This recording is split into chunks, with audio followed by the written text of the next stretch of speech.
You're on. Okay, good afternoon, everybody. Welcome to our city council meeting. Today is Monday, September 21st, 2020. It's approximately 1 p.m. Before we have our Pledge of Allegiance, I'm going to ask you if you please rise for a brief moment of silence as we reflect back on the brave men and women of the United States Armed Forces as they protect our interests around the globe, as well as the courageous men and women of Las Cruces Police Department, Las Cruces Fire Department, as they keep our city safe 24/7, 365.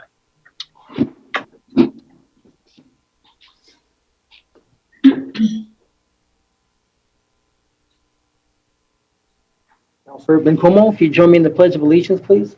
Yes, Mayor.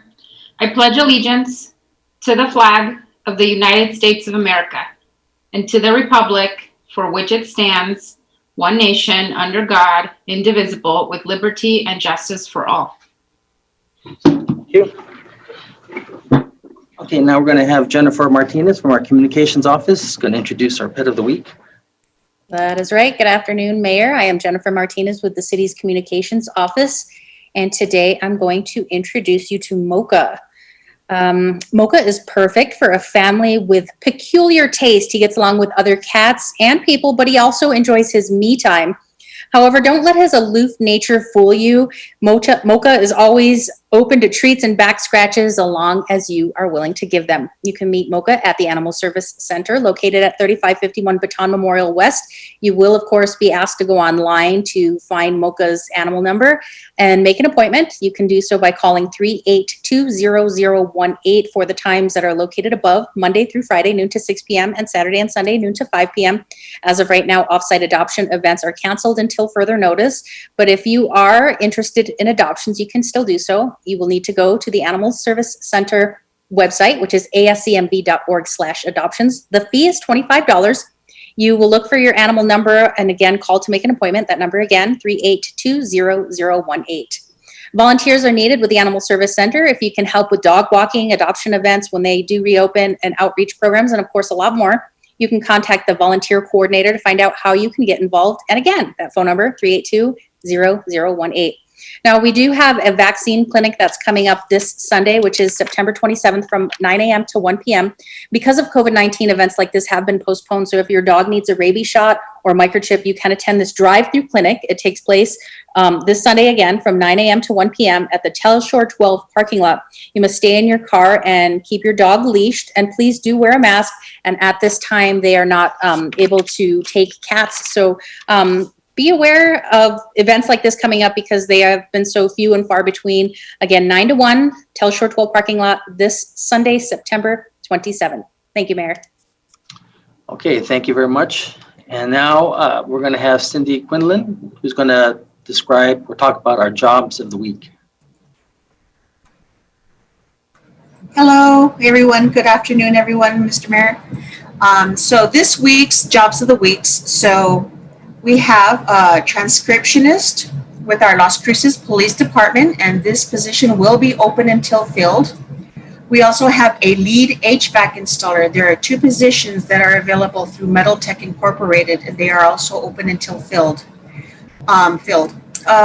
We also have a field service technician with Megahertz Computer Consulting, open until filled. And we also have 20 positions available for a direct support staff caregiver through Lessons of Life.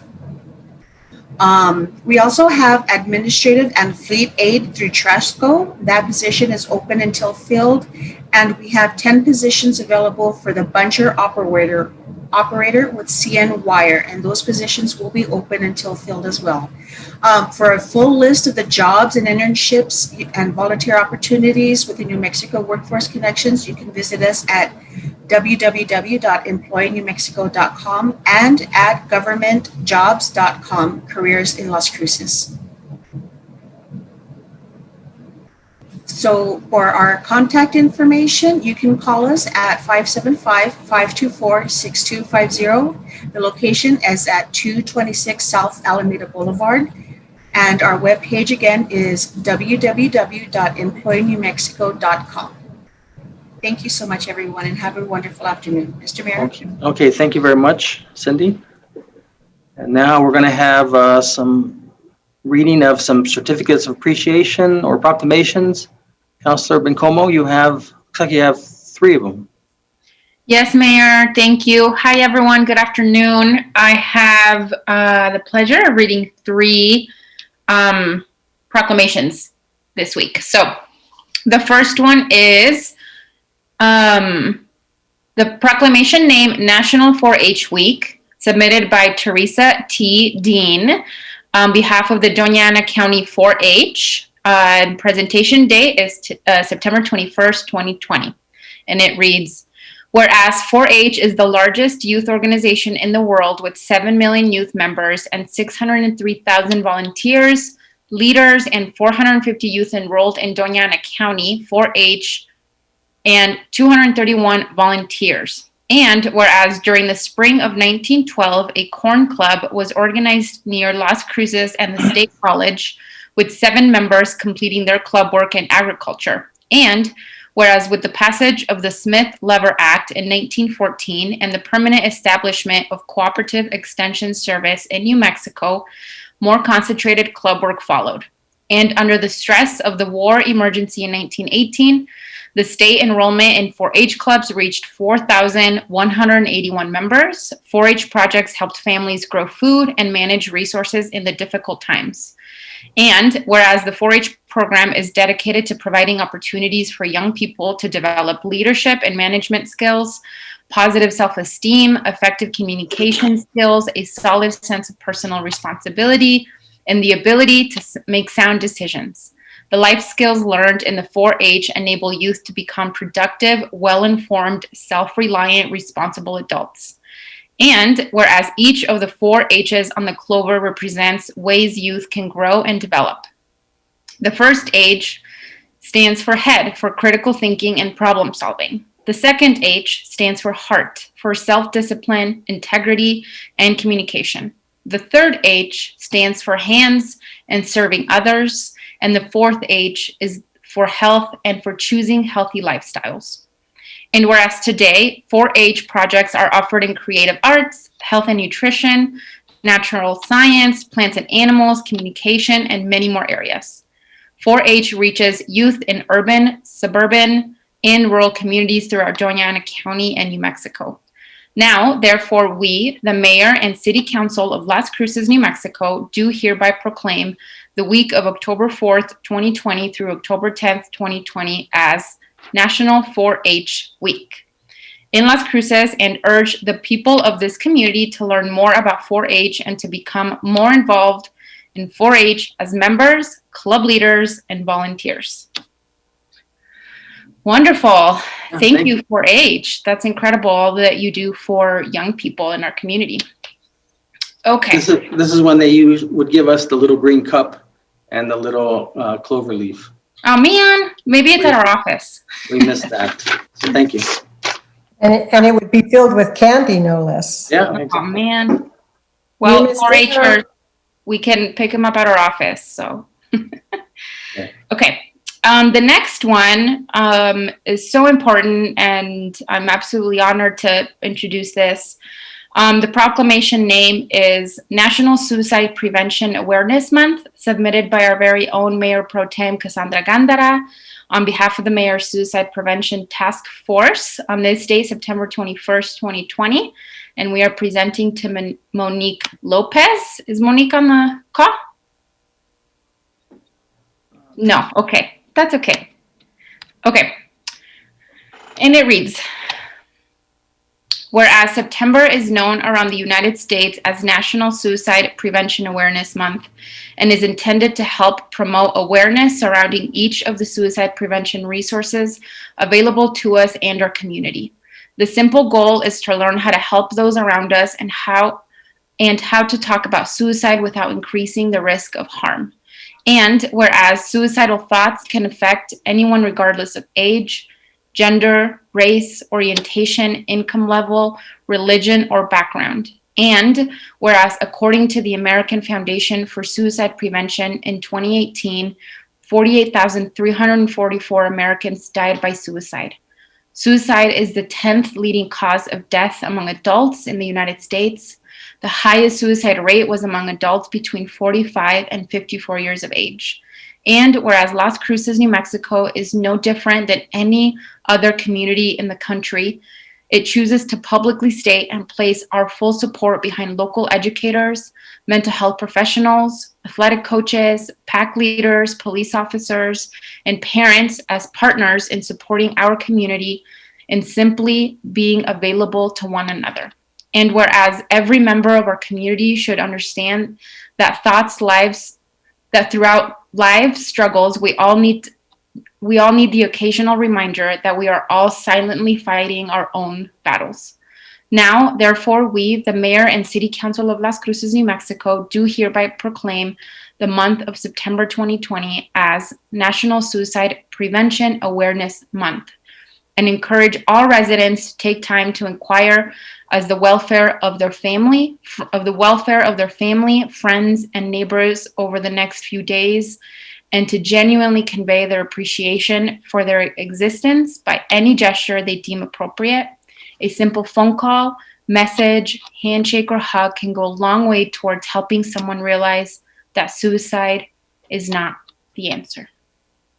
Thank you so much, Mayor Pro Tem, for introducing this. I think it's timely. I read an incredibly heartbreaking story over the weekend of a young 15-year-old boy here in our very own community. And, I think there's often this, it's tough to suffer in silence. And I think this month in this movement is really trying to combat that and to make conversations about suicide more normal. And definitely by reaching out to other folks, we can definitely, help someone out. We don't know, like the proclamation says, who's fighting a silent battle. So I just wanted to name that we don't have to look super far, our very own community. And I wanted all of you on this call and everyone listening, you are beautiful, you are needed, and this world is better because of you. And then I have one more, Mayor. The last proclamation for today is entitled National Recovery Month, also submitted by our own Mayor Pro Tem, Cassandra Gandara, on date September 21st, 2020.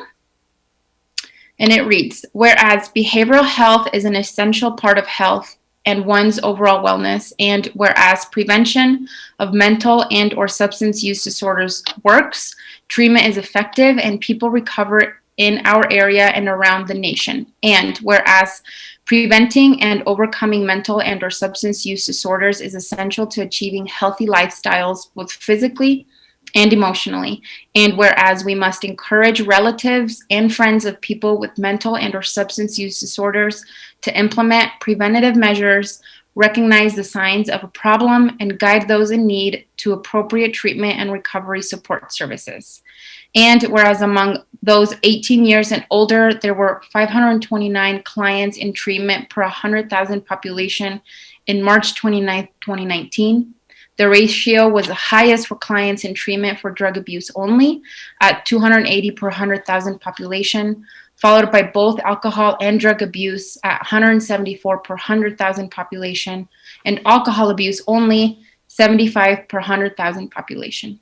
Given the serious nature of this public health problem, we must continue to reach out to millions more who need help. And whereas to help more people achieve and sustain long-term recovery, the U.S. Department of Health and Human Services, the Substance Abuse and Mental Health Services, the White House Office of National Drug Control Policy, and the City of Las Cruces invite all residents of Las Cruces to participate in National Recovery Month. Now, therefore, we, the Mayor and City Council of Las Cruces, New Mexico, do hereby proclaim the month of September 2020 as National Recovery Month, and join the Voices of Recovery with multiple community agencies to present the 4th Annual Recovery Night on Friday, September 25th, 2020 from 5 to 8 p.m. This year's event will be virtual due to safety concerns related to COVID-19. Speakers, entertainers, music, and testimonials will be featured in addition to an art contest and much more. Please log on to our website, lcsuicideprevention.com, for more information. And again, Mayor Pro Tem, thank you for submitting these important proclamations and bringing up these two very important conversations. Thank you, Mayor. Okay. Thank you, Councilor. Okay, now we're going to go to the conflict of interest statement. That's where I ask if any member of the city council, city manager, or city staff has any known conflict of interest on any item on the agenda. None. None, Mayor. None. Seeing none, we'll go to public participation. I do have one letter, but I'll probably read it during the UTV discussion. So this is primarily on UTV. Or, that's what it's for. I do have a closed meeting statement I need to read. Las Cruces City Council met in closed session at 9 a.m. on September 8th, 2020. The following members were in attendance: Councilors Flores, Sorg, Bencomo, Vasquez, Abeta Stuvi, Gandara, and myself, Ken Miyagishima. Starting from 9 o'clock to 10:11, we had staff present: Jennifer Vega Brown, City Attorney; David Maestas, Interim City Attorney and Advisor to City Manager. Interim City Manager and Advisor to City Manager; David Dallahan, Assistant City Manager; Barbara De Leon, Interim Assistant City Manager; Damian Martinez, outside counsel or attorney; Miguel Dominguez, interim police chief; and then Ifo Pili, city manager. He's getting his test done that day. He came in at 9:29 a.m. And let's see, we have another one. They left at 10:11 a.m. And then four others, let's see, Damian left at 10:11. Miguel Dominguez left at 10:11. Those two left. And then we had four additional people come in at 10:11 a.m. David Ware from Community Development, Natalie Green from Community Development, Jan Lauterbach from Community Development, and Larry Nichols, all from Community Development. The meeting adjourned at 10:38 a.m. And for the record, Las Cruces City Council met in closed session and only discussed those limited items as stated in the posted notice, which is number one, to discuss pending litigation regarding Jacob Sanchez versus Isaiah Baker, John Doe's 1 through 5, and the City of Las Cruces, case number 2:19-CV-00196, 10th Circuit number 20-2071, which is closed pursuant to NMSA 1978, section 10-15-1H number 7. And number two, to discuss the purchase, acquisition, or disposal of real property, which is closed pursuant to NMSA 1978, section 10-15-1H number 8. Okay, so with that, I'm going to go to acceptance of the agenda. Mayor, Yes? if I may, I'd like to pull 7.1 and 7.2, please. Okay, 7.1, 7.2. Okay, if there's nothing else, I need a motion, a second. Mr. Mayor, Yes, I Council. sent an email about an hour, a little over an hour ago, requesting that 7.5 be pulled with a full presentation. And Mr. Nichols just sent an email saying that he was prepared to do so. Okay. Thank you. Okay, need a motion, a second to accept the agenda as presented. So move. I'm sorry. So move, Gandara. Second. A motion made by Mayor Pro Tem Gandara, second by Councilor Bencomo, to accept the agenda with items 7.1, 7.2, and 7.5 removed for discussion. Christine? This is on the motion to accept the agenda as presented with removal of items 7.1, 7.2, and 7.5 for discussion. Councilor Beta Stuvi? Yes. Councilor Vasquez? Yes. Councilor Bencomo? Yes. Councilor Sorg? Yes. Councilor Flores? Yes. Councilor Gandara? Yes. Mayor? Yes. Okay, so let's go to 7.1, resolution 21-049. Need a motion and a second. So move, Gandara. Second Aveda Stupi. by Flores. A motion made by Mayor Pro Tem Gandara, second by Councilor Flores. Councilor, Mayor Pro Tem Gandara, did you want a full discussion or did you have a question on this? I did, Mayor. I thought it important that we remind folks that it's part of our, that a piece of this is part of our strategic plan and the children's one-stop shop. And I'd like to hear from staff and from Engage. I see Ms. Martinez and Mr. Radke on the Zoom call, and I would love to hear where they're at with things as well. Thank you. Okay, I think we have Rob Cabello. Rob, were you prepared to discuss this agreement? Mayor, Council, Robert Cabello on behalf of the City Attorney's Office and here. I have a presentation and I'll share it with you right now. Okay.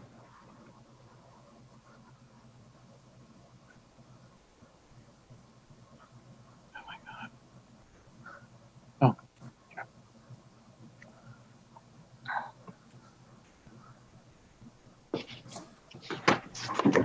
Hello, can everybody see my screen? Yes. Okay, thank you. Okay, I'm today here presenting a presentation on the Engage agreement.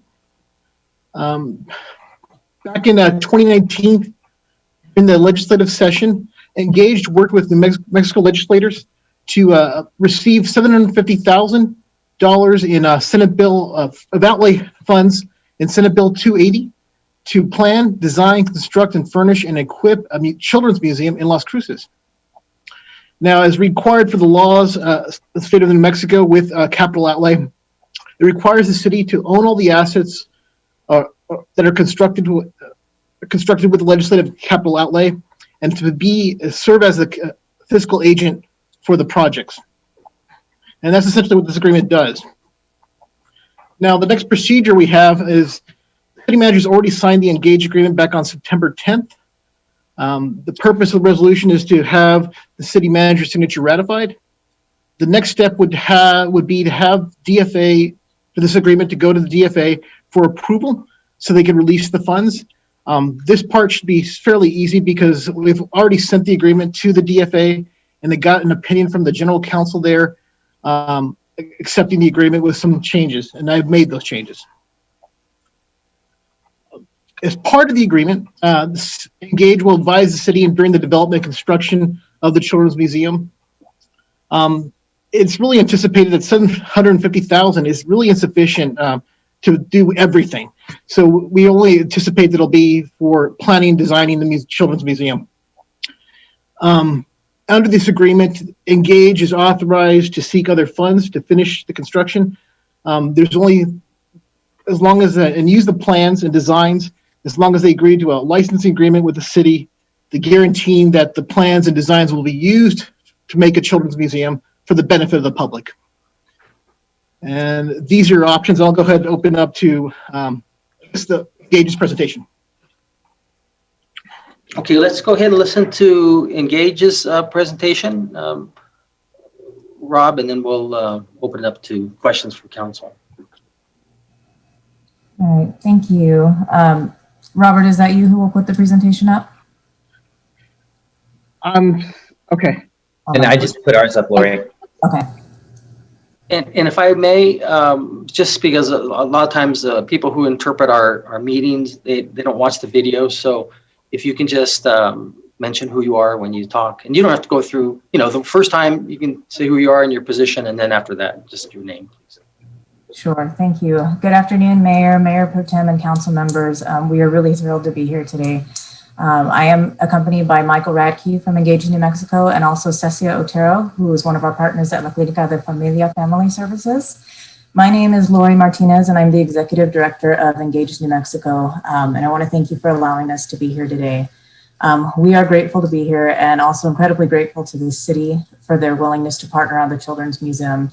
I think we all know that the Children's Museum project is a large and rather complex undertaking, but it's one that we believe will have so many ripple effects in our community.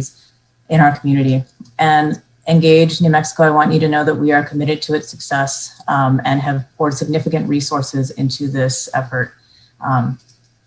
One of the things we say in our work in the Success Partnership, we have a number of guiding principles, but one of them is the belief that every child is my child. And that as a community, when we seek to look after all of our children, and when we truly act as a village where no one gets left behind, but everyone has a place that they belong, that our community can thrive, and we can set an example for the rest of New Mexico and show through word and deed why the borderland, our home, is such an incredible place. The museum is one place where we hope that children and families will see that guiding principle at work every day.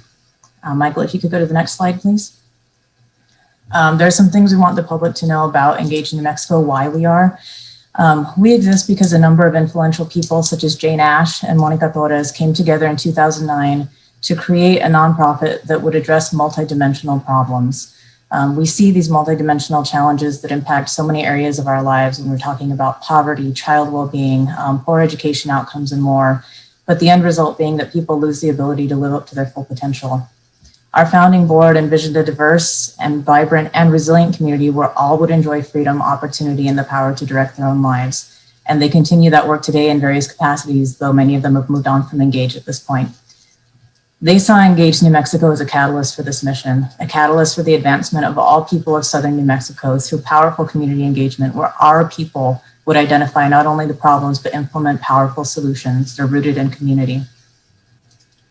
This ultimately led to a series of community gatherings where community leaders laid the groundwork that became the path to our current focus, which is education, and the Success Partnership was born.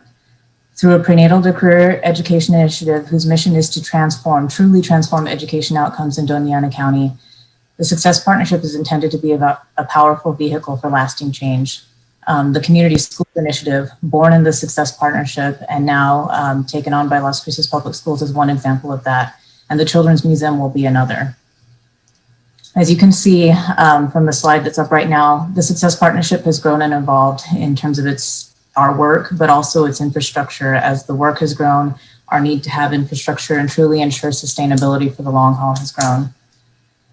When the partnership was formed, we decided to utilize collective impact as our framework for making change. At its core, collective impact means the community tackles multidimensional issues by leveraging the collective power and resources of the people and organizations involved, rather than a piecemeal approach. That's part of what you see here, and the partnership continues to grow. One element of collective impact is a common vision, and you've heard me say this already, but for the Success Partnership, it is transforming education outcomes across the prenatal to career spectrum in Doña Ana County. Another element, and you'll see here at the bottom where it says backbone team, but another element of collective impact is to have a backbone organization or organizations. And that is part of the role of Engage in the Success Partnership, along with now we have backbone partners, La Clínica de Familia Family Services, who houses our early childhood coordinator, and you'll hear from her in a moment. NMSU Center for Community Analysis, who runs data not only for the Success Partnership, but also runs data for other community initiatives such as the Resilience Leaders Initiative and the Workforce Talent Collaborative, and Community Action Agency of Southern New Mexico, which houses our communications team. As the backbone organization, our role is to do the facilitation, logistics, planning, and all those necessary pieces to bring partners together and to bring community together to collaborate in a meaningful and intentional way. So we're in a lot of ways behind the scenes, or intended to be behind the scenes, doing logistics, facilitation, and really creating that space for community to come together and create solutions. Those of you who have been involved with this work know that much of our work to date has been in early childhood. Michael, next slide, please. So through this idea of collective impact and collaborative governance, we've created an infrastructure that supports community input at all levels, from grassroots organizing to policy advocacy and lobbying. The museum is one of many ways that Engage in the Success Partnership seeks to tackle complex, multidimensional problems. We believe that as a key strategy in the Early Childhood Coalition's work, by getting this project right, we can affect multi-generational change with our partners, truly changing the landscape for educational attainment and quality of life throughout our city, our county, and our state.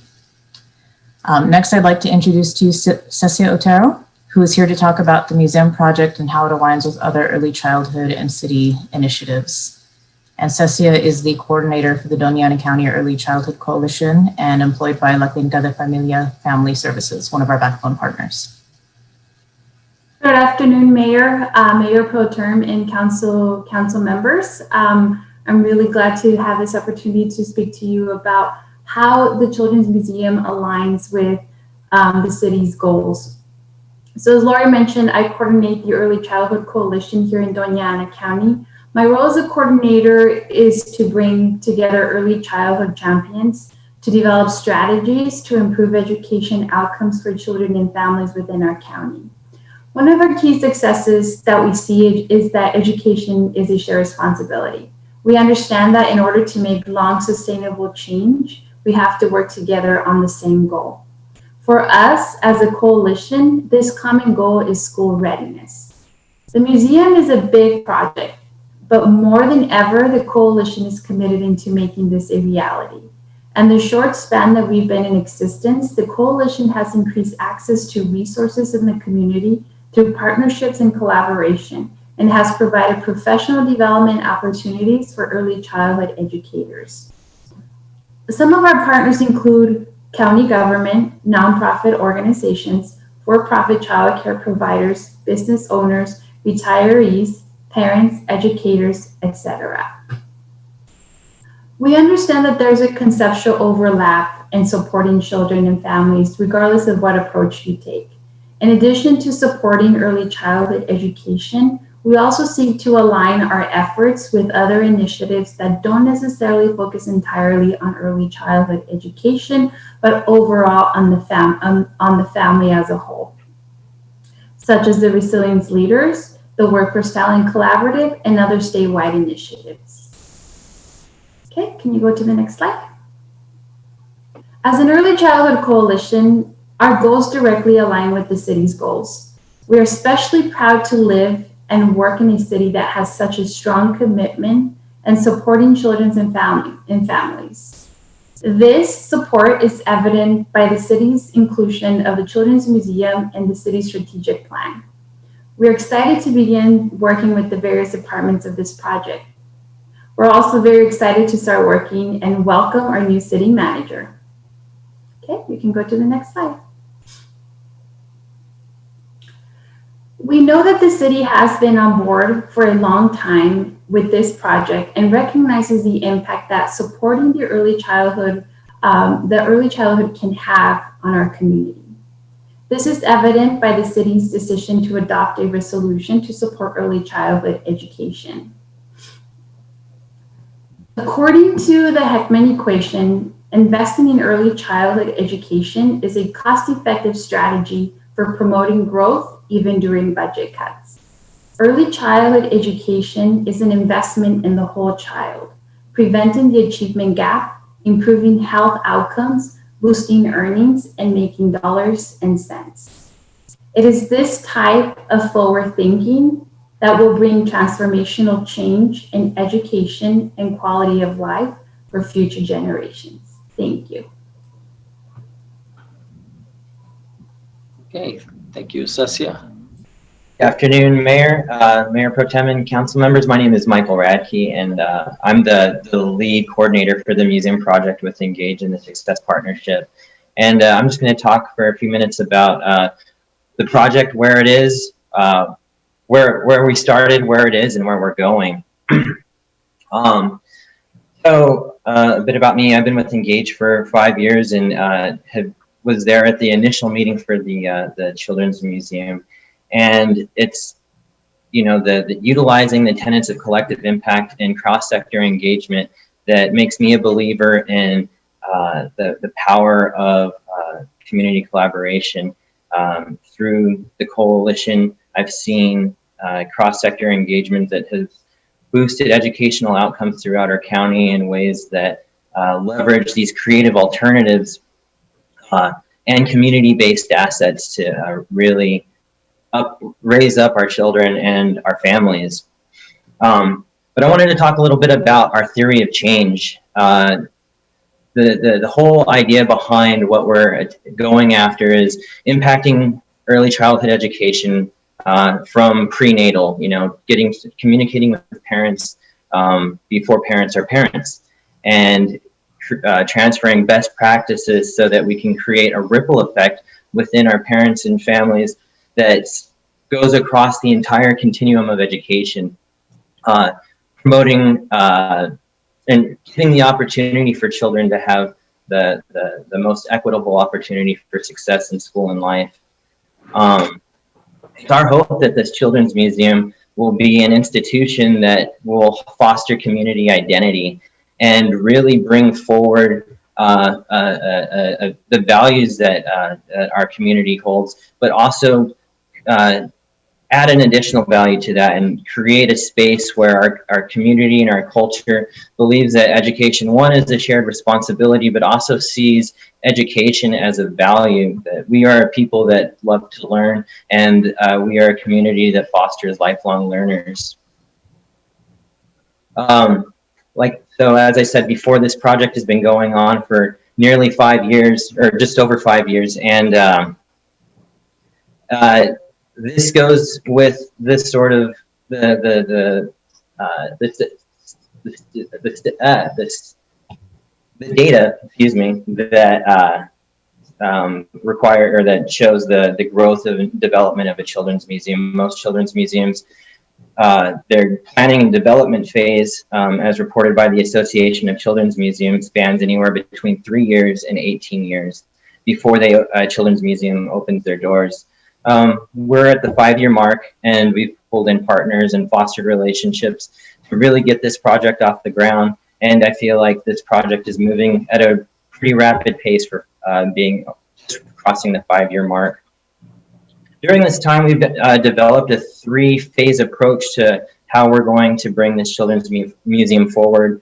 Last year, in 2019, we partnered with the Cruces Creatives, a local makerspace, to pilot some exhibits that we use to build community or foster community engagement and collect data on the needs and desires of community around education and hands-on education learning opportunities. And we took these exhibits to places like the farmers market, community centers around the county, and other community events. That data helped us and helped inform some of the exhibit design and development, and also what we plan to put into phase 2, which is scaling up these pilot exhibits into a mobile museum project. So Engage in 2018 purchased a recreational vehicle, which we are now sending off to Albuquerque to become a mobile museum. And this mobile museum will travel from Hatch to Array to Sunland Park and everywhere in between, to provide equitable access to these open-ended learning activities and these creative alternatives to formal learning, which will then supplement the formal learning process. And then finally is the 3rd phase, which is where we are now with the city, and we're very grateful for the involvement and addition to the planning that the city has undertaken, which is to bring forward a brick and mortar facility that can stand as an institution to achieve these goals and to support our families and children as they grow and develop in our city, which is thriving and a great place to live. 2019, we acquired capital outlay funds, and I just wanted to share this delightful photo of our time with Senator Souls on the Senate floor. He was also a big cheerleader and advocate for our work.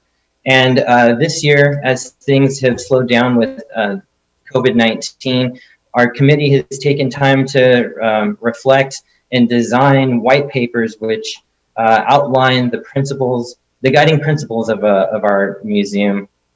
In addition to that, we are finalizing our agreement today with you all and finalizing an agreement with a company out of Albuquerque to begin work on the mobile museum. As Lori mentioned earlier, Engage has allocated significant staff and resources to this project. I've become the full-time staff member to facilitate this project through its design and implementation phase. We also have a dedicated fund development team, which consists of a grant writer and additional staff. And the fund development team has cultivated a diverse funding sources that support this project. These funding sources include individual donors, local philanthropic organizations, and private foundation, national level private foundations. While we do all of this work, we rely heavily on the guiding principles of being a steward of the mission and leveraging community input. And so we leverage our partnerships in community to include their voices in the planning design process. And with that, I would like to thank you all for your time and open it up for discussion and questions. All right, thank you, Michael. So let's see if there's any questions. Councilor Vasquez, Councilor Beitastubi, Mayor Pro Tem Gandra. Councilor Vasquez? Thank you, Mayor. Thank you, Michael and Lori and Cecia for your presentation today. I know we have a few agendas here coming up, so I don't have any questions at this point, but just want to say I'm fully supportive of this partnership and want to just highlight a discussion that I had recently with Lori and hope to have with Lori and Michael and city staff as well on the location of the museum itself. The Children's Museum, I think, would benefit from being in a place that can be equitably accessed through public transportation. Perhaps that's inside the city where a majority of families live that especially may have more barriers to transportation to places like museums or other facilities for their children. So that's a strong consideration that I want to support, and I know David Maestas is in the process of, I think, trying to set up a meeting to actually to get the site scoped out for the museum in particular. But just wanted to comment on both of those things, pass it off to my colleagues, and if there's any response from staff, from Engage or from Cecia, that'd be great. Otherwise, just wanted to say that. Thank you, Mayor. Mm-hmm. Thank you, Councilor. Councilor Beitastubi? Thank you, Mayor. Thank you, Lori, Michael, and Cecia. I am also fully supportive of this measure. I know how important it is for us to reach children and their parents and help with education and preparing them for success. And I think we all know now how important it is to have that community, that village to help with the child now more than ever. Thank you, Councilor Vasquez, for bringing up the item of equitability for having this location at a spot that people can reach. I'm also very much in favor of that, just to make sure that there's that equal access opportunity for our residents to come here. So thank you all very much for the work you've been doing, and I look forward to our continuing partnership. Okay, thank you, Mayor Pro Tem. Yes, thank you, Mayor. Yeah, thank you, Lori, Michael, and Cecia. I didn't see you the first time, or else I would have called you out, Cecia. Sorry. I had to change my view of how I see everybody now. But I'm grateful and honored with these three and their staff's leadership. If Lori's Engage Success Partnership wasn't the first collective impact model, they were very close to the first with the bridge. And I mention those two because it is because their leadership and what we've been able to accomplish in Doña Ana County in terms of and specifically Las Cruces, our high school graduation rates. Really, Lori has been very instrumental in providing a lot of data in terms of forming our new Department of Early Childhood and Education. I think I want to give her those kudos. It really happened, and people are recognizing the work statewide. And so I thought it important that we get an update from them. We don't normally hear from them often enough from, and listening to what they've done and what they've been able to accomplish in 5 years has been enormous. So again, many thanks. This question is for staff. I just want to know what are the steps that staff has taken to locate, or the working with Engage and this particular endeavor as it relates to our strategic plan? When will we see a children's museum, and again, maybe recommending that this particular item be on either the quality of life or the health policy review committee. So we hear about it often, and it's becomes something of a standing agenda item. I think it very important, and often the city doesn't get the credit I think that it deserves in terms of highlighting how important early childhood education is and what we've exactly have done related to that.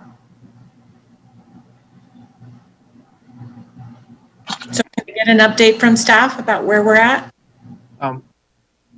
Mayor, Councilor Gondeta, this is Robert Cabello with the City Attorney's Office. I can't really talk about the strategic plan part of it. I've only worked with Engage regarding this contract or agreement. Again, I submitted this to the DFA ahead of time to get their general counsel to approve it. So, again, suggested some. Excuse me, Rob. It looks like Lynn jumped on. She probably has an update she'd like to share. Okay. Is that okay? Yeah, it's good. Lynn, I presume you have something you'd like to share with us? Good afternoon, Mayor, City Council. Lynn Gallagher, Director for Quality of Life for the City of Las Cruces. And Mayor Pro Tem Gondeta, thank you for bringing up the question. So the issue of a children's museum is listed not only in the city's Elevate Las Cruces comprehensive plan to be located somewhere along the downtown area, but it is also included in our Quality of Life strategic business plan. We are currently in the process of going through our master planning for the museum, and the discussion of a children's museum is included in those discussions as well. Rebecca Slaughter, the Deputy Director for Quality of Life, has been working with the Engaged group, as have Amy Basford Johnson and other groups, to make sure that their vision ties into how it will work with the city's vision and our children's museum. And over the last year, we are currently serving children. We have pre-K classes, currently in the museum system, and we have served about 2,000 children and teens in quality of life already, as we are anticipating this work going forward. Thank you, Lynn, for that update. I appreciate it, and hope to hear more. Oh, she turned off her video. Like to see her while I'm talking to her. That would be nice. Thank you. I apologize, Mayor. Lynn, this is Lynn. I meant to hit the mute and I hit the wrong button. My apologies. My apologies. I've been doing this a lot, and sometimes the button doesn't work, and so I get it completely. I hope to hear regularly about the updates related to this. You mentioned Elevate, and yes, I'm fully aware, but it's also part of our strategic plan, council strategic plan for 2022. So I'd love to, Mayor, if maybe we have a work session once the master plan has been developed related to the museums. Love to hear specifically this particular item. So thank you, Lynn, for all your work. Absolutely, that'd be good to get more definite plans and see how things come along. So, okay, looks like Councilor Sorg. Thank you, Mayor. I just wanted to express my pleasure that this is moving forward and making progress.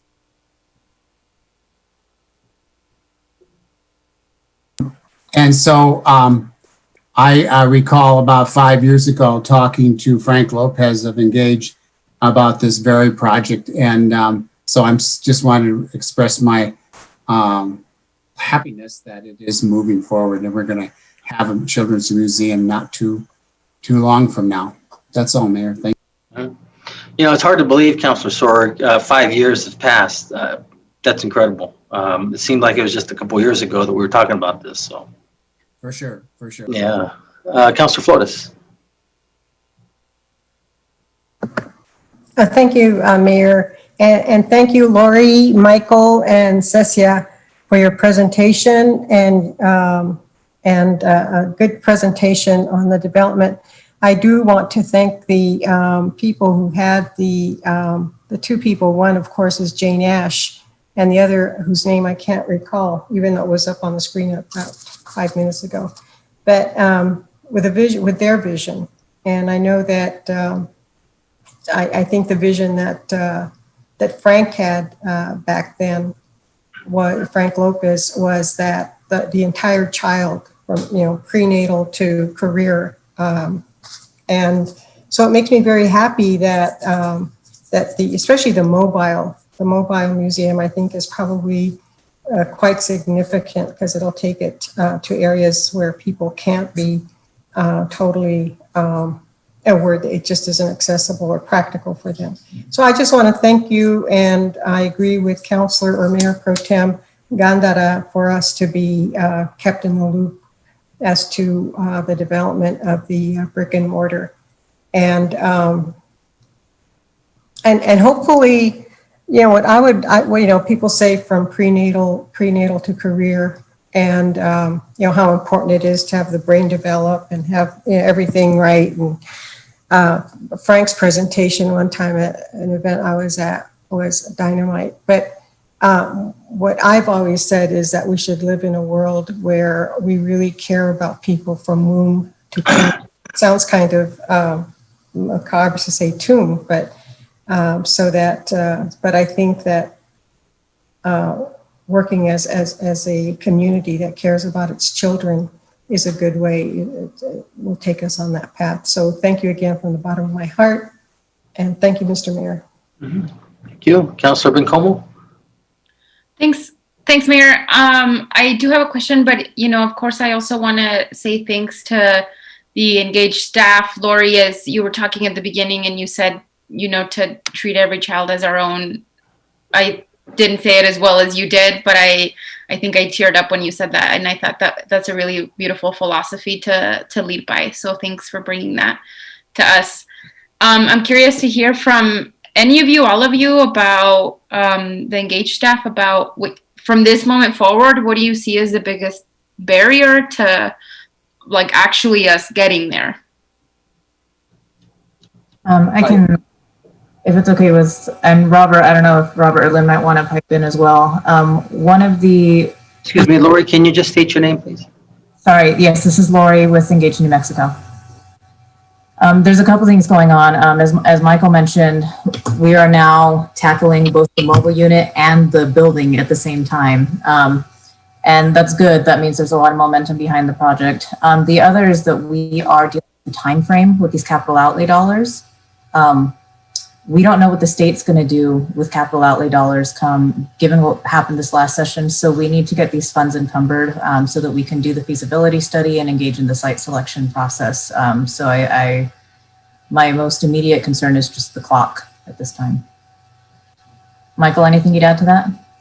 Yes, this is Michael Radke with Engage, and I would also add that the time constraints are probably the most pressing. But something that I also wanted to bring up, not so much as a concern, is that community voice is also a very important thing that we're trying to pull in. And so we had a column in the newspaper yesterday, and we'll be engaging all of our 3 school districts in Doña Ana County to help come up with a name for the Children's Museum. That's just one process of many that is going to be employed to learn the wants and desires of our community and help build in that identity piece to really put a name on what this facility can represent. Yeah, that's amazing. Thank you. Cecia, did you want to chime in? Sure. I agree with what Michael and Lori said. Excuse me, Cecia, I know she just called you by your name, but can you just state your name real quick? Yes, my name is Cecia Otero. I'm with La Clínica de Familia Family Services. Pretty much in line with what Michael, were saying. Also, as we all know, that a big challenge is funding, finding the appropriate funding to keep the Children's Museum running, and not just for a short period of time, but a sustainable Children's Museum that will create more opportunity and, opportunity for our families, but definitely the funding. And I'm actually really, when our mayor mentioned that it's been 5 years since we started talking about this, I hadn't actually realized how long it's been. So to have that we are, we've accomplished a lot in those 5 years, even though sometimes it seems that it might not be, where we want to be, but it's definitely been progress. But I think the most exciting part of this project right now is that we have a formal partnership with the city of Las Cruces, which back then 5 years seemed as a dream so far away. So to see that we have this in place, I think that's a huge improvement, and it's a huge step in the right direction.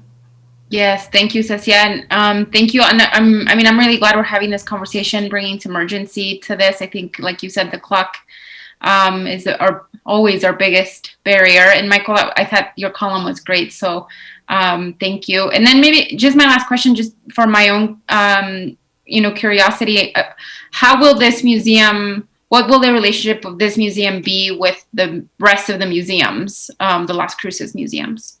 I'll go ahead and take this question. This is Michael with Engage New Mexico. So the idea is to really couple and join in a way that supports this sort of informal learning through the Las Cruces Museum Network, and also the formal education that's taking place in schools and through educational programs.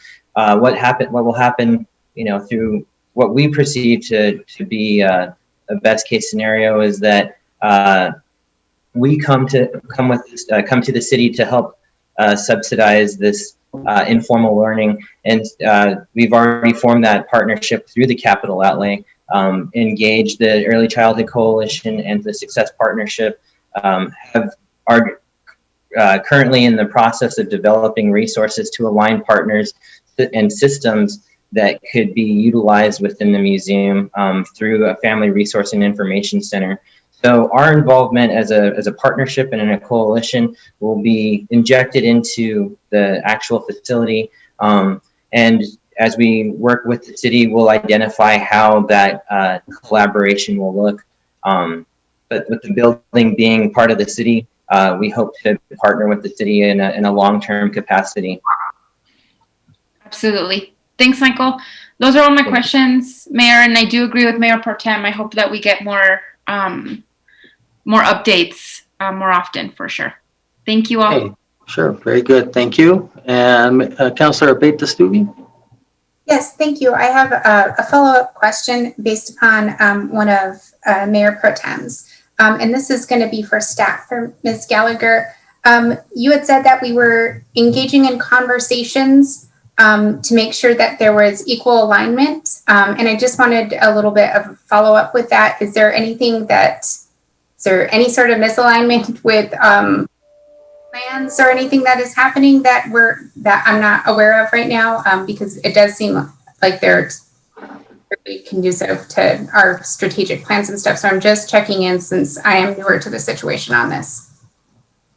Mayor, City Council, Lynn Gallagher, Director for Quality of Life. Again, thank you so much for the question. The importance of the ratification of this particular contract is going to go a long way to making sure that the vision and the mission and the idea around the Children's Museum as it is intended to be fits not only within the city strategic plan, the Quality of Life Department strategic plan, and the overall comprehensive plan. And in order to do that, we have to start that process. So that's what I meant by that, is that we right now have a very, very limited amount of money, $750,000. That is really to look at the planning and design. How are we going to assess this in a system? Who else are the partners, and engage? We will continue to work on that as the contract gets implemented. Okay, thank you. And then for your sake, for the partners that engage, the same question I guess I'll pose to you. Everything messaging and mission. Have you seen any sort of disconnects between you and the city, and how is that going? I'll go ahead and take this again. Michael Radke with Engage New Mexico, and I'll let Lori Martinez chime in after me. You know, I want to only express gratitude to all the work that the city's put into this. Robert has been an extreme help in this. Amy, Lynn, Rebecca Slaughter, everyone at the city has been extremely supportive. As moving forward, I think that we're on a fast-moving train now, and things are really going to start taking off. Getting to this point, it's always hard to get a real heavy thing moving. We are all behind it pushing, and we're going to continue to push, but now we have a little bit more momentum. But as far as, you know, alignment and values and priorities, I really don't see any, you know, there's no significant differences in the values and priorities. It was just a matter of getting it started, and I think things are going to be moving at a much quicker pace now. Lori, would you like to say anything? Sure. Yeah, this is Lori Martinez again with Engage New Mexico. I agree. And I think, you know, the way that the formation of the agreement process came about, I think lent itself to setting that foundation in place.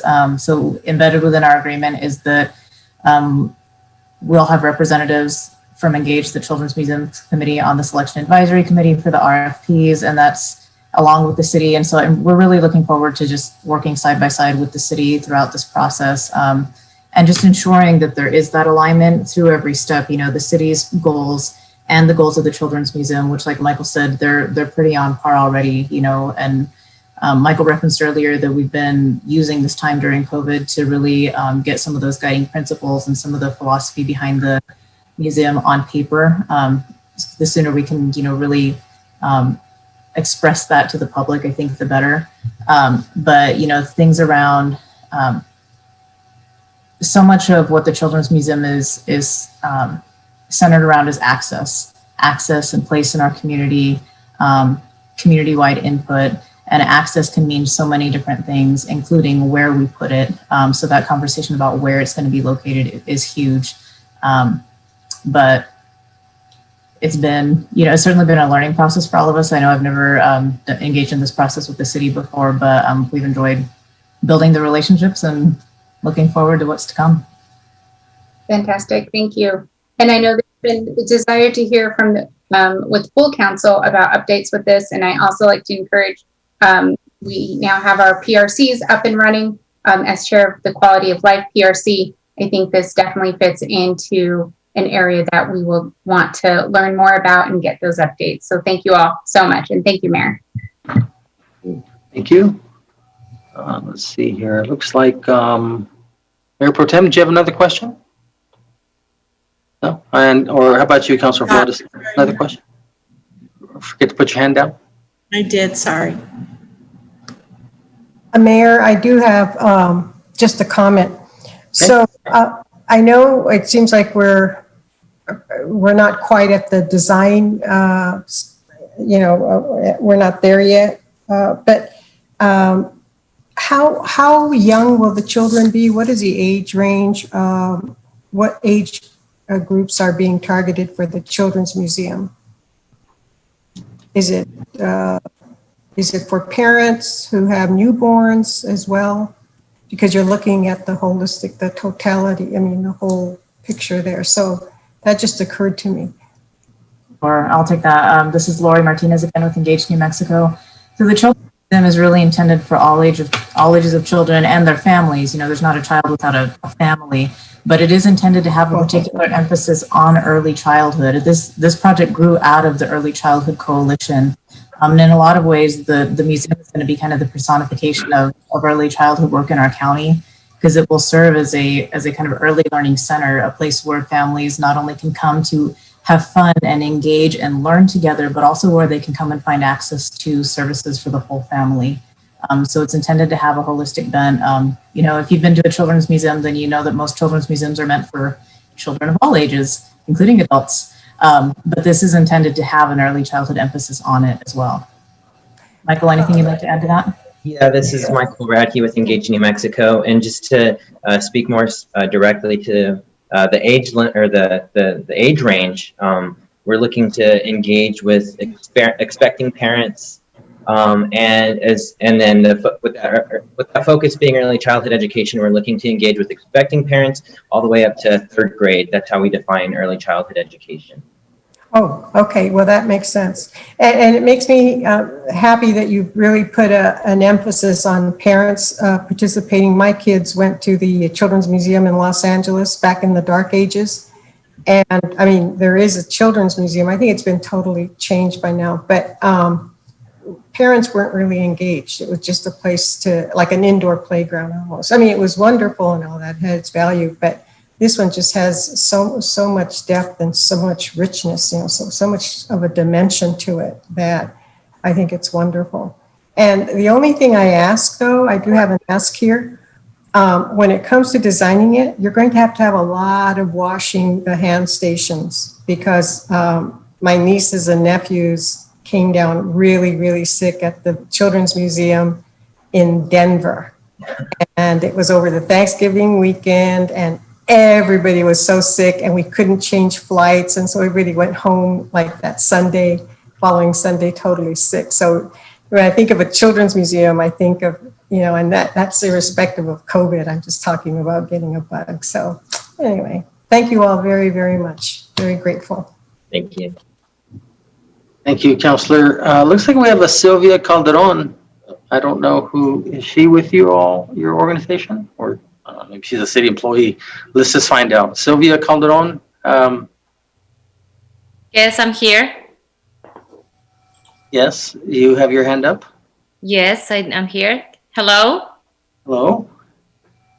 Okay, I'm here. I'm invited by Amanda. Let me see. Sorry, I forgot the name. Annette. By Annette Granado. Okay. And are you with any organization or you're? No, actually, we are applying to buy a lot on the industrial center at New Mexico. Okay, so is this in regards to the Children's Museum? No. Sorry, sorry. I'm just testing them. I just log in and. Oh, okay. All right, no problem. I can disconnect. Okay, Mr. yeah. Mayor, Just, Do that. Ms. Calderon can stay on the meeting. She can just mute and stop her Right. video. She's for item 10.1 later on the agenda for the first. oh, reading. okay. Gotcha. Yeah, you can watch our council meeting. Just, you know, I mean, you can leave it unmuted if you want. Just No, try yeah, not to have I any will. noise or anything. Okay, thank you. Well, it works. So that's good. Okay, so I think that takes care of that. All right. Is that it, Councilor Flores? You know, the way you're sitting right now with that picture behind you, looks like you're wearing a red hat. So I just thought it'd show. It looks pretty good, actually. Yeah. All right. Just thought I'd let you know. Okay, so if there's nothing further, Christine?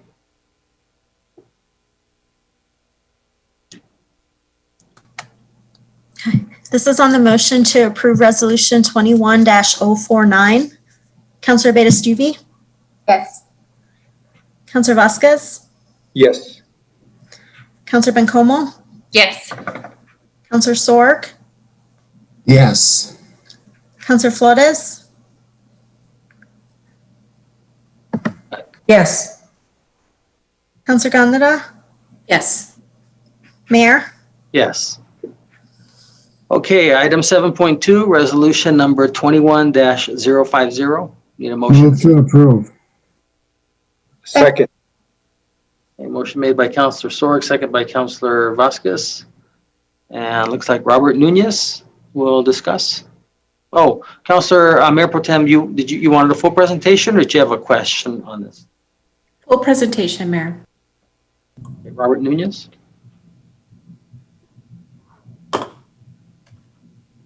Good afternoon, Mayor, Council. Can you guys see me? Yes. Yeah, my name is Chenye Alex Lee with purchasing section. I'm gonna do the presentation for this afternoon for this item. Oh, okay.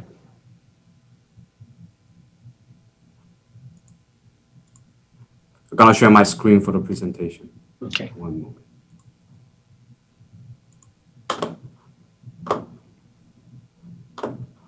Can everybody see the presentation now? Yes. Awesome.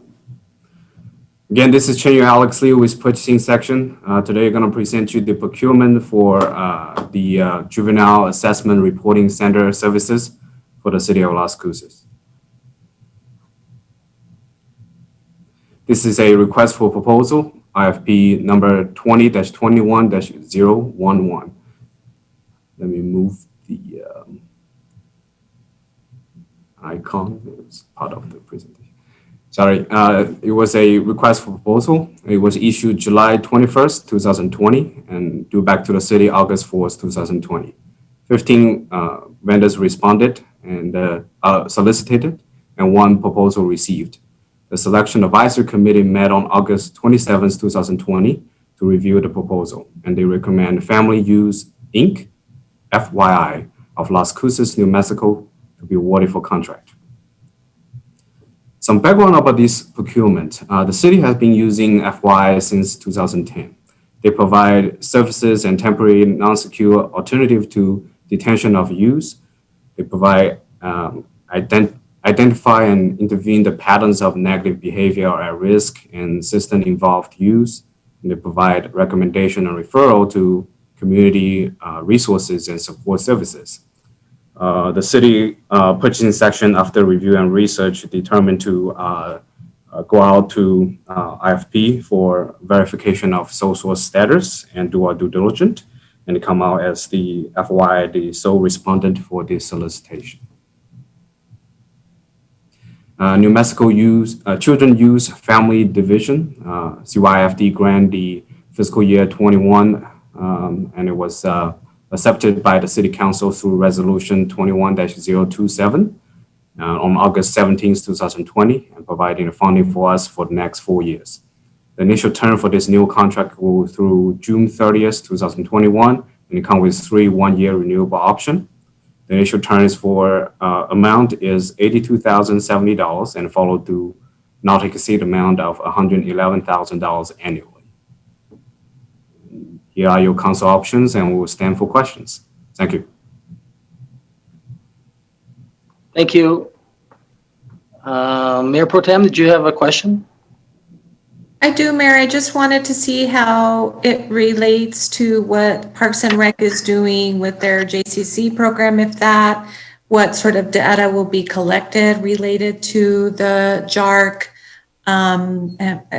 what sort of relationships has Park and Rec built with not only FYI, but other services that may provide this kind of oversight, for example, like juvenile probation and parole, that kind of thing. Thank you for the question, Mayor Pro Tem Gandla. I'll defer the question to the user department parking resolution. Mayor, council members, city staff, good afternoon. Robert Nunez, Youth Services Administrator with the City of Las Cruces Parks and Recreation. Councilor Gondara, good question. And currently what we are doing is we are working through our continuum, which we do have our juvenile citation program, diversion and development program. What we'll be doing is working closely with FYI to assist us with intakes and assessments, as well as case management throughout the county. This program is countywide. We work closely with JPO, Las Cruces Public Schools, Gadsden Independent School District, as well as local law enforcement, county, the Village of Anthony, New Mexico, as well as Sunland Park law enforcement to identify at-risk youth and provide them services to assist them with not becoming involved in the system. Thank you, Robert. I appreciate that. So do we have data that supports these sort of metrics, or are the metrics these listed up here? Like, what are the metrics that we would be working on? Reducing recidivism, lower level crimes that that juveniles or youth may be doing. I guess I just want to have a better sense, because you say it's in connection with, so would you be providing those case management services or work strictly with FYI and they will employ those individuals? Mayor, council members, what we'll be doing is, so in years past, we received referrals through juvenile probation office. In the last few years, those have reduced quite a bit. And what we're seeing now is we're coordinating with FYI and the JARC Center, along with public schools, SRO officers that are within the middle schools and high schools to get informal referrals for our programs. So the way our continuum is set up, we are the fiscal agent for the funding from CYFD. We partner with the JARC to assist us with these additional services, the intakes and the case management. But along with that, we have our juvenile citation program, which also does intakes and does case management within our program itself. 3 different levels. We have a mentoring program. We offer tutoring, as well as our 3 levels that we offer within our program for youth, for at-risk youth. Either identified through JPO and or through informal referrals. Okay, so Robert, so this is in addition to the 3 levels that you're providing there? I'm sorry, I don't mean to be critical. I'm just trying to understand in this continuum, where does this particular program, the Juvenile Assessment Center services, fit in that continuum? And what will be different or the same of what you are offering there at your JCC, your juvenile, the one that the city provides? Juvenile, Mayor, council members, Juvenile Citation Program is the program within the city of Las Cruces. What this will also allow is for community members to reach out to the JARC for additional services. If they do not qualify for our program, or what they also have been offering as of recent, and staff just recently went through a training, is the wraparound services, which was an amazing presentation and training we went through last week, informed the City of Las Cruces staff, along with other entities, what is available within our community to try to give the most service to a family and or to a youth within that family. So this is an extension. As a continuum, we offer our programming in JCP, and then the JARC also provides this opportunity for also law enforcement to be able to take a individual if detained to the Center for Intake Services and to include assessments and identify where this child what type of services they should be receiving, as well as if they need to be referred to our juvenile citation program. Got it. Thank you, Robert. I appreciate that. Really looking forward to hearing more once things get going as it relates to the wraparound services and how instrumental this program will be in our community. I really appreciate that. Thank you. Thank you, Mayor Pro Tem. Mr. Mayor, if I may. Yes, David Dalahan. Mr. Mayor, David Dalahan for the record, and for members of the council and Councilor Gondra. In years past, with the funding from CYFD for the state, we were able to submit a proposal concurrently with or in partnership with FYI for the JARC and the JCP program. However, this year, the Children's, Youth, and Family Department changed the procurement rules, and we were unable to submit a partnership. And therefore, for Juvenile Assessment and Reporting Center Services, the JARC, we had to go out through competitive procurement. That's the only reason this is before you today. In years past, it was a co-application with FYI, but because of the change in the rules at the state, we had to do this procurement. And given the dollar amount, it requires your approval of the contract. For all other purposes, the JARC will have changed over the years, but they're continuing to provide their normal services as a referral for anyone in the community that needs it, for potentially negative behavior for at-risk or system-involved youth, and for a reporting center for any youth apprehended committing a crime or a status offense that allows us to report the child to the JARC pending their parental pickup, and then it allows police to get back on the streets. So that's it, Mayor. Thank you. Thank you, David. Looks like Councilor Vasquez has a question or comment. Thank you, Mayor.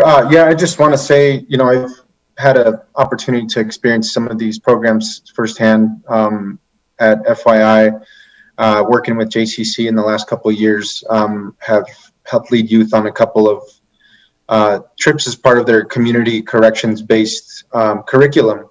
And I can just say that the approaches that FYI is taking to both get our youth back on the right track, but also that are non-punitive, non-criminal.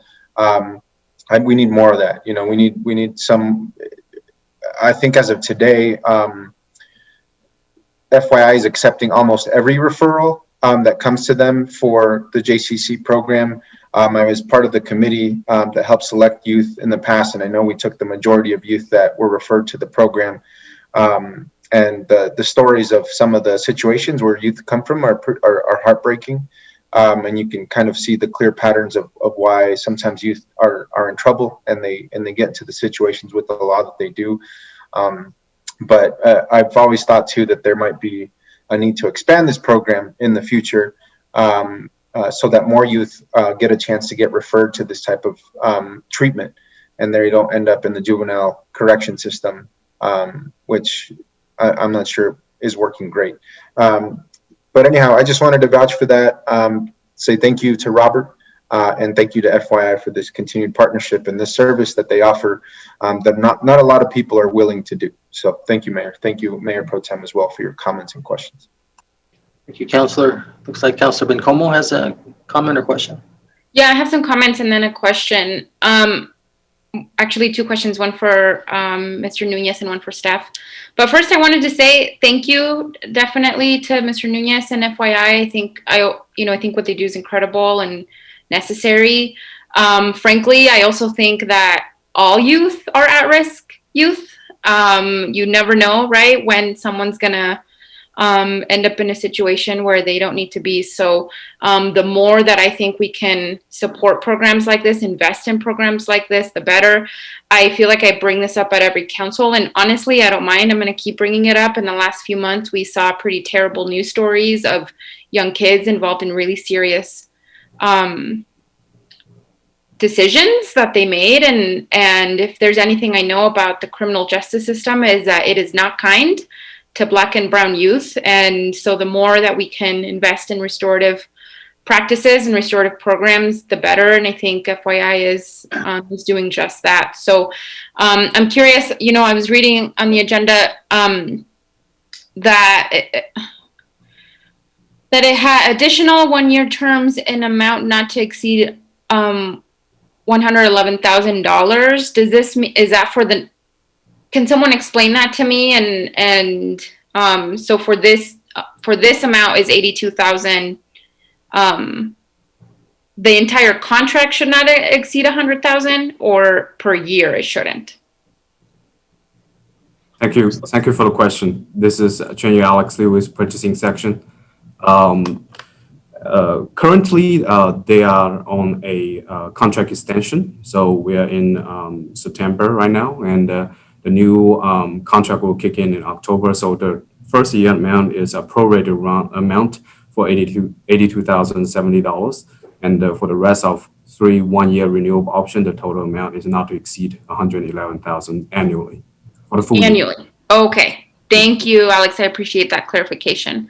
Sure. And then Mr. Nunez, I'm curious about capacity, if you had a magic wand, and I mean, what are capacity issues do you have? What else do you need support with? Again, I think given the situation in Las Cruces and the kinds of stories we've seen recently, what kind of additional support do you need? Mayor, council members, Councilor Member Bencomo. capacity, I guess we would all wish that there was no at-risk youth. Right. And Work yourself out of a job. Yes. Yes. But that's not what it is. I've been associated with this program since 2014, and I believe the city is doing an amazing job in the support. There's always a need for more funding. There's always a need for additional staff. There's always a need, but with what we have and as a continuum, because I want to recognize also our continuum, we have representation from the county, from the courts, FYI, private sector, NMSU. NMSU's professors are amazing, and they provide us also assistance with some internships. I believe we do a lot of positive, and I believe we have those resources. I believe it's a perfect fit for being in Parks and Recreation, as it gives us an opportunity to offer other outlet recreational activities to our youth, whether it be through our Teen Connection or through tutoring and learning service facilities that we currently are doing through this COVID. But I think we're a good partnership overall for our county. We are a very large county. The county also offers us, the Village of Anthony allows us access to one of their facilities so that we can go down south and offer this program to the families down south and not have to make them travel all the way up here. So that's one obstacle that they do not have to, they can overcome. The schools have always had open arms with us being able to go into the schools. Community schools is a big proponent. So we're trying to work with everybody to identify these at-risk youth, which again, I would agree that our community is all at risk at this time. And try to provide the families and the youth some service that will help them overcome in mentoring and tutoring, in more structured needed services that the entire family would need as well. Through that wraparound, I just heard the entire family, the entire community wrapping everybody around this child to raise them up. So I think we're doing things that are very positive, and we're communicating with CYFD, and they have also identified the opportunity for us to request for additional funds if we do expend these current funds that we have in our yearly contract. So that is keeping those open lines is something that's very positive for us. Thank you so much. I really appreciate you saying that. I just want to extend my gratitude and definitely reach out to me. This is something that's very important to me. So reach out for whatever you all might need there in terms of support. So thank you. And I'm glad you pulled this off the consent agenda, Mayor Pro Tem. I appreciate that. Okay, looks like that's it. Thank you very much for that. And if there's nothing further, Christine? This is on the motion to approve Resolution 21-050. Counselor Abeyta-Stuvey? Yes. Counselor Vasquez? Yes. Counselor Bencomo? Yes. Counselor Sorg? Yes. Counselor Flores? Yes. Counselor Gondara? Yes. Mayor? Yes. Okay, next is item 7.5. And need a motion and a second, please. Oh, I'm sorry, that's Council Bill 21-018, ordinance number 2951. Move to approve. Second. Motion made by Councilor Sorg, second by Councilor Bencomo. And was that you, Councilor Flores, that wanted this removed and you wanted a full presentation on this? Correct. Okay. Thank you. And I believe Sarah Gonzalez will be discussing. Good afternoon, Mayor and City Councilors. Larry Nicholas, Community Development Director. Agenda item 7.5 is an ordinance to approve a zoning change located at 2600 Silverhawk in the Sonoma Ranch development. Community Development Planner Sarah Gonzalez will present the information that's provided in the case packet. And also the applicant is Zoom available at the end of the presentation if should you have questions. Sarah? Good afternoon, members of City Council. Once again, this is for a proposed zone change from R1A, single family medium density, to R1B, single family high density. Currently, the property is located north of Azure Hills Road, which continues on north of Silverhawk Avenue and east of Sonoma Ranch Boulevard. Property encompasses 20 acres and is also zoned R1A, single family medium density. It is currently vacant and undeveloped and is part of the Sonoma Ranch East 2 master plan that was approved in 2004 and has had several amendments since that time frame. Here's a zoning map of the subject property. As you can see, it's highlighted in red. The property is zoned R1A. The properties surrounding this include Holding, which is to the north and to the east of the property. South of the property is the flood control and open space because there is an existing arroyo there that will be maintained and not changed. Further south of that property is zoning designations of R1A and R1B. Primarily, this area is zoned for single-family residential development, and then you have further to the east or to the west side on Callejitas, you would see the community college for Doña Ana. Here's an aerial map of the subject property. As you can see, it is vacant land. To the south, you can see that there is primarily single-family residential development. We did bring this development for Sonoma Ranch East to everybody back in 2018, where we kind of realigned and the property owner had requested that some of the multifamily and commercial lots be adjusted towards more of the east side of the property along Mesa Grande that will continue on. So within this area, you'll primarily see single family residential. What the applicant is proposing is to amend and rezone planning parcel H1, which is the current property that is 20 acres in size, from R1A to R1B. The request comes in order to just modify the rear yard setback. Currently, an R1A rear yard setback is set at 20 feet, whereas an R1B is at 15 feet. The reason the applicant is proposing this is to increase the buildable area within the area, so that way it allows for additional housing opportunities. Several times we run into questions and comments about, can they extend their porches or their patios? We want to add on to our home because maybe they're creating an in-laws quarters. And so they tend to need that additional space located within the rear of the property. The applicant will also be maintaining the original density of 6 dwelling units per acre on the property. So the density will not be changing, even though the classification of R1A and R1B have a different definition. Staff did send out the notice to all the relevant agencies and departments and did support the proposed zone change moving forward. When staff sent to the surrounding property owners, we did receive 2 phone inquiries. One was just information of what the definition between medium and high density single family residential is. Within that definition, a medium density means that you have 8 dwelling units per acre, whereas a high density means that you have 12 dwelling units per acre. In this case, the applicant is still below the medium and the high density per the approved master plan that was done in 2004. The other question was, is the development going to change from single family residential to multifamily dwelling units? And in this case, it's not. It's still going to be single family detached homes. This case went forward to the Planning and Zoning Commission on July 28th, and they did vote 6-0 to approve the proposed master plan amendment number 4, which would alter the zone change to go from R1A to R1B, because they did feel that it was consistent with the Sonoma Ranch East 2 development, because as you can see within the surrounding properties to the south, you have both R1A and R1B. It also meets the intent of Elevate Las Cruces Comprehensive Plan. This is within our suburban place type.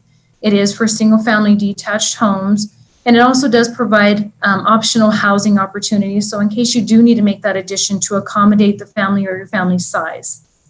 This also does comply with the Active Transportation Plan. As part of the master plan amendment, the applicant proposed an alternate cross-section in order to accommodate the neighboring properties. With that, the applicant is proposing to increase the sidewalks from 4 feet to 5 feet, so that way there's a little bit more space to walk on. And then also the applicant is proposing to have trees within every residential property along the front in order to provide shade. So that way you create more of this walkable area. So with that, these are your council options. I stand for any questions, and once again, the applicant's representative is present as well. Thank you, Sarah. Councilor Flores, do you have any specific questions? Or you just wanted to hear Councilor Flores? Yes, thank you, Mr. Mayor, and thank you, Mr. Nichols and Ms. Gonzalez. So my question is, in reading the minutes of July 28, 2020, Commissioner Muniz brought up a concern about the driveways and the width of, not the width of street so much, but the driveways. And then I think the explanation was that the driveways or the setbacks, and I'm confused about, you're talking about setbacks in the backyard or in the front yard, and then there was also, and I highlighted my notes, but now I can't find them, where there's going to be a change between the level of density, but then there was a correction by the developer who said, or the builder who said that, in fact, there would only be 4 dwellings to an acre instead of 6. So which is it? Because I think you just said that there would be 6. Mayor Pro Tem, Councilor Flores, as part of the development process, in order to change the master plan, they're just altering the zoning on the property, but they're not changing the approved density. With what they proposed for their preliminary plat for phase 11, they are proposing 4.6 dwelling acres per unit. So, or 4.6 dwelling units per acre. So it is reduced from the 6, but as part of the master plan amendment, they kept the same density that was originally approved. You can always develop under that, but they were looking not to develop over that because they didn't want to increase the density, because then that's when you get the smaller lots. You have more density going into an actual neighborhood. So the density remained the same. What they're looking for is just the rear yard setback to be at 15, because this is essentially, staff runs into this problem several times, is we now want to add on to our home, but we have built our home to the setback that's allowed. And so they're unable to add in an addition, or they can't do a porch. They have to come back for a variance for each single home. This allows the builder to come in and have more buildable space. So maybe they don't go to the setback, but they're allotted to. So that way maybe future development or future buyers of the home can extend it at a later date. So this is really just changing that rear yard setback from a 20 feet to a 15 foot. It doesn't adjust the front and it doesn't adjust the sides, just that rear yard coverage. Just the rear. Okay. And then the other concern, looking at the maps, what street will be, let me remove this. This is blocking. Okay. So in looking at the map and this area, how is that property going to be accessed? What's the name of the street? It looks like it's pretty crowded already, but so would they go Callejitas Boulevard, or is there another accessible route? Or yeah, how would they be accessing that area there? Okay, Mayor and Councilor Sarah, for the record, let me go ahead and show you the approved preliminary plat, that if moving forward, this would be the actual design. So here where you would see Silverhawk, so you would come off of Callejitas. Currently, you would be going up Silverhawk Avenue, which connects to the single family residential to the south. And then there's also going to be a connection from Prado del Sol Avenue. So right now we have these 2 points coming in. There is going to have to be some kind of bridge or culverts developed over the arroyo to where the water still maintains and is flowing correctly. And then what we'll see is in our future developments to the north, these 2 points have been left open. One of the concerns we keep running into from past subdivisions is there's no connection to the new subdivisions. With this one, once these developments to the north are developed, we'll now have 4 different connections to the actual subdivision. So we continue to make these connecting points. Well, does that street exist now, Sarah, Ms. Gonzalez, that northern point there that you're going along with the arrow? Is that a street there?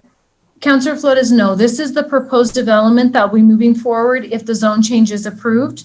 So currently we only have the development to the south, and then we have the arroyo. And so until these lands up here get developed, we now have the next connecting point. Prior to this, prior to our active transportation being adopted, these connecting points were always not as requested. And so now we're moving forward thinking of our future of how we want these developments to start being planned as they continue on.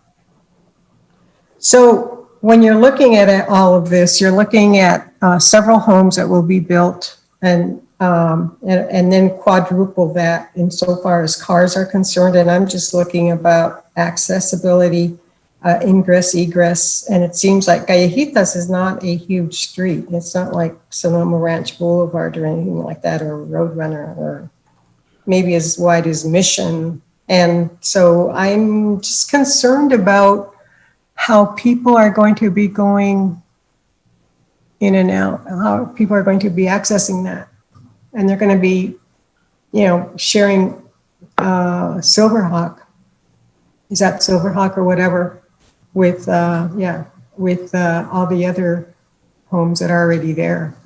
So there's just a concern there, and I just want to know, and you did explain that with more developments, then you're looking at adding more streets or something. Is that what I understood?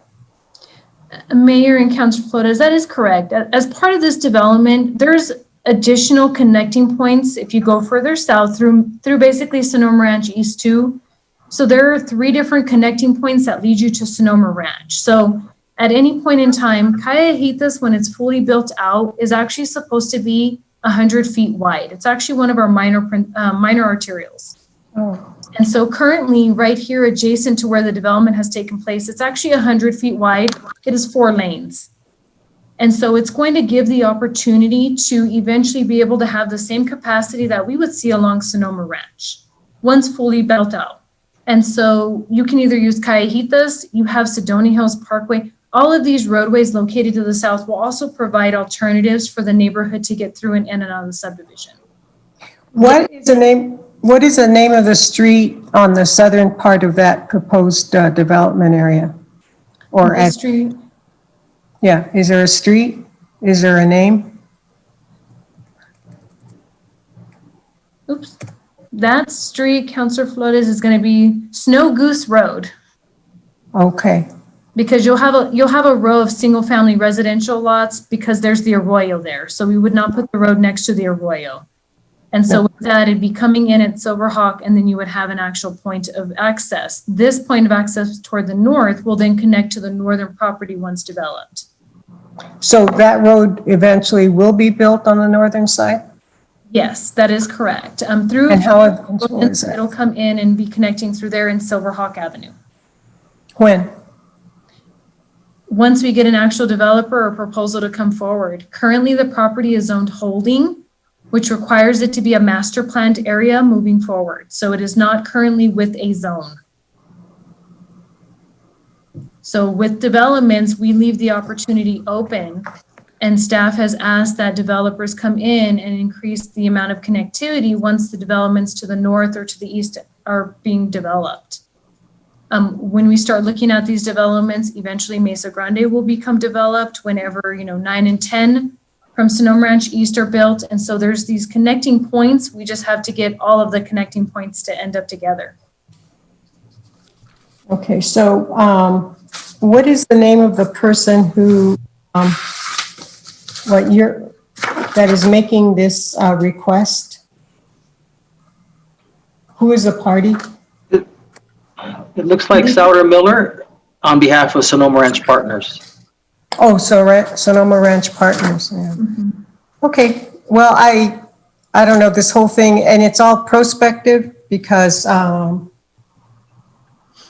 we don't have a developer, you don't have a builder, but this is the way it wants. Okay. All right. Thank you. Thank you, Ms. Gonzalez, and thank you, Mr. Nichols, and thank you, Mr. Mayor. Yeah.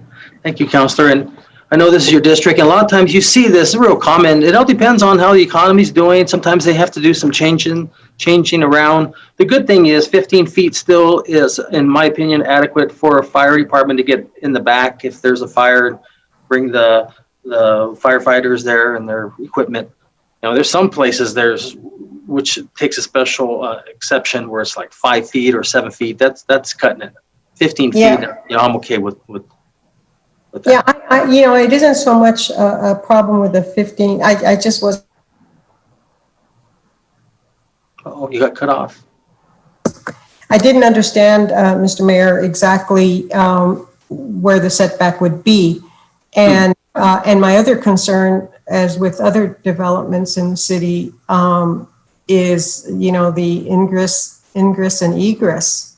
And as Ms. Gonzalez explained, once this whole part of the northern part of that area is, developed, then they're looking at putting in another street, I guess. I don't know.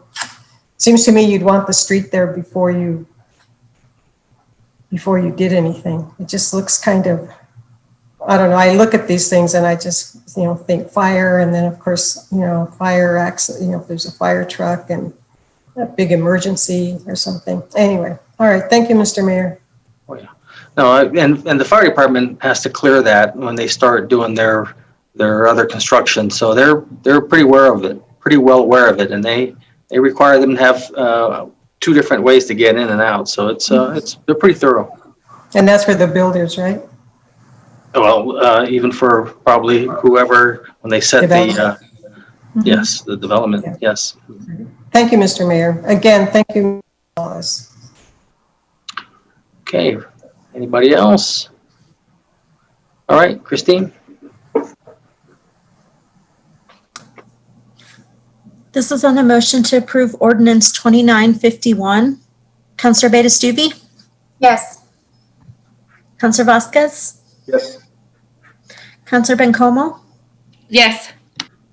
Counselor Sorg? Yes. Counselor Flores? Yes.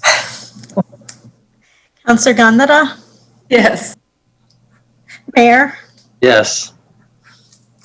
Okay, so now we're going to go to item number 8, which is a public hearing. So it's 2:47 p.m. Public hearing is now on. Is there anybody, did we receive any information about either for or against a license and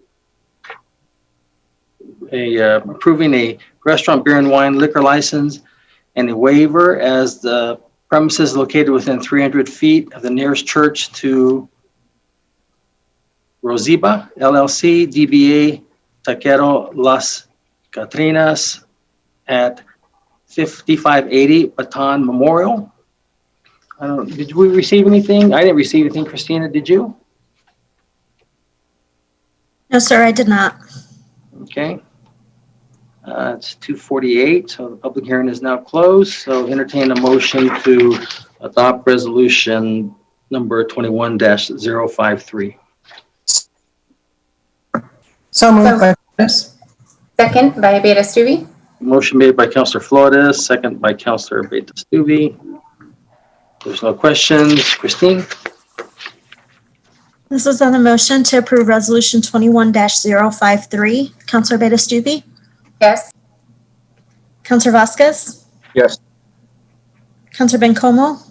Yes. Counselor Sorg? Yes. Counselor Flores? Yes. Counselor Gandara? Yes. Mayor? Yes. Okay, we have another public hearing. It's 2:48 p.m., so the public hearing is now on. Did we receive any emails or communication regarding approving the transfer of ownership and change of location of dispenser liquor license number 0913 with package sales for Unique Foods LLC, doing business as Toucan Market at 1701 East University Avenue, Las Cruces, New Mexico 88001. Mr. Mayor, this is Vanessa King with the City Attorney's Office, and we did not receive any positive or negative feedback in this matter. Okay, thank you, Vanessa. Thank you. And I didn't receive anything either. And so with that, it's 2:49 p.m., so the public hearing is now closed. Entertain a motion to adopt resolution 21-054. Counselor Sarg, vote moves to adopt. Second by Beta-Stubbe. Okay, motion made by Councilor Sorg, second by Councilor Beta-Stubbe. No questions. Christine? This is on the motion to approve resolution 21-054. Counselor Beta-Stubbe? Yes. Counselor Vasquez, Yes. Counselor Bencomo, Yes. Counselor Sorg, Yes. Counselor Flores, Yes. Counselor Gondara, Yes. Mayor, Yes. Okay, we're at 8.3, Resolution 21-055. Need a motion and a second. Move to approve. Ms. Sorg. Second, Abeta Stuvi. Motion made by Counselor Sorg, second by Counselor Abeta-Stuvi. And we have, looks like Mr. Will Blanchard will be making the presentation. Good afternoon, Mayor and Council. William Blanchard, Budget Analyst. Can everyone see my screen? Yes. The resolution before you is to accept 4 new grants, 2 grant amendments, and to adjust the budget. And after I present, I'm going to pass it over to Aaron Sherritt with grants and Dr. Griselda Martinez with economic development, and they will be giving you some more info on a couple of the grants.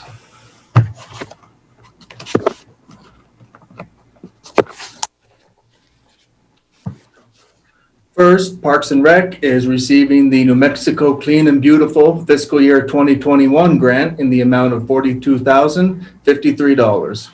This provides annual operating funding for the Keep Las Cruces Beautiful program, which includes cleanup events, after-school programs, internships, and other operating expenses. Quality of Life is receiving the Meals on Wheels Loves Pets Fiscal Year 2021 grant in the amount of $5,000. This will provide funds to senior programs Food for Paws program to purchase pet food, food storage supplies, and provide additional funding to offset veterinary and grooming services. The City Manager's Office is receiving the New Mexico CARES Act Fiscal Year 2021 grant in the amount of $7,104,802. This provides funding to reimburse the city for costs associated with the COVID-19 public health emergency. These funds will be budgeted in the city manager's office budget until city management determines where it will be distributed. Economic Development is receiving the Small Business Continuity Grant Program Fiscal Year 2021 grant in the amount of $5,440,188. This will provide reimbursement funding for the city to administer a grant program for the small businesses hardest hit by the COVID-19 pandemic.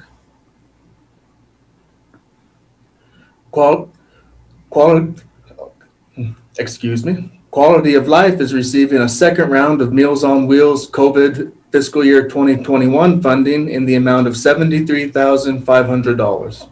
This will provide funding for home delivered meals, contract cook, and delivery driver positions for 3 months in response to COVID-19. Metro Narcotics is receiving the High Intensity Drug Trafficking Areas, or HIDTA, Fiscal Year 2021 Modification 1 in the amount of $32,200. This is providing an increase in their operating funds. And with that, I'm going to turn it over to Aaron Sherritt from Grants. Thank you, Will. Thank you, Will. Good afternoon, councilors and mayor. I'm Aaron Sherritt with the Grants Administration Office, here to talk to you a little bit about the New Mexico CARES Act. So to give you an overview, the New Mexico CARES Act was funding allocated from the Federal CARES Act on March 27th that was passed. The state received $1.25 billion as part of that allocation. The state is responsible for transferring funds to local governments with populations under 500,000.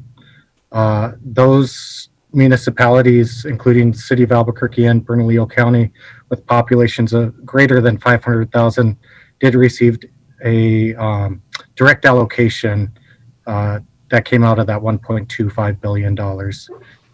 DFA then, which is the Department of Finance and Administration, created a grant program to distribute those funds to local municipalities.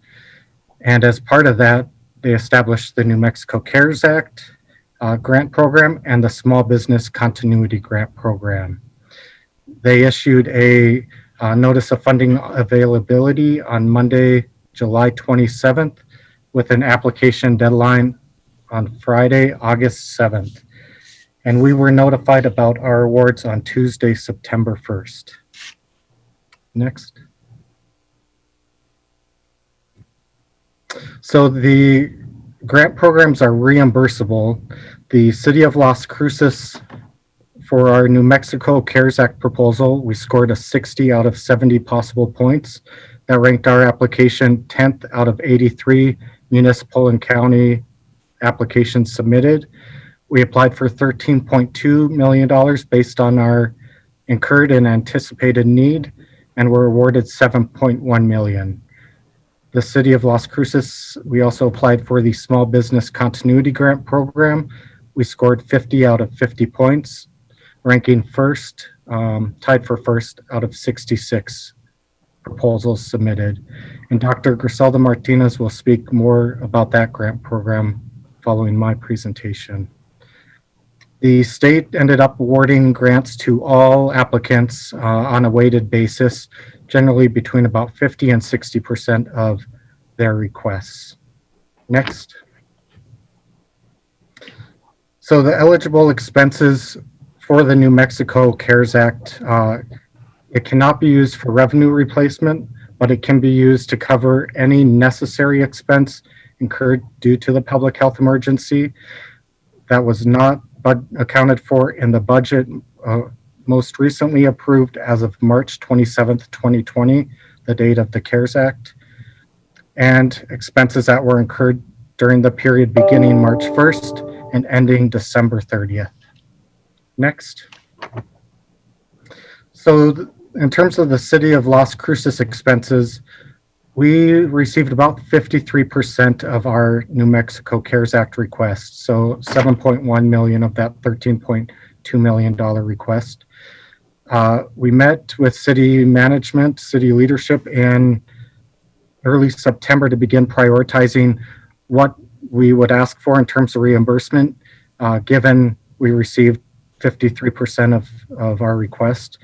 And in terms of priorities, we're seeking reimbursement for eligible community assistance programs, including rental assistance, eligible leave programs, IT equipment for remote work upgrades, as well as FEMA disaster relief grant match. And that's, FEMA requires a 25% match for our disaster relief grant, and these funds can be used to help cover that. And with that, I will turn it over to Dr. Griselda Martinez to speak more about that Small Business Continuity Grant. Thank you, Aaron. Good afternoon, City Council and Mayor. It is my pleasure to be here to speak to you about the Small Business Continuity Grant. Well, next, please. So just a little bit of background in addition to what Aaron just presented. We requested $10,250,000 in August of 2020 to the stage for this purpose. Just a very important highlight, because of the funding is coming from CARES Act, this is a very unique situation in which we can create a grant program to help businesses directly and not be in conflict with the anti-donation. So this is a very unique position we have here before us. The eligible businesses to apply for this grant is small businesses and not-for-profits.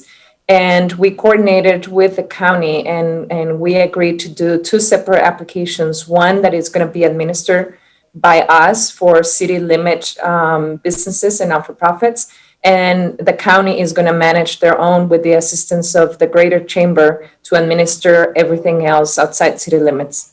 So we defined that our program to be up to $10,000 to those who demonstrate hardship from COVID-19. The CARES Act requires the full expenditure of these funds by December 31st of 2020. Next.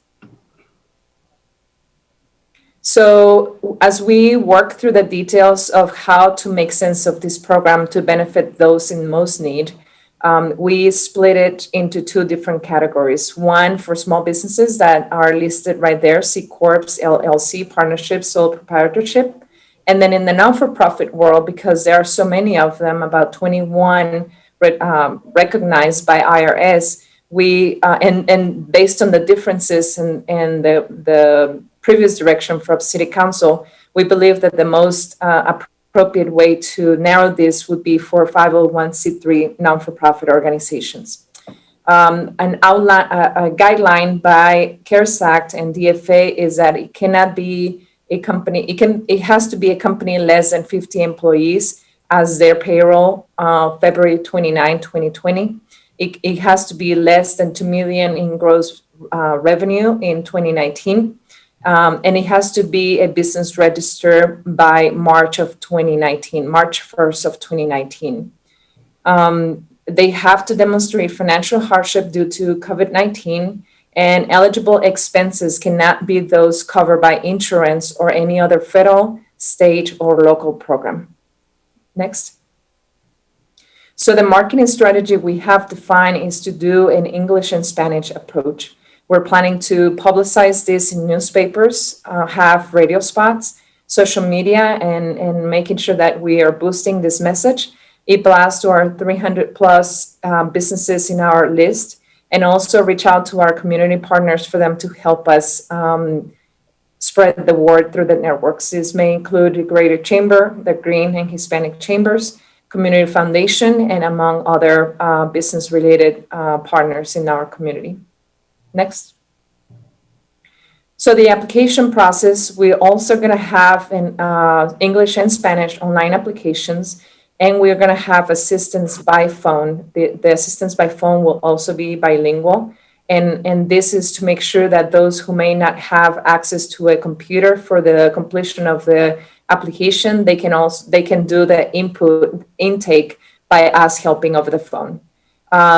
Each applicant would be assigned to a staff person, and that staff person is going to help them through the whole process, not only in the intake, but also until award or otherwise. So the staff reviewer will make sure that we have all the documentation and then evaluate based on the matrix criteria that we have defined, and then an award recommendation will be provided. Next.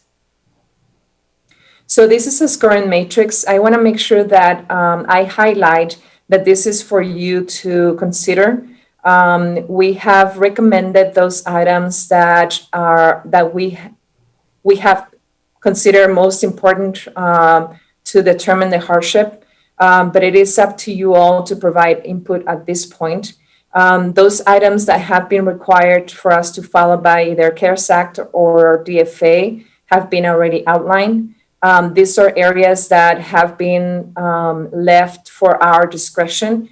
And at this point, I'd like for you to provide any input if you have any. The matrix, as you see on the left side, it would be number of employees or equivalent to full-time employees as of February of this year, with prioritizing of those smaller businesses. When we evaluated the number of businesses that are registered within city limits, we had about 3,000 total. Out of those, about 2,500 are eligible within the time frame, so registered before March 1st of 2019. And among those 2,500, about 58% are in this category of 1 to 10 employees. So that's the bigger portion of the businesses in our community. The second one is the impact that they have had due to COVID-19. And we are weighing more those that demonstrate a higher need than those who demonstrate a less need. The third one is businesses owned by socially disadvantaged groups. And this we have yes and no, 5 points for those that are owned by a social disadvantaged group and 0 for those that are not. The next one is recipient of any federal, state, or local COVID-19 related support. And that's also a yes or no question. And then whether or not they had to close their doors given their public health order.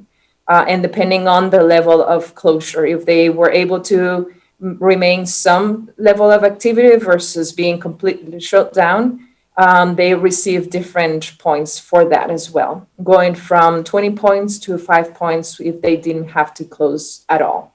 And the last one is if they had to some type of curtail order impacting their businesses as well.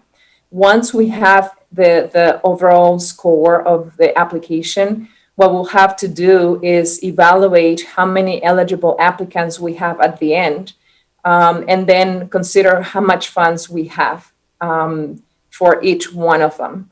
And also consider that the maximum amount is up to $10,000. And with that, we will have X number of businesses and non-for-profit organizations that are eligible, ranked by points, and then with the funds available, determine the actual award for these entities. Next. So the award process, once we evaluate the application, the backup provided by businesses and ensuring that we have all the documentation required, what we would do is then have an agreement between the city and the entity awarded.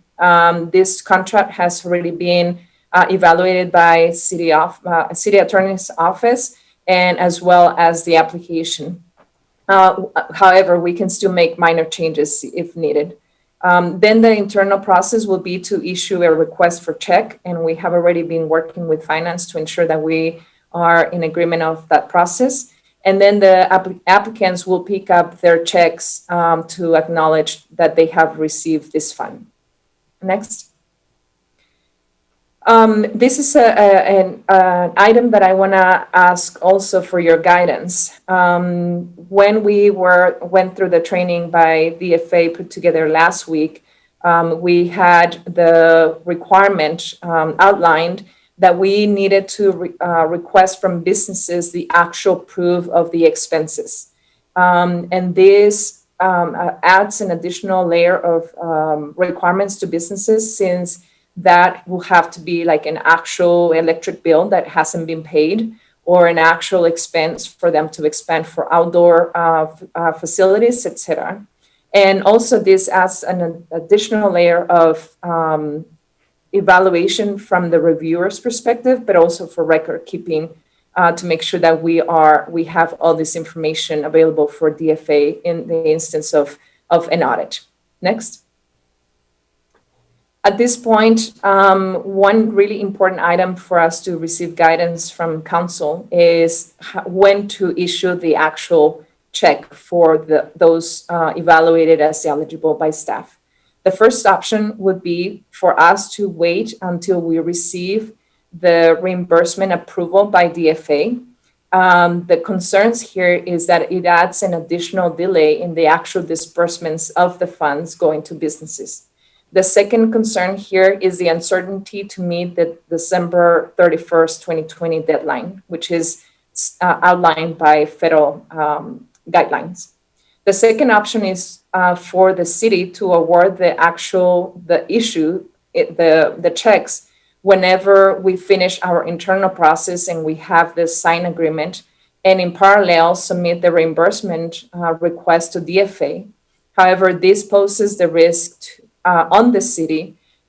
Shall DFA reject any of the expenses as not eligible? However, this would allow for the process to be faster. Next.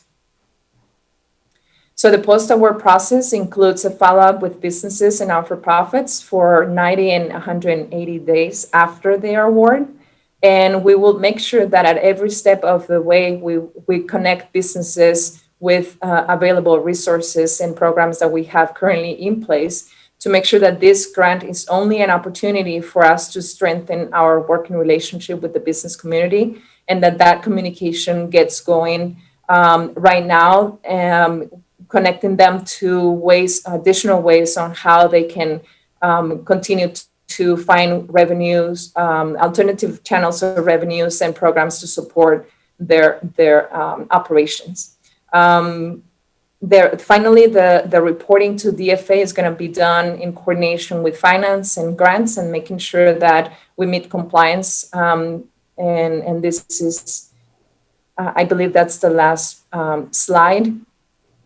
And before we go to council options, I'd like to highlight the items that it would be very important for us to receive your guidance. And primarily are the options 1 or 2, but also the definition of not-for-profits being narrowed down to 501c3 instead of the broader options here. Okay, thank you, Dr. Martinez. Councilor Flores, did you have your hand up or did you have a question? Both. I have my hand up and I have a question. Oh, well, you got lucky. Today's your lucky day, so. Oh, I'll go buy a lottery ticket. That's what I was gonna suggest. And thank you, Dr. Martinez. So the concerns that you've raised, one is in the record keeping insofar as proving that those expenses were incurred or that they haven't been paid and that it's going to cause an extra burden on staff. And then the other one, which is the flip side, is the distribution, whether the city should go ahead and go through the steps and provide the funds to the people who qualify. But then you run the risk of the DFA not approving the information you provided. So that doesn't make sense to me. It's not, I mean, it doesn't make sense to me, or I should just say I don't understand that, because it'd be the city then picking up the tab in an area that really wasn't anticipated. So can you explain that dichotomy to me, please? Yes, Mr. Mayor, Councilor Flores. So I believe you are correct. When we submit, and I'll defer on a regular grant to Aaron Sharad for him to explain the process that we follow. You are correct. The 2 options that I bring to you today is, one, poses the risk on the city and expedites the disbursement of the funds to those that the funding was intended for. We can do it either way. I just wanted to make sure that these 2 options were brought to you and that direction from you was embedded in this process. And I will defer to Aaron for more explanation on how we process grants to DFA on a regular basis. Thank you, Dr. Martinez. And one thing I'll note with regard to this discussion is that this is obviously a very new grant program and a new thing for DFA. And they're trying to, I think, fit this program within kind of the structure they have, and that's dealing with capital outlay. And so it follows a similar pattern in terms of, requesting a notice of obligation, getting that signed and committing those funds. That said, we have had a lot of back and forth with DFA just in terms of what is eligible expenses as they're trying to figure this out. And there is a certain level of ambiguity in our submissions and what we anticipate will be covered and as eligible expenses and what they may say is or isn't. So I don't have any more insight other than that into the process. Well, how would you justify, Mr. Charette, how would you justify the city covering those expenses? And what would what's a potential amount there that we're looking at? Take option 2. Mr. Mayor? Yes, Dr. Martinez. So, Mr. Mayor, Councilor Flores, so the CARES Act at the federal level, they provided guidelines on what are eligible expenses. And as I mentioned in one of my slides, they must be related to those incurred by COVID-19. So we do have some guidelines. For instance, unpaid bills by inability to have revenues to pay those. because of closure.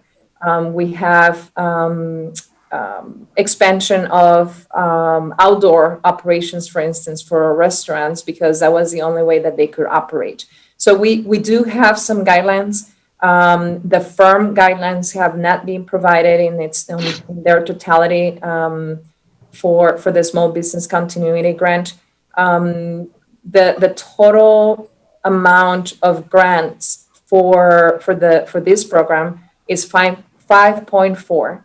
However, $5.4 million. However, for those, I believe that there would be, not having seen an application yet, I believe that majority of the funds will be very clear, straightforward, COVID related. And that would be those easy answers. My question would be more on those expenses that would be questioned by DFA after our due diligence. So we are committed to completing our own due diligence to make sure that we follow the guidelines that we have as of now. But at the very end is DFA approving yes or no on any paperwork that we submit, and final answer from them. But that still doesn't really address, in my mind, just doesn't jibe with the concern that you're not going to have the receipts in, or that you would, excuse me, not that you wouldn't have the receipts in, but that you wouldn't have a final analysis on the reliability or the validity of the proof of hardship incurred by those who are seeking reimbursement. And I thought that that was a factor in submitting it timely to the DFA, and would have an effect on meeting the deadline of December 31, 2020. And even if you met the deadline, not necessarily get approval. So there's like 2 or 3 factors there that are kind of jumbled in my mind. And I don't know, I just don't see how the way I see it right now, Dr. Martinez, respectfully, is that I just don't see how we could approve something so tentative. I mean, where's the, how can we, explain that to me. Thank you. Mr. Mayor, Councilor Flores, actually the due diligence for the detail of the receipts, that would be done within the city. So we would be in charge of doing that. Those receipts and invoices would not go to DFA. What would go to DFA is a summary of the recommended awards by category, and those categories would be the ones approved by DFA. So we will be accountable to have the receipts and invoices provided by businesses as a record in the instance of us being an auditor. During the grant program and award, we would not provide that level of detail, but just the sum per category to DFA for their review and approval. But I agree with you on being the big question. Thank you, Mr. Mayor. And thank you, Dr. Martinez. Thank you, Mr. Mayor. Thank you, Councilor. Looks like Councilor Sorg is next. Oh, wait a minute. No. Excuse me. Councilor Beta-Stuvey. Thank you, Mayor. And thank you, William, Dr. Martinez, and Aaron. I do have a few questions related to all of this. When we went, and I'm starting a little bit further, to get these applications in from businesses, you said you were going to target, you were going to have help from the chambers, and then do the e-blasts. I'm not sure if we can go back to that slide real fast. To the marketing strategy. Yeah, the marketing strategy, please. Thank you. Thank you. So one of my concerns with this, how many, do we know, like just a guess on how many businesses are actually registered to the 3 chambers out of all the ones that we have? So, Mr. Mayor, Councilor Abeyta Stuvey, what we would do with our partners, it would be an effort to promote this opportunity. It would not be through their membership. Just Okay. for clarification, we would do an e-blast, and as we have been doing information blasting on the business register, and we would ask our community partners to help us promote this opportunity. But we're not aiming this to be a program specific for chamber membership. Okay, thank you. And, just with that, since those are paid items, those businesses that have the better equity access, are part of those programs. So I'm anticipating that those that haven't been able to participate, finances sometimes are a reason that they're not able to participate in those areas. So I just want to make sure that we are just recognizing that.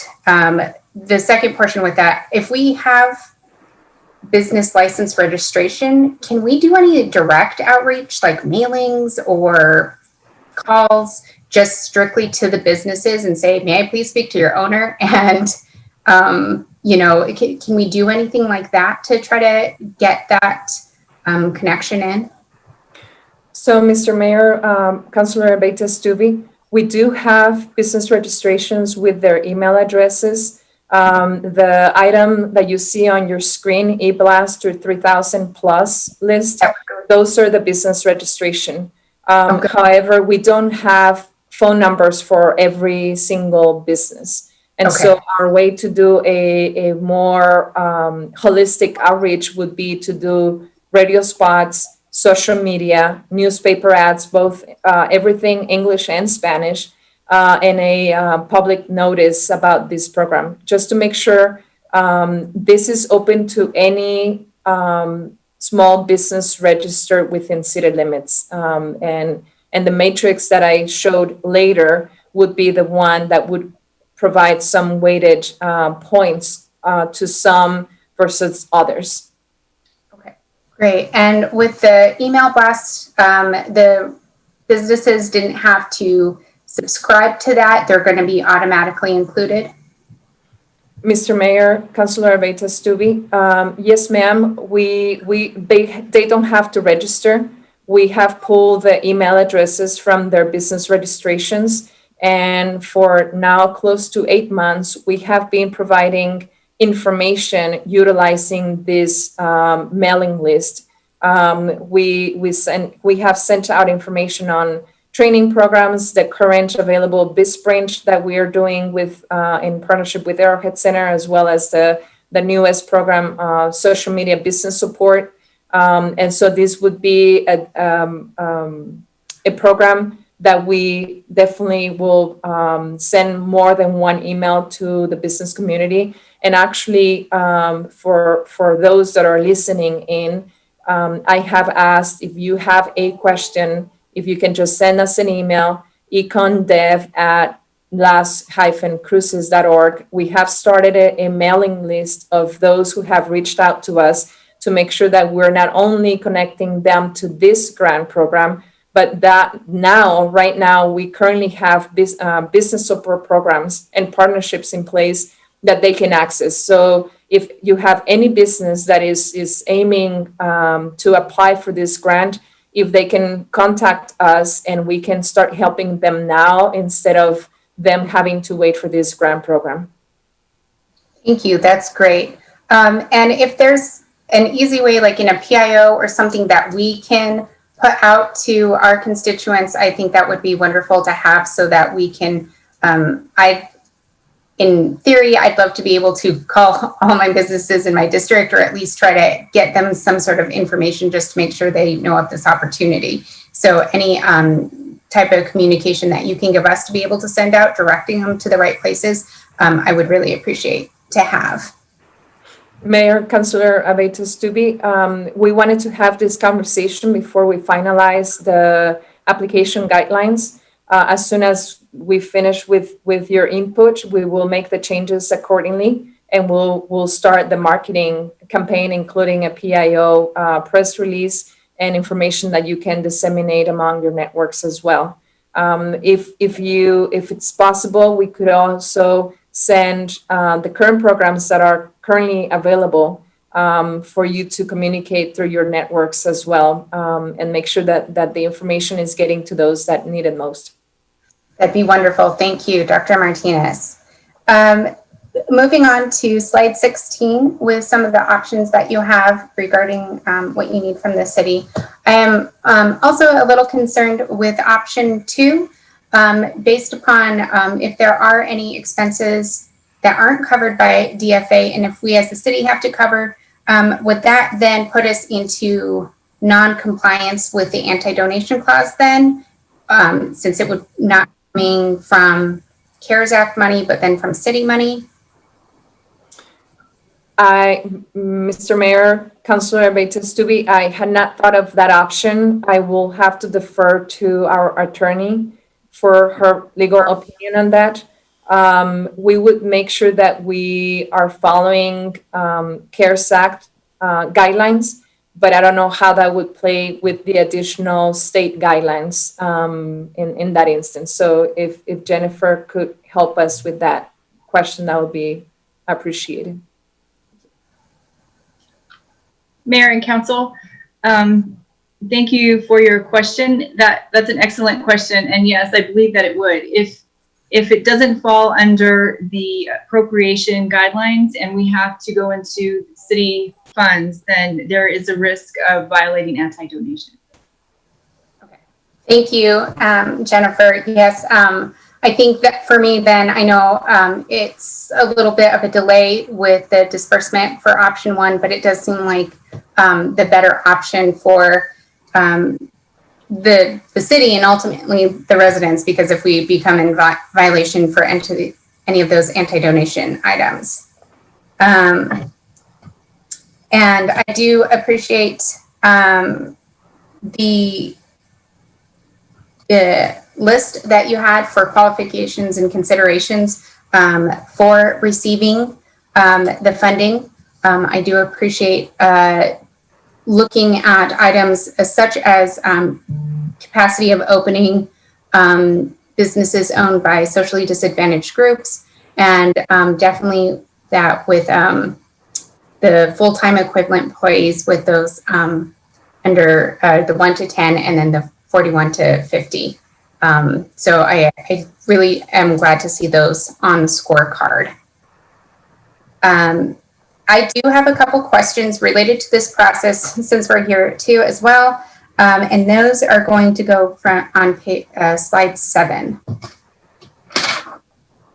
And with it, I really appreciate everybody that participated in this process for receiving funding. I know that everybody was asking for so much funding, and I just wanted to check in to see, and I always think equity with different parts of the state. I know that in Las Cruces, oftentimes the southern region, I know a lot of people feel like we get left out or not taken quite to the same seriousness. So with this, it's just a checks and balances on this.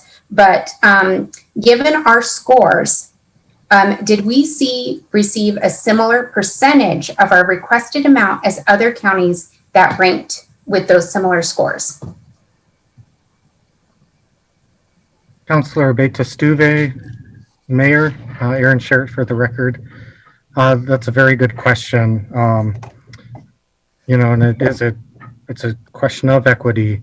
I would say that, for the most part, I understand the DFA's intent in terms of the weighted scoring, and I believe they awarded 100% any applicant that submitted for $50,000 or less. Again,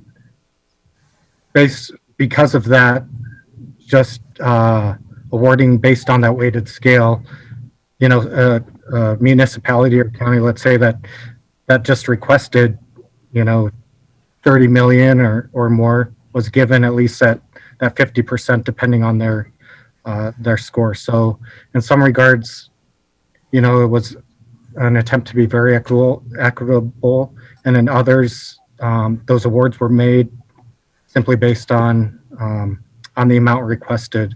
And of course, our combined request between the two grant programs was just over $26 million.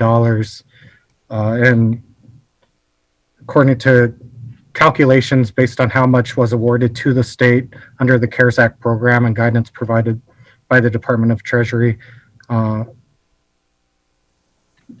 fact, the amount I guess I calculated was about that 26 million in terms of what our share could be. But again, those guidance provided by the Treasury and the state has created this grant program and distributed funds accordingly. So that's a very good and complicated question, especially based on our need as well in terms of the number of cases that we have here and the impact that it's having. So thank you for that question. Thank you. And thinking on with this, we're the second largest city in the state, and that means we're going to have more businesses that are going to be applying. And with that in mind, we still will see a gap, and I'm sure we could request all the money and still have need no matter what. But I just want to make sure that we're looking at it, and then hopefully on my job, why I'm here in office, will hopefully to build up that capacity and power and to let people know that we do need to see those equitable things if there are issues around. So thank you very much. And thank you for all the hard work that everybody did to get this money on the requests. And thank you, Mayor. Thank you, Councilor. Looks like we have Councilor Sorg next. Okay, thank you, Mayor. And thank you all that have been giving us this information. This is important. Could you go to slide number 13, I think it is, with the diagram? One little thing caught my eye, and I'll probably answer the question when I actually ask it to you all. In the box there, it says current percentage capacity of opening. Okay, you have 0 to 25% is 20 points, and then 76 to 100%, 5 points. So how do you score somebody that's between 25 and 75% opening? Or isn't there no such thing? Mayor, Councilor Sorg, for the purposes of space, I just included the lowest and the highest score. For those in between, we have between 26 and 50 for, I believe, 15%. And then the next rank for 10 points, 15%, so it's 20 points, okay. 15 points, 10 points, and 5 points Okay. for each quartile. That's okay. I just wondered if you missed it, but I see you put it in. Yeah, you've added it. As far as the choices of that you have there, one or two, it's obviously options, I should say. We're going to have to go with number one. But I was wondering one other thing real quick here.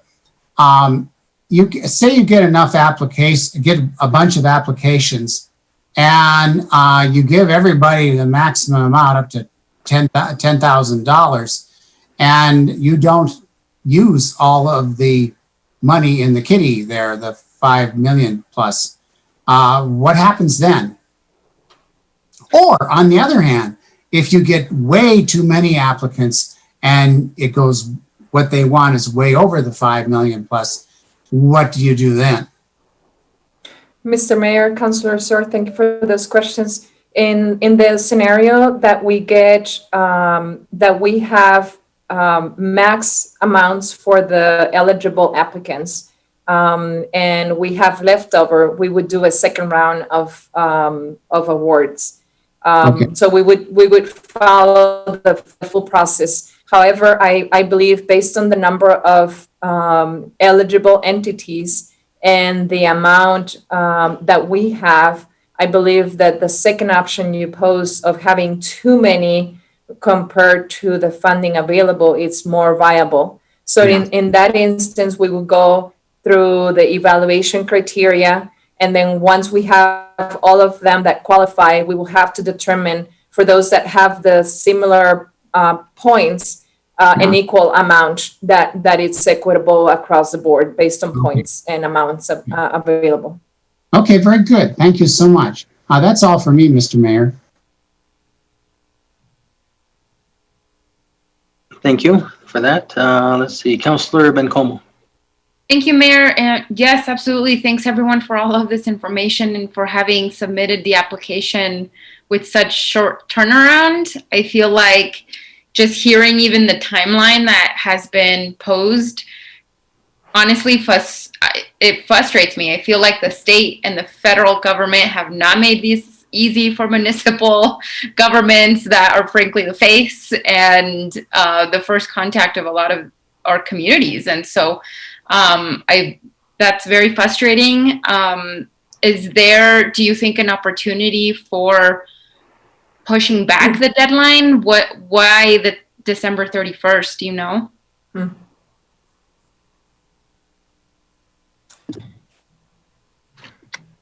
Mr. Mayor, Councilor Bencomo, I don't know, but I see David Dallahan on the screen. He may have an answer on that. Or Aaron, yeah. Mr. Mayor, Councilor Bencomo, I assume it has to do with the fact that under the Federal CARES Act, it gave us everyone a December 30th of 2020 deadline for everything to be done. We've had the same concerns, but everything that we've seen is tied to that deadline related to the Federal CARES Act. Even the non-monetary items, such as extended FMLA for childcare purposes. It was not anybody's doing it at the state level. I think it came out in the federal legislation.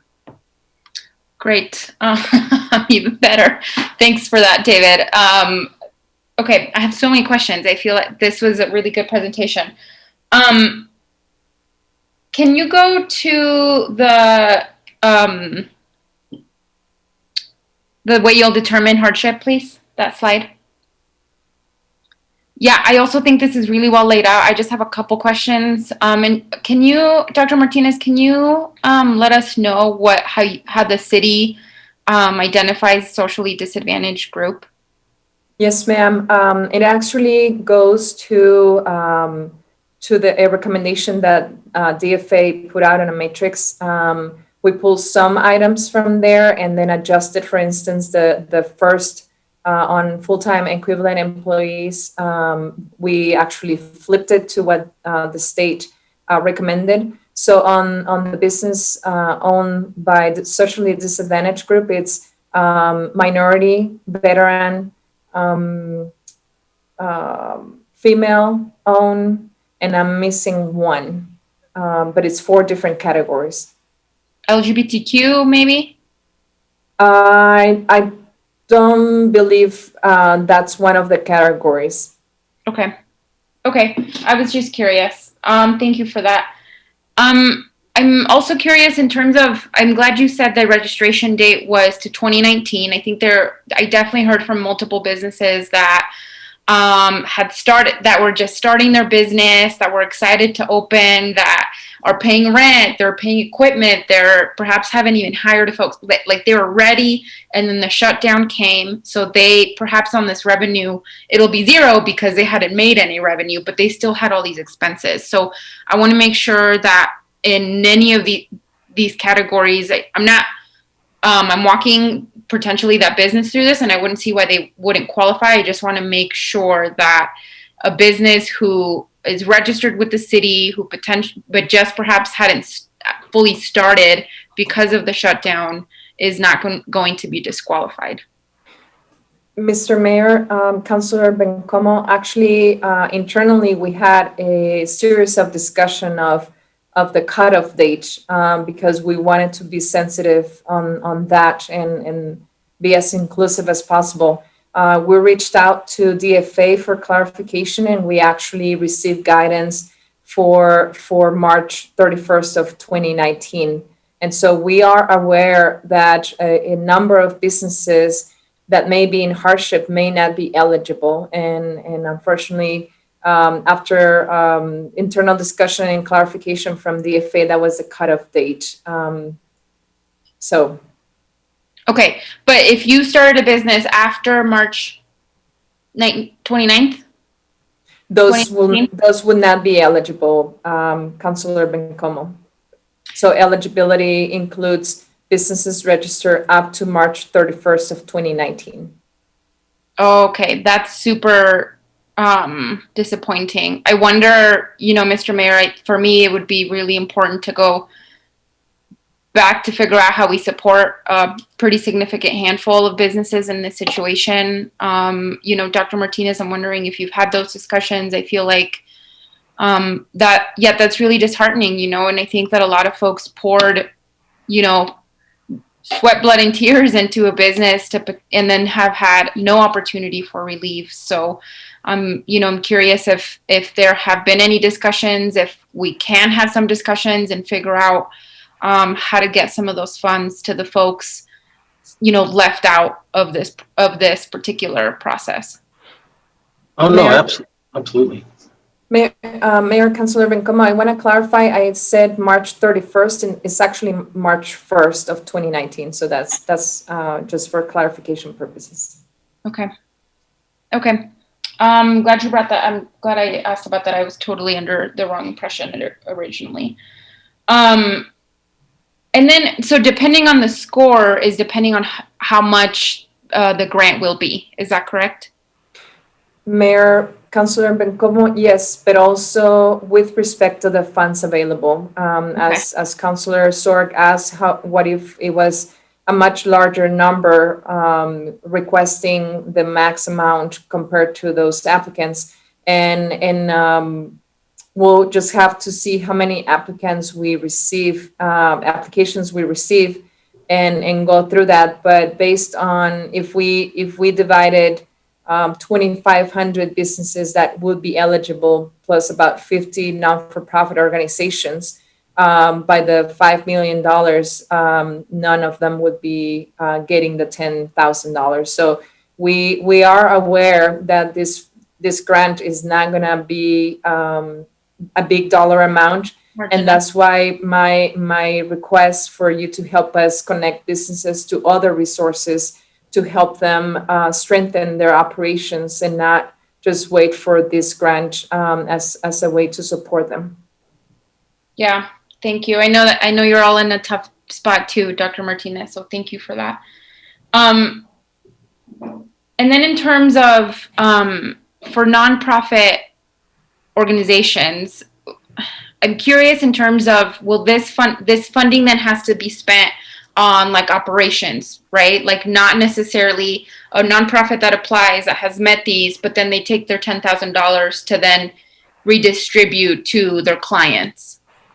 So, Mayor, Councilor Bencomo, they would be subject to the same guidelines. And so actually the eligible expenses are vendor bills such as rent, mortgage payments, marketing, outdoor dining expenses, sanitation supplies, PPE, and utility costs. So for-profit and not-for-profit will be subject to the same eligible expenses. Okay, great.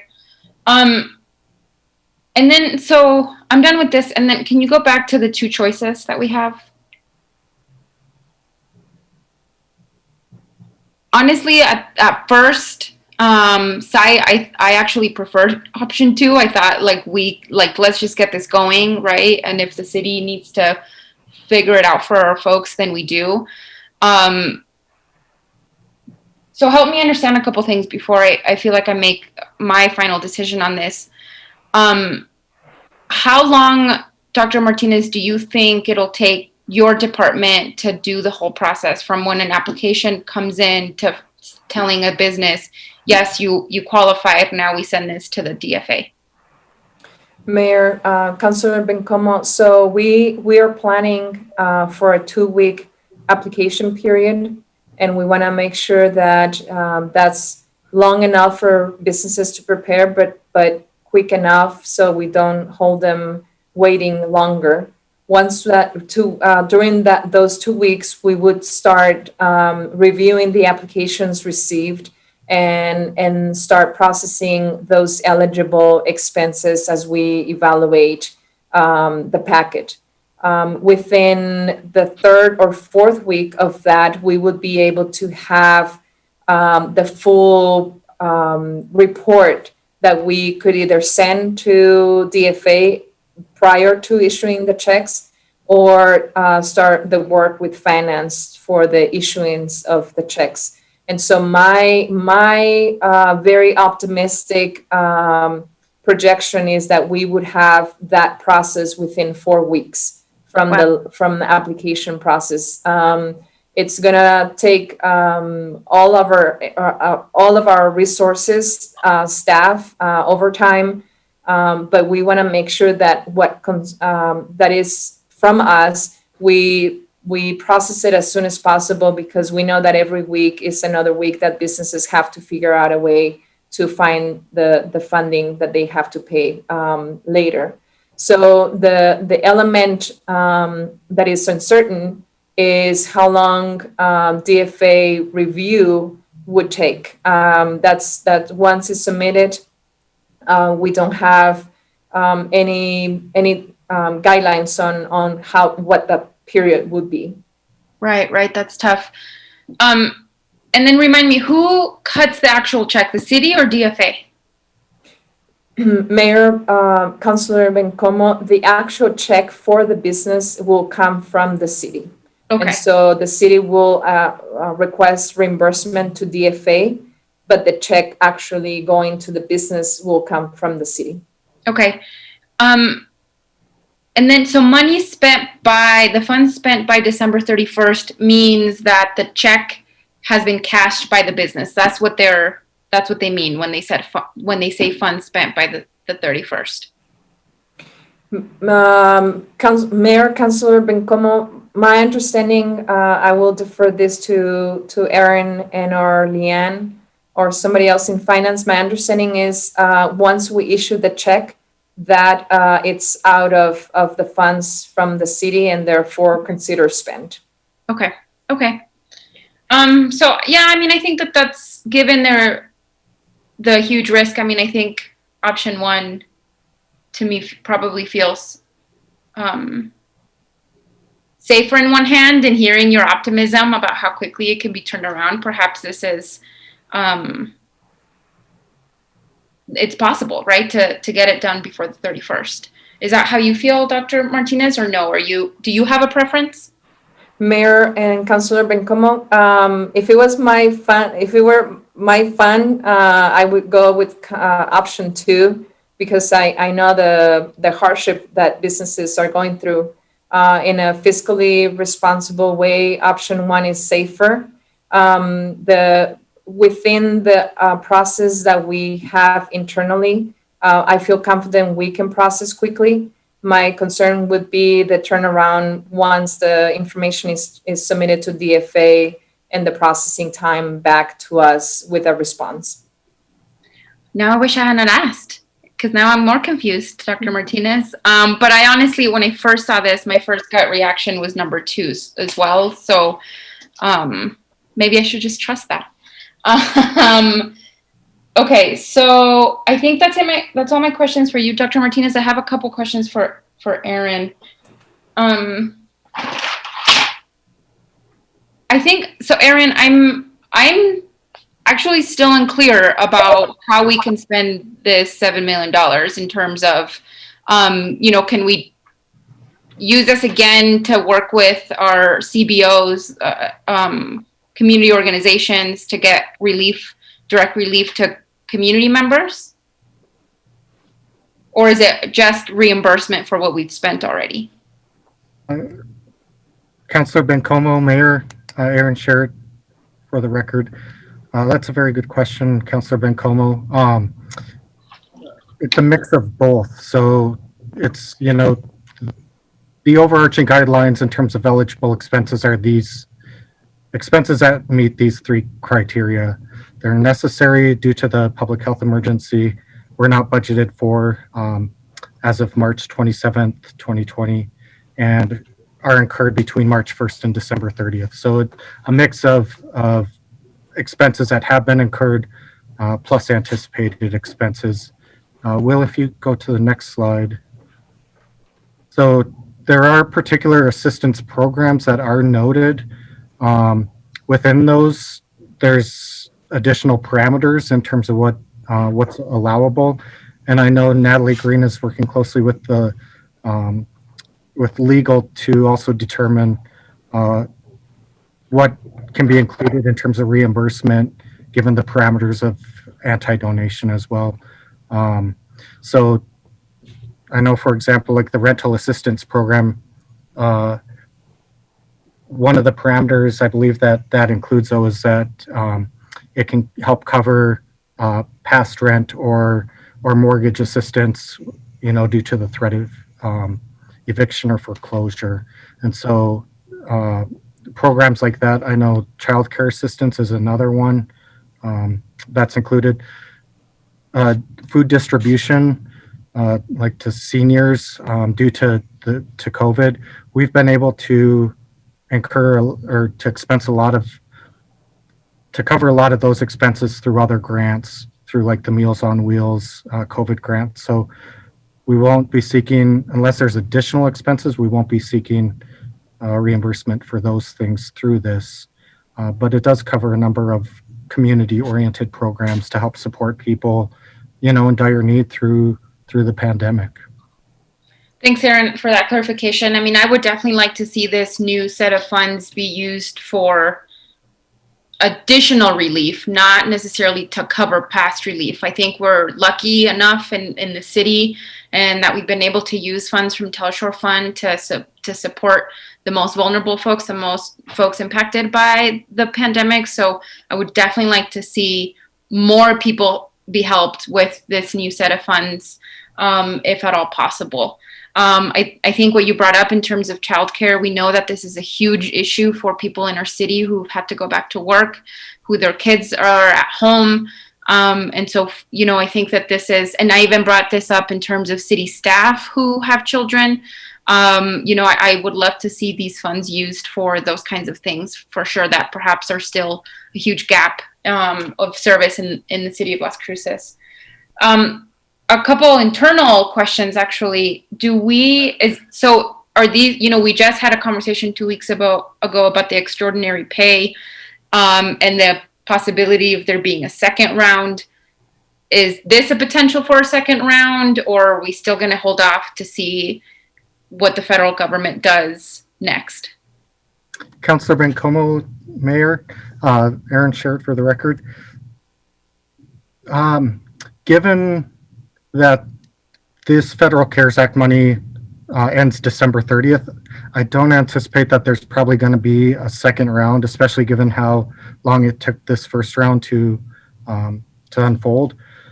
That said, I don't know what the chances are, for additional relief at the federal level. But yeah, that's about all I can say in that regard. Okay, and I don't know, if the city manager's office has talked about this in terms of the possibility of these funds, but I would love to hear from folks if it's not through this that we provide a second round of extraordinary pay for frontline workers. That's okay. I was just curious if this is an opportunity, given we just had that conversation 2 weeks ago. Councilor Bencomo, looks like David Maestas wants to jump in real quick. Yes, thank you, Mayor. This is David Maestas, advisor to the city manager. Councilor Bencomo, one of the primary areas of focus that we started looking at when we had the idea and when we were given the funding for the New Mexico CARES Act is to look at reimbursement for the areas that we have covered costs, specifically areas like from the Telshore Fund. What that does for us allows us the opportunity, based on this deadline, is if we use the money to reimburse a lot of these areas now, then after we replenish the Telshore Fund with the money we have here, that gives council the opportunity a few months from now or in the future, when we find out that there are other areas of concern or an additional round of extraordinary pay for staff, then council can do that based on the Telshore Fund that's been replenished with these CARES Act funding. So in other words, you pay yourself back, and then that gives you opportunity for additional funding if you see fit for that. That is one of the options that we can look into, and it helps take care of the areas that you're talking about. Thank you. Thanks, David. Yeah, I totally understand. I think that that's a good strategy, and I understand that. I also know that we do know the needs, right? Like, we do know that there's people struggling right now for childcare. And I think we just absolutely funded Community Action Agency to support some of those folks. And it wasn't, if I remember correctly, it was 100 or less families, right? So I think that that's a small dent. And we can certainly make a much bigger dent. So, yeah, so that's what I'll say. And then my last question is in terms of paid leave that has been accumulated by staff that haven't been able to take time off. I sit on the utilities board, and I know that this is a really big concern. I want to make sure that folks don't lose any of that.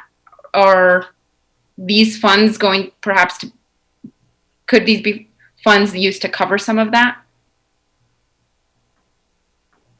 Councilor Bencomo, Mayor, Aaron Sherritt for the record.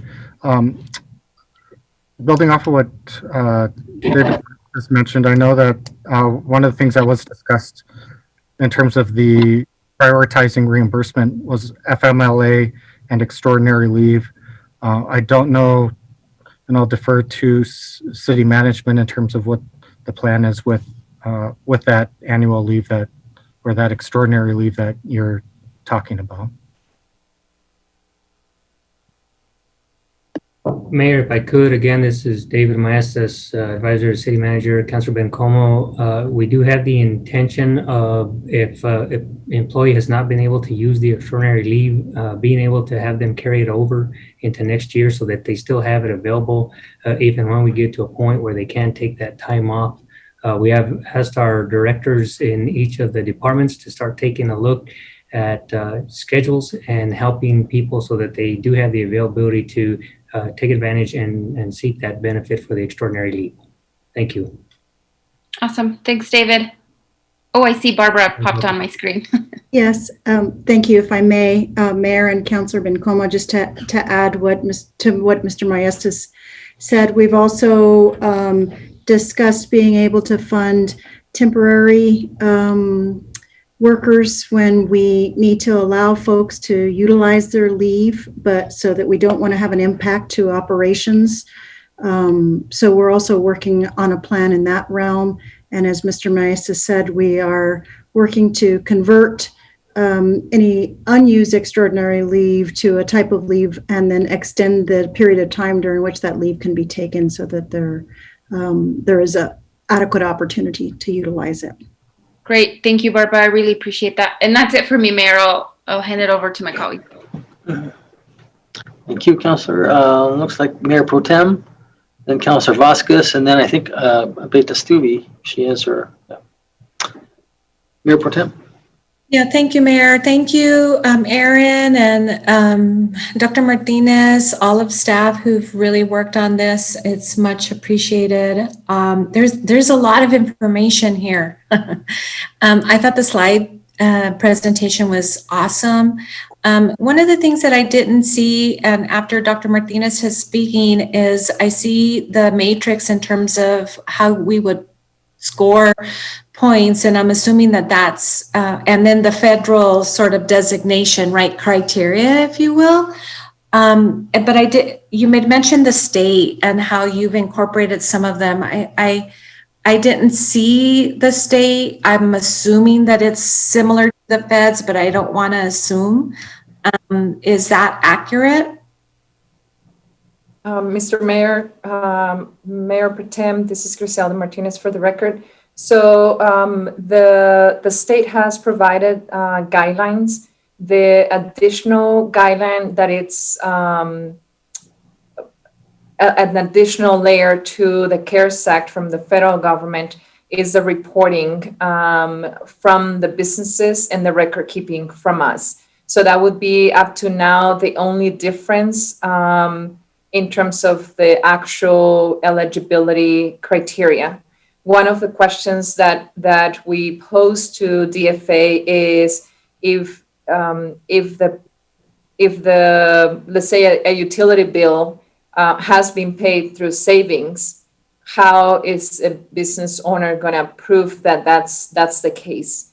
That is still hardship, but they have been able to cover the payment. So that's one question that we still haven't received clarification. As Mr. Sharat mentioned, DFA is also finalizing their guidelines. So up to this point, the only difference versus the CARES Act in terms of requirement on this particular grant program is the additional reporting requirement from us and the invoicing coming from the business.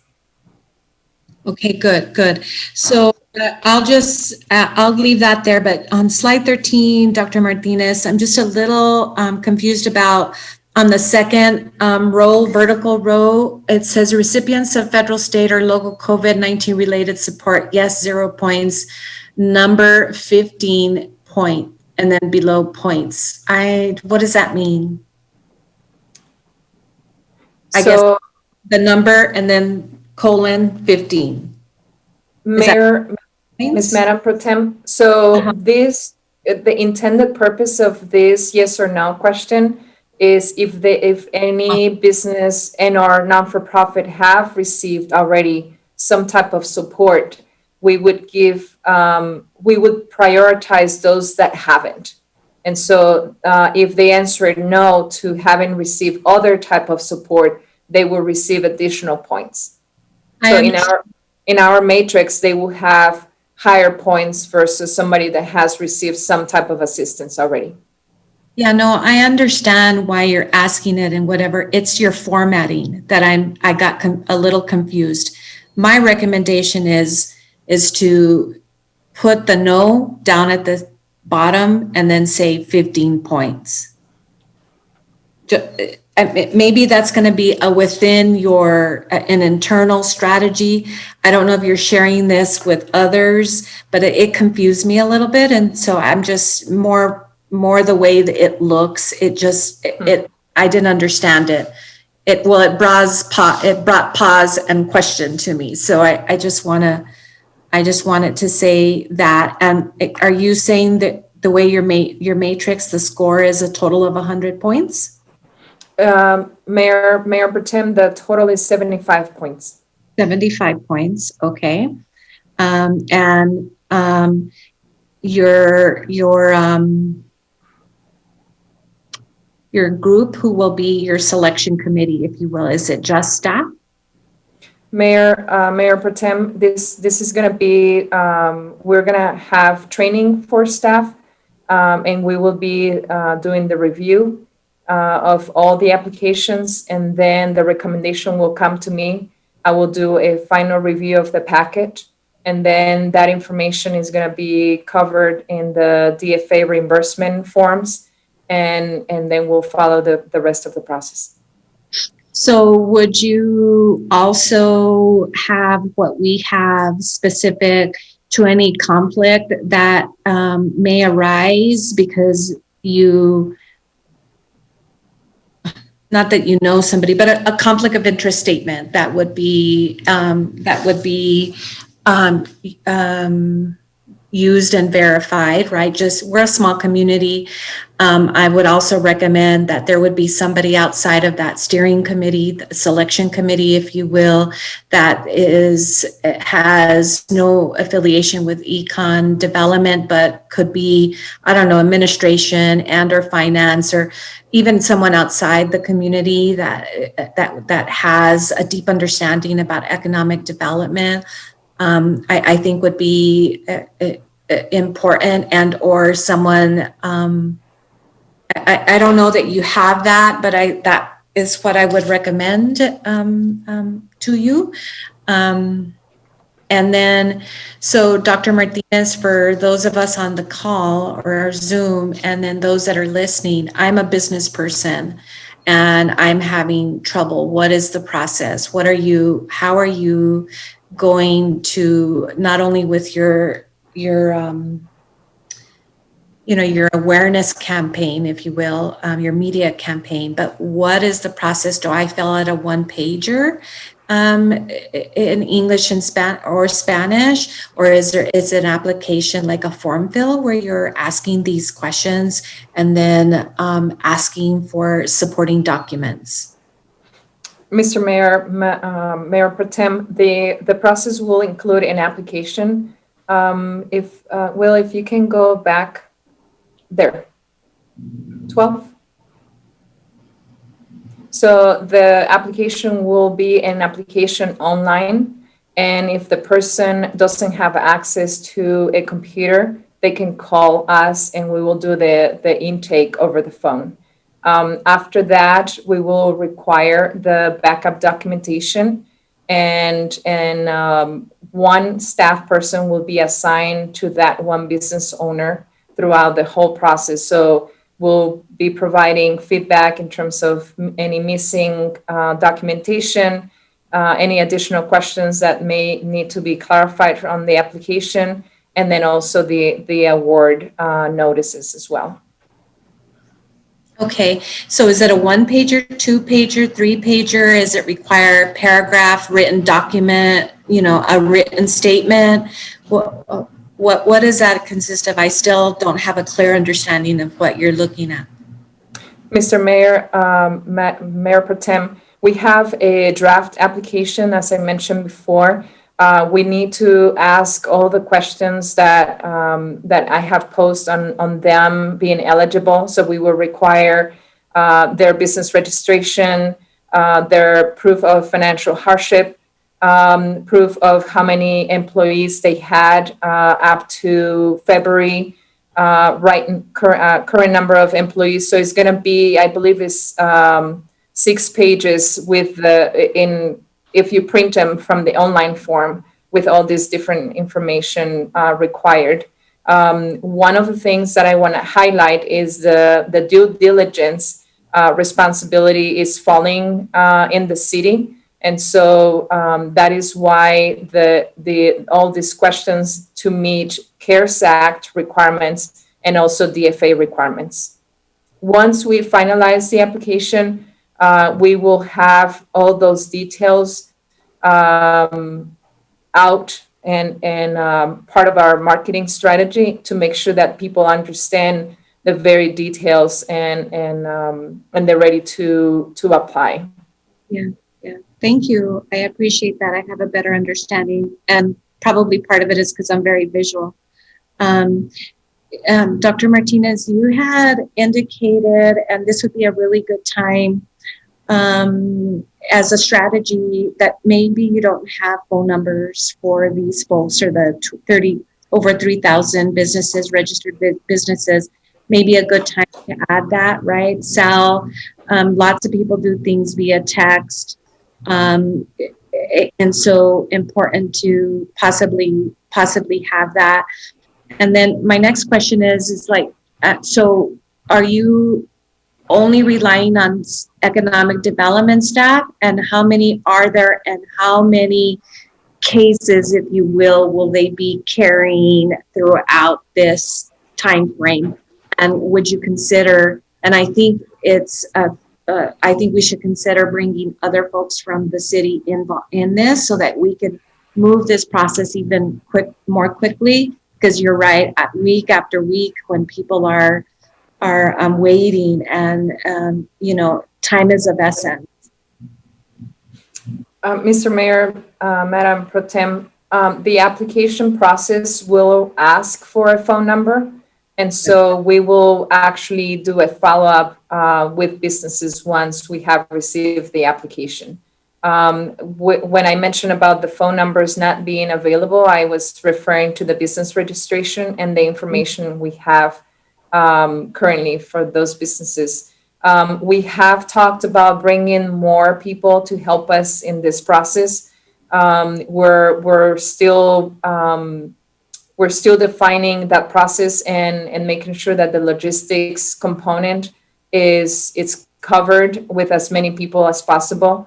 And so we are pulling from at least 2 different programs, staff and in the different positions. And so we have talked to city manager's office on who else may be available. We have talked to finance as well to make sure that we have the resources available where we're in the process as we move through it. So we will be evaluating that to make sure that we're fully resourced to do a streamlined evaluation quickly. I appreciate that. I just think the more people that are involved that you can train up to help you. And I say it because I've been a case manager for many, many years specific to income guidelines, qualifications, documentation. It's not easy.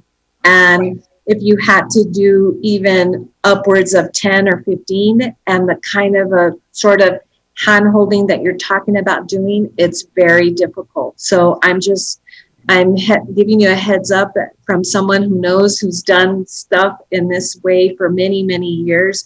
I think you should, think of hiring temp workers, getting more people from staff, so that you can turn around and say, this was successful. We helped give this kind of funding within 2 or 3 weeks. The other recommendation that I have is communicating with the Community Foundation, who did, a whole round for several months of funding, not the 3 million or whatever it is that we're needing to give out, but they have a lot of experience with it, pitfalls, those kinds of things that you can learn from. And so that would be important in my estimate. You had mentioned selecting just the 501c3 as those nonprofits. What other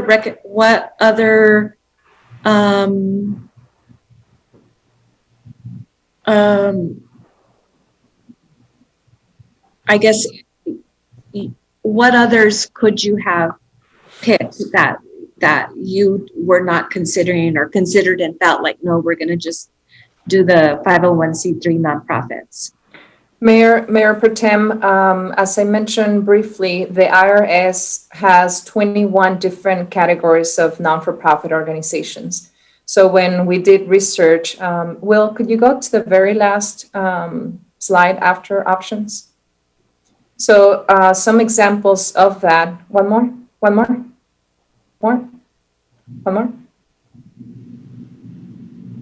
So these are the different examples of other non-for-profit organizations. So the 501c3 is all the charitable organizations that are not allowed to do lobbying or endorsement of political campaigns.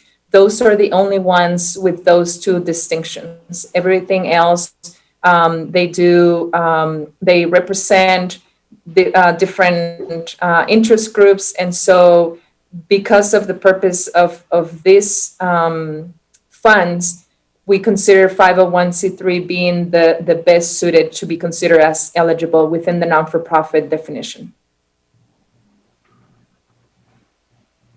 Yeah, I can understand that and appreciate all the thoughtfulness that came into that. The only thing that I'm a little hesitant is these veteran organizations, right, that are working specific with veterans. I don't know who that might be specific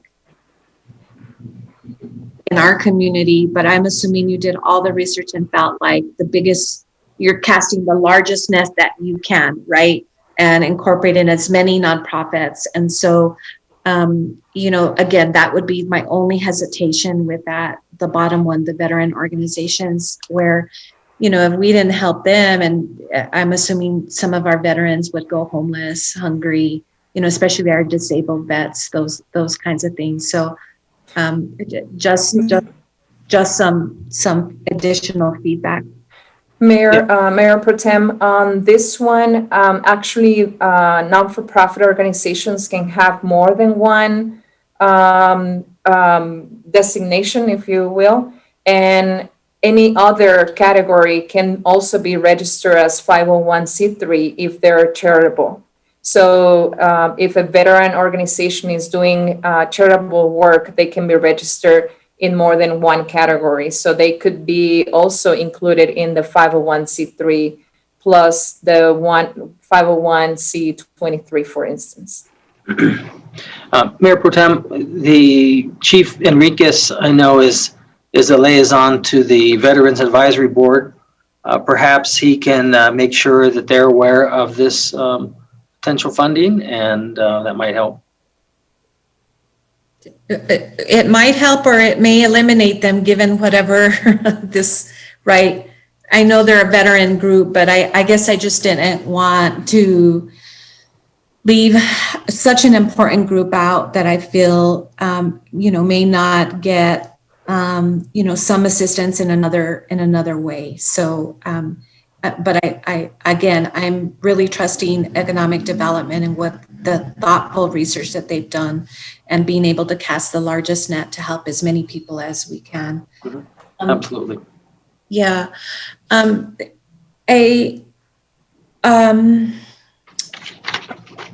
Dr. Martinez, sorry. We are, I feel like I'm a little, hold on, just let me look through my notes. The options, yeah, page 16, I want to go as quickly as we can, but I also feel, or slide 16, I also feel like it's imperative that we keep as many records. I too was concerned about the anti-donation. I wrote that. We don't want to be in trouble or, violate that in any way, shape, or form.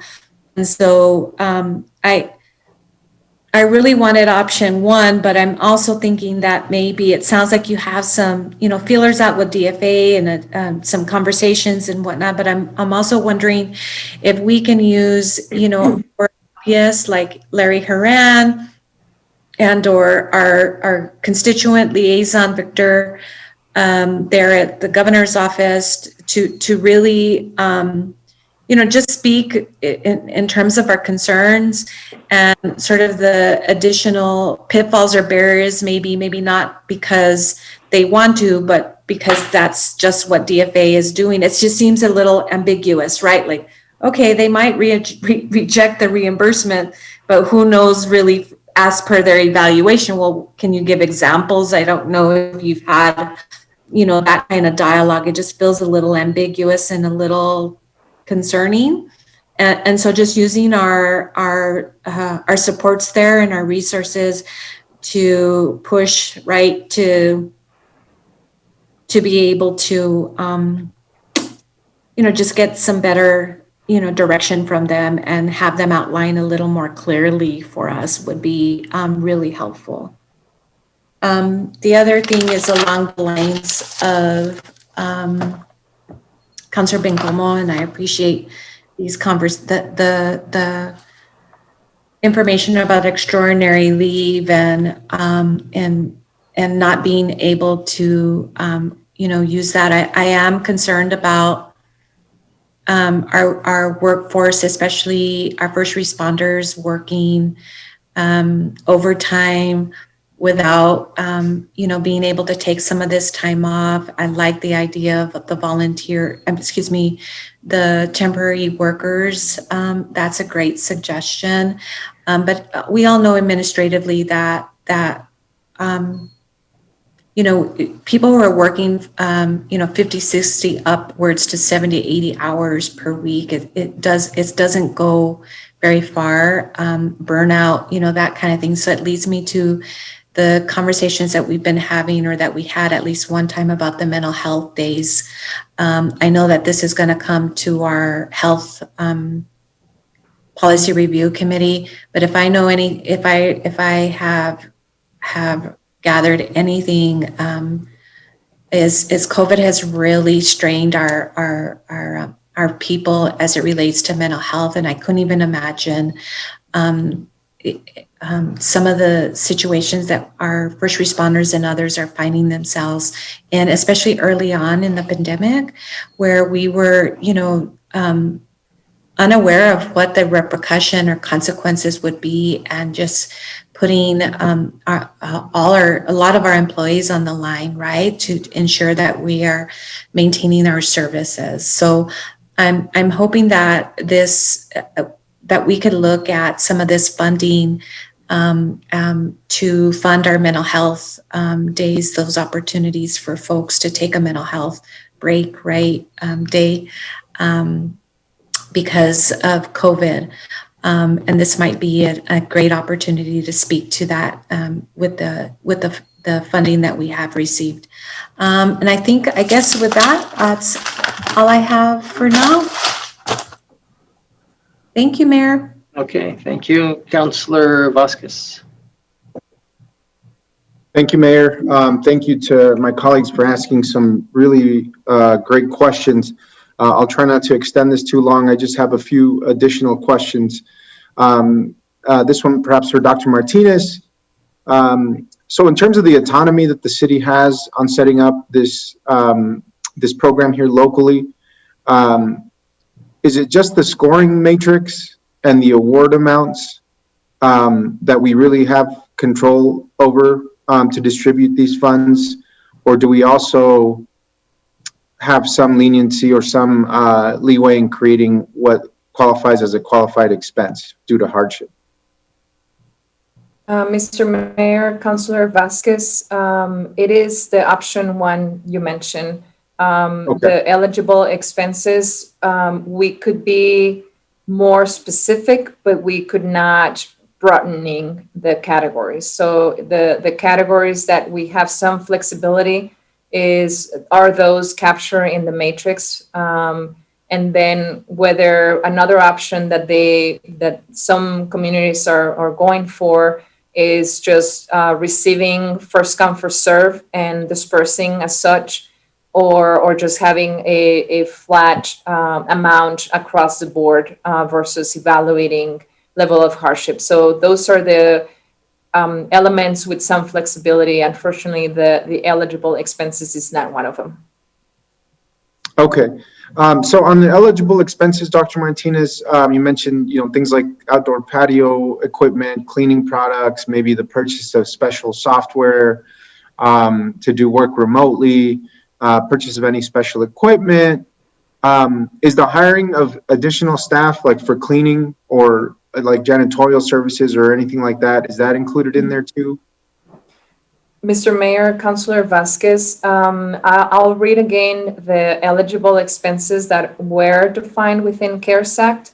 It is known owner employee wages, vendor bills, rent, mortgage payments, marketing, outdoor dining expenses, sanitation supplies, PPE, and utility costs. Okay. During the training we had last week with DFA, there was one category that I will ask staff to help me remember that could have been eligible that DFA was determining not as a non-eligible expense. So as in any other grant or policy, state can be more specific than federal, but not broader. And so DFA is exercising that authority. Thank you, Dr. Martinez. When you say the vendor cost, does that address like an increase in supply costs for a business due to COVID, right? Outside of the normal vendor costs that they might have? Vendor bills that have not been paid, for instance, Councilor Vasquez, due to hardship. So that is the example that I mentioned about like unpaid electric bills or unpaid mortgage. Those are the instances that we've heard from the FA up to this point. Okay, thank you. Gosh, I mean, with those two controls, it's almost seems like the state should be running this program. I mean, we have like little autonomy and we're doing all the work. It seems just a little too bureaucratic considering the amount of applicants across the state. But it is what it is. And then on the maximum amount that you calculated, depending, I'm guessing on a formula of the applicants that you're anticipating of that $10,000, you mentioned that that's subject to change if you get more or less applications, or is that a fixed number for this program moving forward? Mayor, Councilor Vasquez, in our application to the state, we define the maximum amount up to 10,000. This will vary based on number of applicants and actually the funds available, that it was in the 10 million as requested, but the adjusted amount of 5.4. It is important to highlight that a small portion of that will be utilized to cover like some of the overtime that we will require. However, we want to make sure that we use as much funding from this to deploy to businesses and not-for-profits rather than cover administrative costs. Great, thank you. And then in terms of option 1 and option 2, thank you to Councilor Beta-Studio for asking that question about the anti-donation clause and the considerations we have to make when choosing option 2. I also think this is just not I mean, in the spirit of what this legislation was created for, you know, having these paid out until late December just to me almost defeats the purpose of what we're essentially trying to do, especially for such small amounts of reimbursement.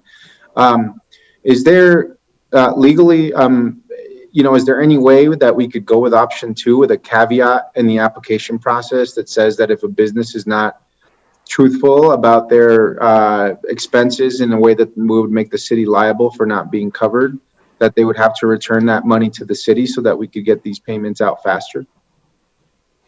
Mayor, Councilor Vasquez, actually in the application process, we do have a form that I will ask our attorney to help me with the legal term, but it's a form where they're basically certified that they're saying the truth and reporting on truth statements.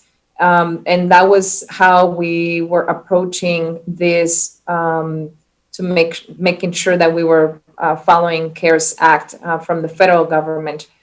With the additional reporting requirements from DFA, we're still going to have that certification from the business owner on truth statements, but we are being required to actually have receipts to back that up, that we would need to do retain those as part of our documentation in the instance of us having an audit from DFA on this particular grant program. Thank you. Well, with that caveat, and unless there's a specific legal issue here that Attorney Vega Brown hasn't identified regarding the anti-donation clause, it seems to me that the state even permitting us to choose this option, you know, they, as the ones who administer the anti-donation rule, would have looked at this. And so I prefer option number 2, to get money out faster to business. If the only concern that we have are, you know, a couple of $10,000 grants that, or reimbursements that for whatever reason aren't qualified by DFA, I'd much rather have that than have businesses wait, you know, another 3 months to get paid out for this. That's just my opinion on this.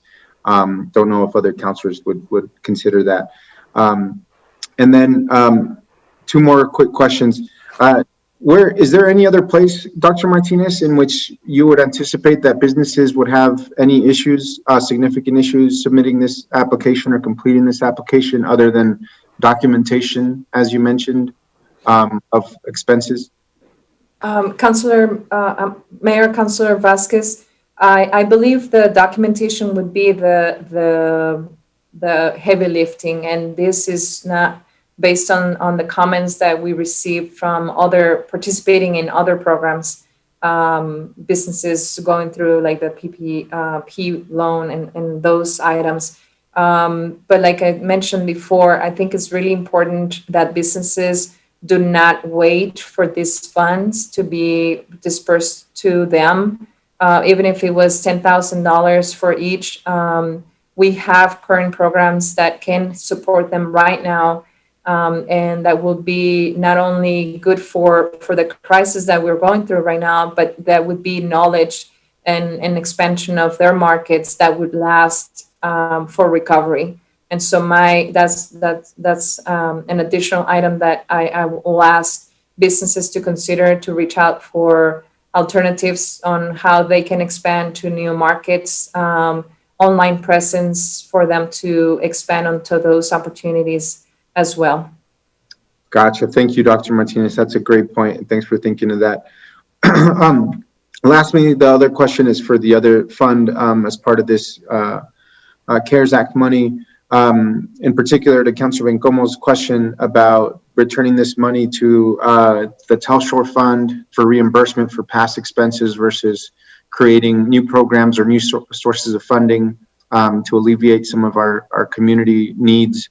How often does the Telshore Fund capitalize on its investment while it's in the market? Because I'm wondering if it's any benefit to have that money go back into the Telshore Fund for another 2 or 3 months, as us just pull it right back out. If we're not gaining any type of what dividends on that, I would also prefer just to begin to plan to use that money from the CARES Act rather than put it back in the Telshore Fund, take it back out when it's not realizing any type of gain in the stock market. So how often does that fund kind of capitalize on those funds, and is there a real strong reason for keeping it in the Telshore Fund versus using it in the next several months?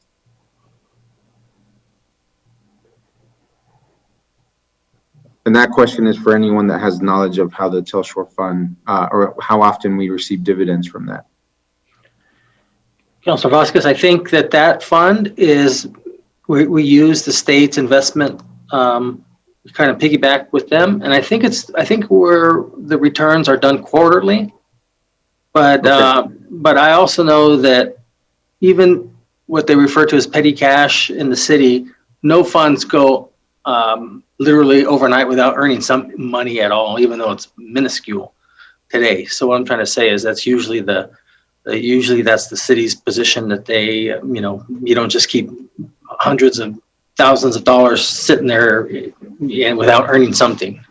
Whether or not to put it in the investment fund and then take it right out, that's another story. But there probably are some other financial instruments that the city can use that might be a little bit lower interest rate, but it is something that won't sustain a penalty if we took it out right away. Think of it like a CD. You usually got to keep it in there for a while, and then you should just take it right out. Thank you. Well, oh, go ahead, Mr. Don. Mr. Mayor, David Dolan for the record. The city has a portion of the Telshore Fund with the State Investment Council, and then another portion that we manage locally through the City Treasurer's Office. And that is invested on a regular basis and managed by us. And we earn earnings every month. So it is important that we replenish the Telshore Fund locally, because that's where all of these expenses have been taken from so far. When you've authorized budget adjustments, it's been taken from the local portion of the Telshore Fund. So we are losing money on the money that has gone out the door because it's not sitting here being invested locally. So it would be beneficial for us to replenish that. Thank you, Mr. Dallahan. I was just thinking about, what would work best in terms of the time frame we have to provide community relief, and if this money is better sitting in the Telshore Fund collecting interest rather than not. And so it sounds like that might be what you recommend. So that sounds okay with me then, going with that option. With that, Mayor, thank you. Those are all my questions and comments. Okay, thank you. Councilor Beitas-Tuvi, did you have another question, or did you just forget to put your hand down? Thank you, Mayor. I did have another question. And Mayor Pro Tem Gondra touched upon it briefly, but it was just about staff logistics. And if none of the extra costs associated maybe from having to hire new or redistribute a personnel into operating this program, that's not taken from any of the CARES Act money. That would be staff, like general fund costs or personnel costs. Mr. Mayor, Councilor Veitestubi, that is correct. The additional expenses will come from this administrative cost that we requested as part of this grant. Okay. And the last thing is, I assume that we'll do something very similar with the state, as after everything is distributed, that we'll be releasing a report on the businesses that got the funding and how much it was. Mayor, Councilor Veitestubi, we could definitely do that. Okay, I think that would be wise for transparency's sake. Thank you, Mayor. Thank you. And Councilor Bencomo, did you forget to put your hand down? Did you have another question? No, I just had one more quick question. And then just to say thanks to Councilor Vasquez for asking that follow-up question on the Telshore Fund. But Dr. Martinez, I know you said folks can start contacting your office now if they want help. Can you remind me how they can do that? Mayor, Councilor Bencomo, the easiest way for them to contact us is by email. The email address is econdev@las-cruces.org. That spells out ECONDEV@las-cruces.org. And if you could, we're gonna actually send you all an email. If you could help us distribute the current programs that are available, we would appreciate you helping us with that. Thank you, Mayor. Thank you so much, Dr. Martinez. Okay, great. Okay, well, thank you very much for everyone and their presentations, and no more further questions. So Christine?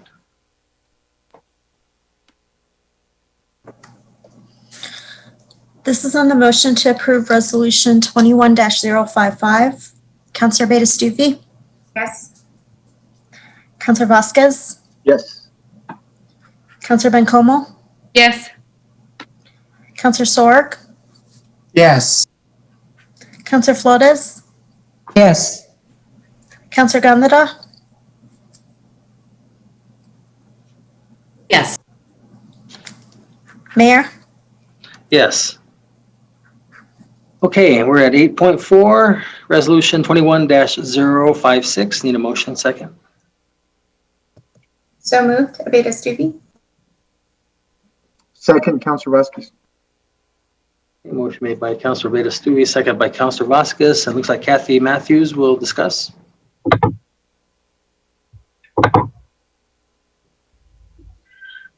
Good afternoon, Mayor, councilors. Thank you very much for considering this resolution. We want to initiate an agreement for park reimbursement with Sierra Norte, and I will share my screen to get that presentation going.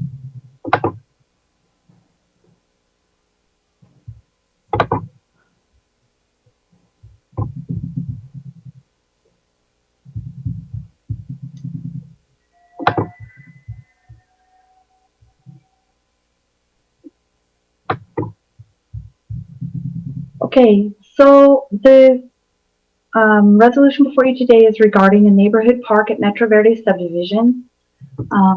This particular subdivision is the Metro Central Phase 1. It's located basically in the green box that's indicated in the aerial photo there.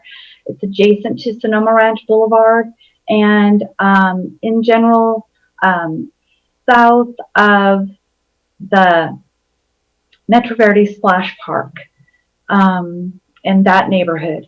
The total number of home sites in Metro Central Phase 1 is 238 lots. And the reimbursement agreement we're seeking is not to exceed $592,213.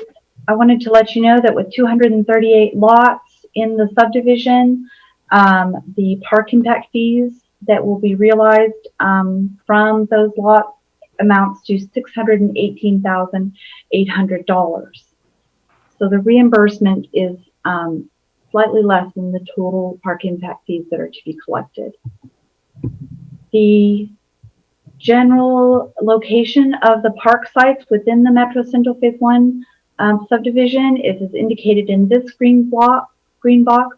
It's 2 sites that are sort of linear in nature with a total of 2.65 acres. And then I wanted to show you some general concepts of the park that is to be built in this location upon approval of this agreement. We're calling it the Ninja Park because it's similar in nature to the American Ninja concept. The idea is to make this sort of a specialty park, and that it will be attractive not just to the neighbors and people who want to use this type of equipment, but can also be useful for some of our recreation programs as well. The idea is that the linear nature of the park lends itself to having a series of these kinds of exercise or challenge equipment available for people, and that folks can use the individual pieces of equipment, or they can go through the series of exercises and challenges in sort of a race-like fashion or something like that. The parks will also have shade structures, picnic facility, picnic tables, and benches as well, so that it can be used in a sense for regular kind of walking and exercise and the like. So with that, I know it's very quick, but I'll be happy to answer questions. And wanted to let you know that John Moscato is also on in case there are any questions that you might have for the developer. Great. Thanks, Kathy. Councilor Sorg and then Councilor Beta-Stube. Thank you, Mr. Mayor. And Kathy, could you move back to the slides where it shows the park's location in the development? Okay, no, one forward from that. There you go. Okay, so what's the street on the left again? Mr. Mayor, Councilor Sorg, the street on the left from the top to the bottom is Sonoma Ranch Boulevard. Ah, yes. Okay, now I got my bearings. Okay, explain to me why we have to have a long, narrow park rather than a more rectangular one, more square. Sure. Councilor Sorg, this is the kind of park that fit in with this particular development. I do want to mention that it does meet our criteria of a minimum of 2 acres for a neighborhood park, so that it's something that is a size that is maintainable and useful for the immediate neighbors, and also for other folks who are interested in participating in this kind of activity. It just happened to meet you know, the kind of layout with the rest of the housing development in this neighborhood. Maybe Mr. Moscato can add more answer to my question, why he wants the long, narrow park here. How does that fit into a development? I've never seen it before. John, are you there? I'm here. Can you hear me? Yes. Just need you to identify yourself and then that's it, please. John Moscato with Sierra Norte Development. Mr. Mayor, Councilor Sorg, really, I just reiterate what Kathy Matthews said. The linear nature of the park lends itself to this type of ninja layout where you can participate individually or in a race. It's somewhat similar to the linear park that we recently finished developing along Red Hawk Gulf Road. So it's a popular concept, and it just lends itself better. Okay, so you're choosing the park first and then the houses second, or the rest of the development second, and rather than the rest of the houses first, and this is what happens, there'll be left over, or the land left over for a park? Well, the design happens together. You can't separate the design the homes and lots from the design of the park. You have to work both together. And so there's houses on both sides of both park tracks. This is centrally located, so it's more or less equidistant from most home sites. I know there's a quarter-mile threshold that the city likes to look at in terms of a walkability quotient. And by the nature of this being centrally located rather than a rectangular park in one corner or the other, it's really convenient to everyone who will be in this phase of development. Okay. Yeah, I do like the idea of having some mixed types of parks, diversified parks. But anyway, that's okay. But why are we, Kathy, why are we taking this up? Why is this a diversion or a variance rather? Mr. Mayor, Councilor Sorg, it's not so much a variance. It's part of the overall master plan for Metro Verde subdivision in general was to provide a certain to provide parks and to make those available to the residents who move into this area.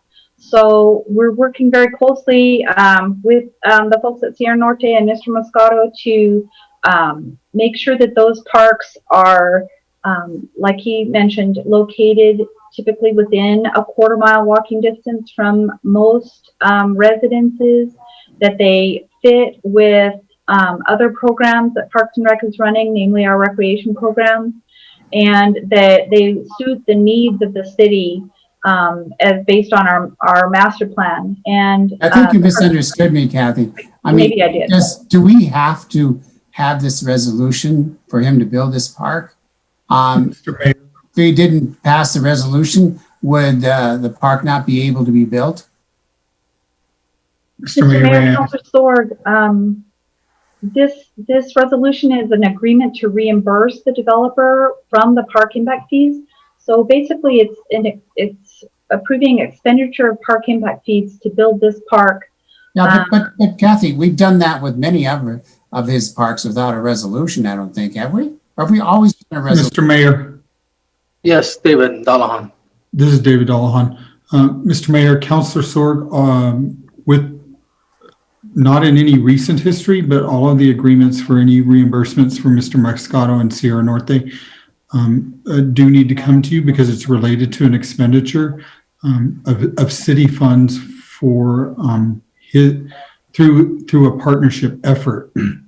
If the city was expending the funds, yes, but because we're reimbursing him out of city funds, because once we collect them, it's our money, we need to have a private development agreement with him that requires council approval. Oh, okay.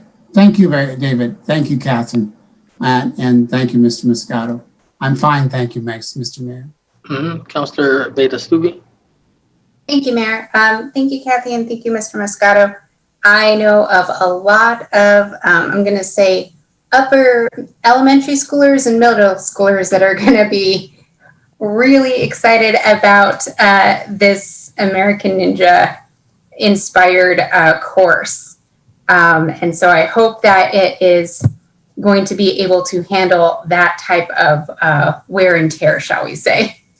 One element also with this that I was just wondering, was there any type of like ADA inclusion element to this item so that children of all levels of abilities might be able to utilize this park?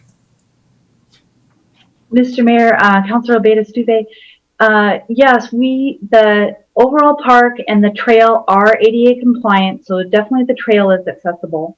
And we carefully selected the pieces of equipment so that some of them could be useful for folks with different kinds of abilities, differently abled people. So some of them, of course, are very challenging, and so will not be available to everybody. They're just the strong young people. But others are available, will be available to other people of varying abilities. Not every one of them will be completely accessible, but the overall park will have accessible aspects to it. Oh, fantastic. That's great to hear. Well, thank you. I think this looks amazing. It's fun. I think it'll be used by even people not living right next to the community. And I guess fun fact for those who may not know, but we do have a child that lives here in Las Cruces that was featured on American Ninja Warrior Kids Edition, and I think he did really good. So when you open it up, probably should give him an invite.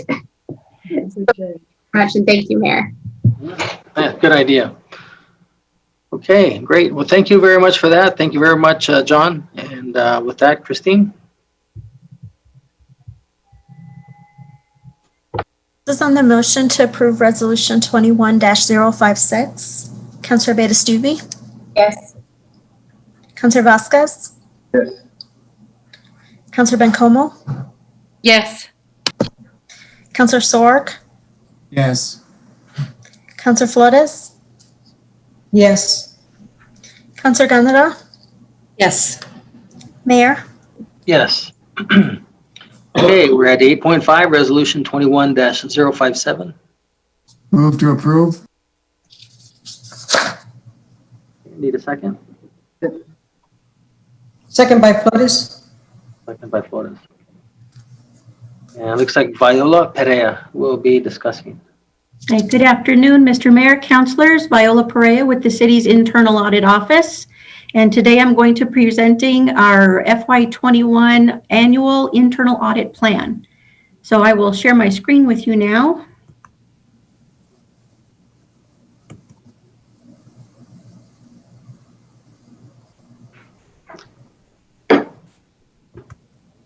Are you all able to see the screen? No. Oh.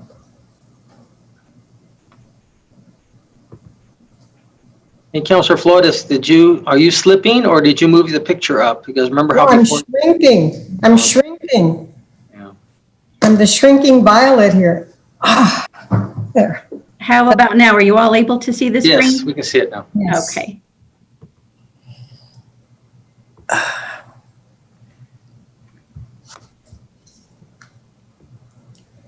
Okay, the city's internal audit is a division of the legal department, and the city auditor manages this division and reports directly to the city manager, who reports directly, got the screens over here. The city auditor manages the division and reports directly to the city attorney, who reports directly to the city manager and the city council pursuant to Article 4, Section 4.03 of the city charter. The mission of the legal department is to provide legal, risk, and compliance services to City Council, the city manager, and all organizational units of the city, so the public will be confident that city government is protecting valuable resources and operating ethically, effectively, efficiently, and transparently. The legal department's strategic result number 5 sets that by 2020, 80% of the audit plan will be completed by the end of the fiscal year. Las Cruces Municipal Code, Chapter 2, Article 3, Division 6, Accountability and Government. The ordinance was created to further the mission of the city and align internal audit with best practices. This requires the Office of Internal Audit to be sufficiently independent, with no interference or influence that would adversely affect independence and objectivity. This requires the City Council to approve the annual audit plan. In the future, we will be reworking with our Oversight Committee prior to bringing this to Council for approval. Internal audit follows the IIA standards, which is the International Organization for Standards. And this requires an annual audit plan based on risk exposure. The amendments to the audit plan may occur with review of the Oversight Committee, and the audit plan may be interrupted by priority unplanned investigations and/or audits. And the ordinance requires a quarterly status report to the Oversight Committee. To identify what we were going to audit this year, a risk assessment survey was designed to measure certain risk factors. Managers in every department citywide completed our survey, and the risk factors measured were management interest and management risk, budget risk, strategic risk, reputational risk, compliance risk, and legal claims. The process included gathering and assessing potential audit topics relating to our 13 departments and several key sections and partnering agencies. The assessment identified areas considered to be the most important by management, and it ensures activities with the greatest risk are audited to the extent resources allow. So the end result of our risk assessment resulted in the following. We had 2 audits that were begun within FY20 that we're going to carry forward into FY21. The new audits identified were for Fair Labor Standards Act, both payroll and training requirements, utilities, customer deposits and refunds, COVID-19 assistance programs, utility bill pay assistance programs, and COVID-19 policies and SOPs. Additionally, we intend to do 2 follow-up audits, one being the fiscal year 20 external audit of the City of Las Cruces CAFR findings, and secondly, the Utilities Project Development and Management Manual, also known as the PDMM, which manages our contracts. Furthermore, we do continuous monitoring with the pre-card audits, as well as contract compliance, and other activities which include hotline complaints as well as investigations. So with that, I stand for any questions you might have. Councilor Abeyta-Stube and Ifo. Okay. Councilor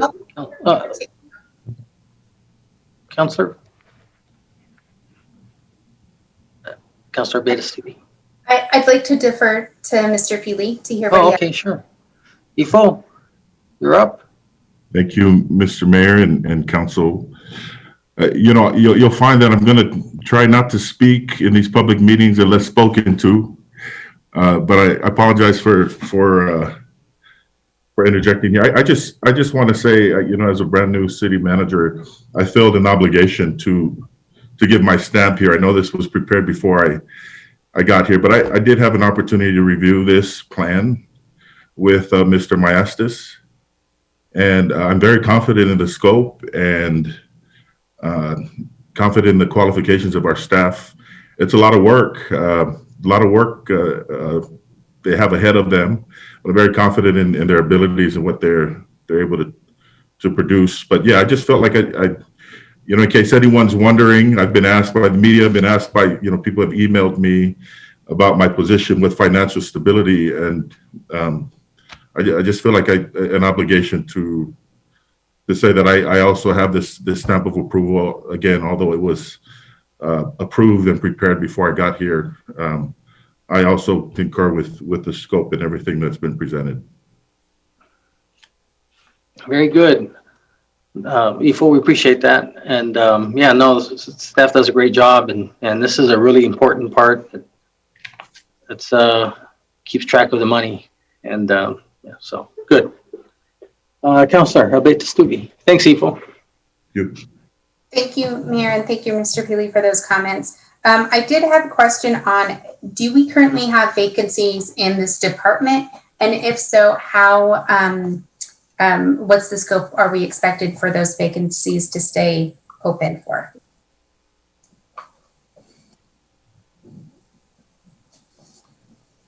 Yes, Councilor Abeyta-Stube, Mr. Mayor, we currently have 5 positions within the internal audit office.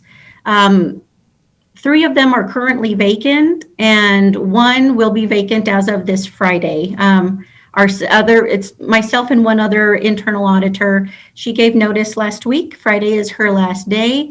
So technically, we are currently an office of 1, me. But we do have the process underway to fill our vacancies. And so the audit program was designed with the expectation that these positions would be filled throughout the year. Additionally, we do have steps underway as well to outsource some of the work to help us accomplish our plan. Thank you. And I see Jennifer. Yes, right. Yeah, thank you, Counselor. Jennifer? Thank you, Mayor and Council. I just want to let you know, we do have vacancies. Our city auditor position is currently in the hiring process. I did a requisition for an internal auditor today, and we will be working with the city manager and consultation with our oversight committee in how to fill our inspector general position. So we're working on that. It's priority, and some of those hires should be happening very quickly. Fantastic. Thank you. I actually had something in my council comments that I was going to speak about, but it seems very fitting to be placed in this category. And that you touched upon that we have audits with even our COVID-19 relief. And given the scope that we have, we've given a lot of money to different agencies. And I know we need to make sure that it's been used correctly and appropriately. And given the already, I would say, robust auditing process that your department has, you know, I'm not sure if that's one of the items that's recommended to be outsourced. But so that we're starting that process and making sure that we are doing audits for those COVID grant awards, just because I know that that's something that has a large volume to it. Yes, Mr. Mayor, councilors, that is going to be our main focus for outsourcing. Again, as you mentioned, due to the volume of the programs and the monies that are involved. And we have begun the process already to identify resources that might be able to help us accomplish that volume of work. Okay, fantastic. Yeah, I think that's something that we want to make sure as we move through this process, as we award more money for different types of grants for the COVID relief, that we're also doing our due diligence with that auditing process and making sure. And then we find out a lot of good information about these organizations on how many people they're able to reach. So it is definitely something I'm glad to see on that to be done, hopefully as quick as possible. Thank you. Thank you. And thanks, Mayor. Thank you, Councilor. Mayor Pro Tem.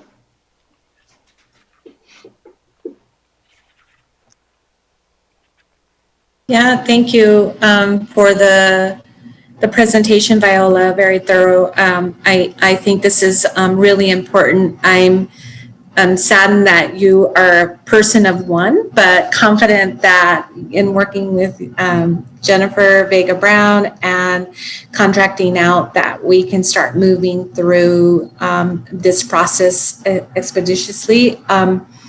I have received a couple or three concerns about the level of funding and where that funding goes and how much funding is actually being utilized by the folks that are sick or indigent, if you will. And so for me, what continues to be important is not only this, but it's an evaluation component, hitting on metrics that I think are really important moving forward. Again, we heard some really important information about our Children's Museum and addressing, families, right, with children from birth to career, and how we're tying in all these programs and functions, but more specifically to COVID. I want to be able to tell people when they ask demographics, who we serve, what's the income of the medium income of folks that we have served.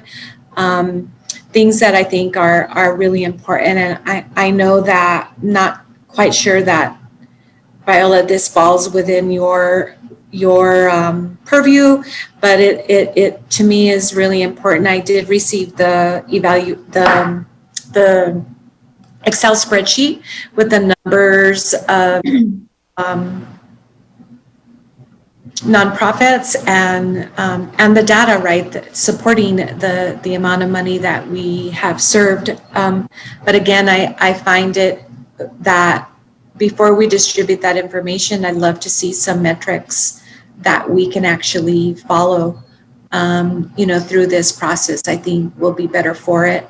And again, so it's an opportunity for me to advocate for an evaluator, that will evaluate our programs and exactly what we're trying to do. And so I appreciate that. I'm really looking forward to seeing. I especially am interested in, I think you're pulling forward the JCC program. Did I see that? The Juvenile Citation Program? Counselor, Mr. Mayor, yes, the Juvenile Citation Program is a carry forward from FY20 that was started within FY20. It was not able to be completed, and so we will complete that audit in FY21. So Valor, is that another one that you'll be doing yourself or contracting out with outsourcing? Mr. Mayor, councilors, at this point, the JCP audit is expected to be completed in-house. Okay. Initially, the outsourcing is going to be focused on the COVID relief monies due to the volume and because of our limited resources. So we will take some of these others individually in-house. And if additional staff is hired on, we'll be able to do more and more in-house as well. Thank you. Okay, thanks. I appreciate it. Thank you. All right, thanks, Mayor Pro Tem. Okay, it looks like that. More discussion. So, Christine? This is on the motion to approve Resolution 21-057. Councilor Bettis-Stuvey? Yes. Councilor Vasquez? Yes. Councilor Bencomo? Yes. Councilor Sorg? Yes.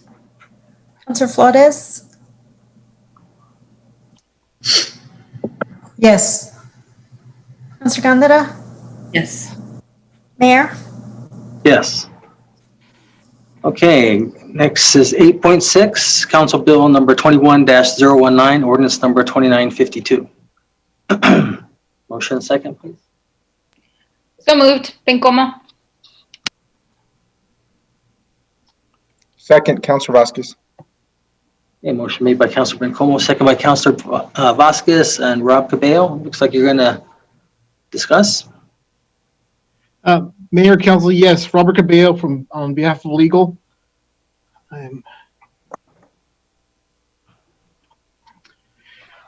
Hi, I'm presenting right now a ordinance that does additional amendments to our UTV ordinance.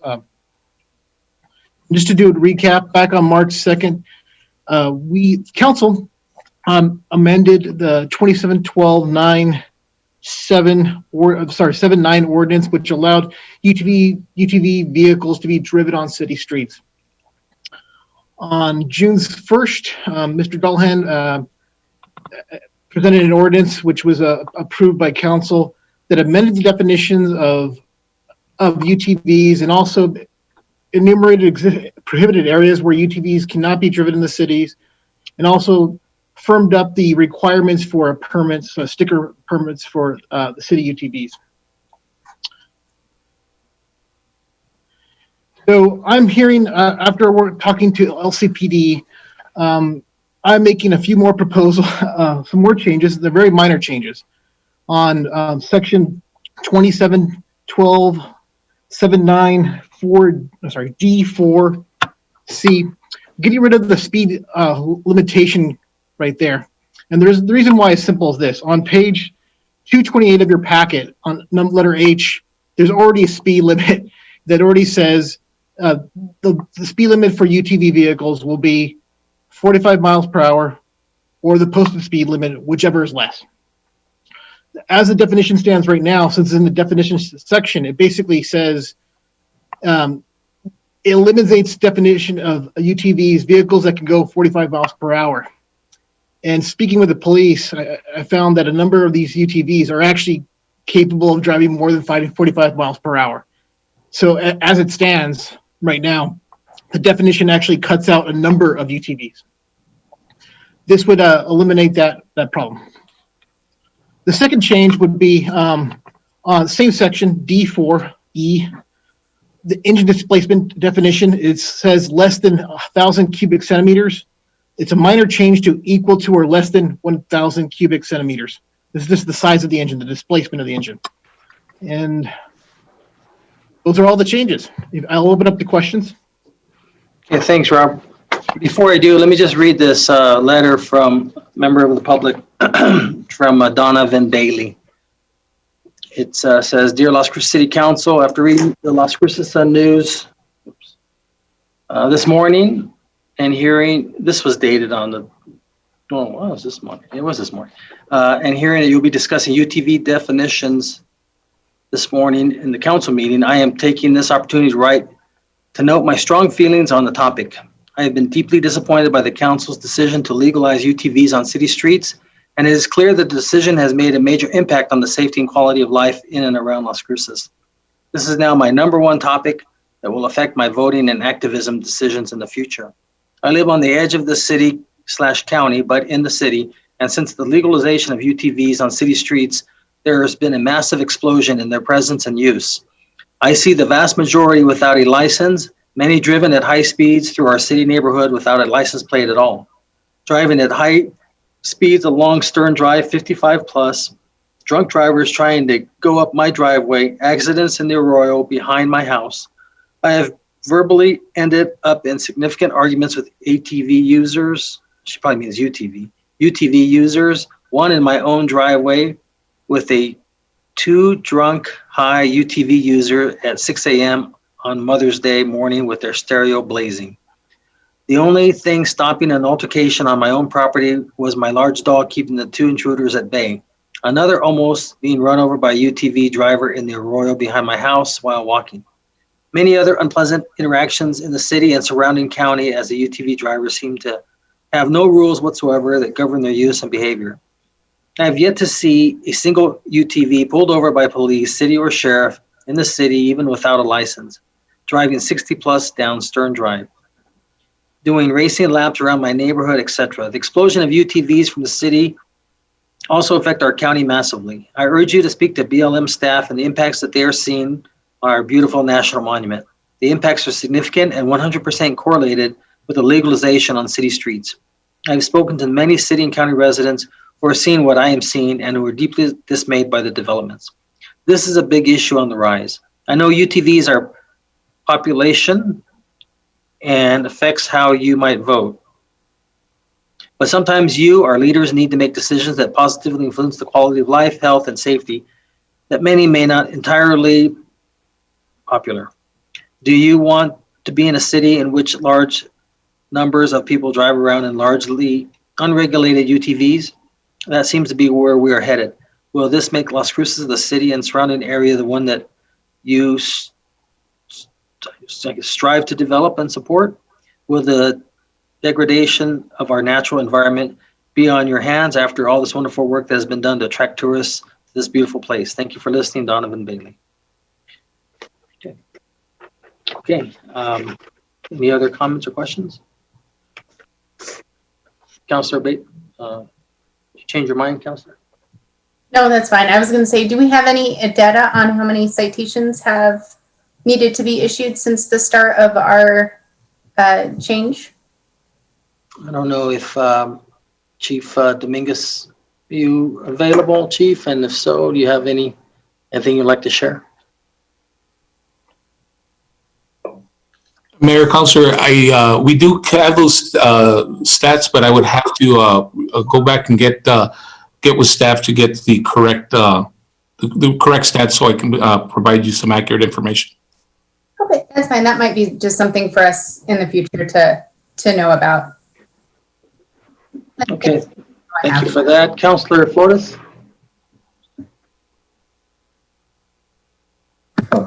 Yes, thank you, Mr. Mayor. And thank you, Mr. Cabello. So I'm looking at the language that would be eliminated. So how would that clause read? Maybe I didn't like far enough, I'm sorry. So how would that clause read? So I'm looking at page 188 of our notebook. Background, key issues, contributing factors, paragraph 1, 2, 3. The third paragraph. So how would that read? Because you're proposing that equal to, less, no, that's wrong. Oh, that the speed capability provision of, quote, no greater than 45 miles per hour, end quote. But then this whole section here deals exclusively with that, so. Are you proposing that whole provision there be eliminated, or how would it read otherwise? Mayor, Councilor Flores, that's correct. I'm asking for that provision, maximum speed capability not greater than 45 miles per hour, be eliminated, because on page 228, under section H, it already reads the speed limit for recreational off-highway vehicles or UTVs operated within the city shall be 45 miles per hour or the posted speed limit, whichever is less. Since it's in the definition, this actually eliminates a number of UTV vehicles because a number of them can actually go much faster than 45 miles per hour. Mm-hmm. So would that entire section be eliminated, Attorney Cabello? Just section under D4C. Oh, okay. So that language, that whole thing would be eliminated. Yes. Okay. Thank you. Thank you very much. Okay, Councilor Vasquez.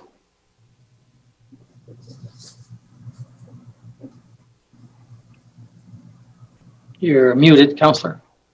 Oh, thank you, Mayor. Yeah, I just want to say I'm okay with those language changes. I think those are fine to better encompass what we're trying to regulate here.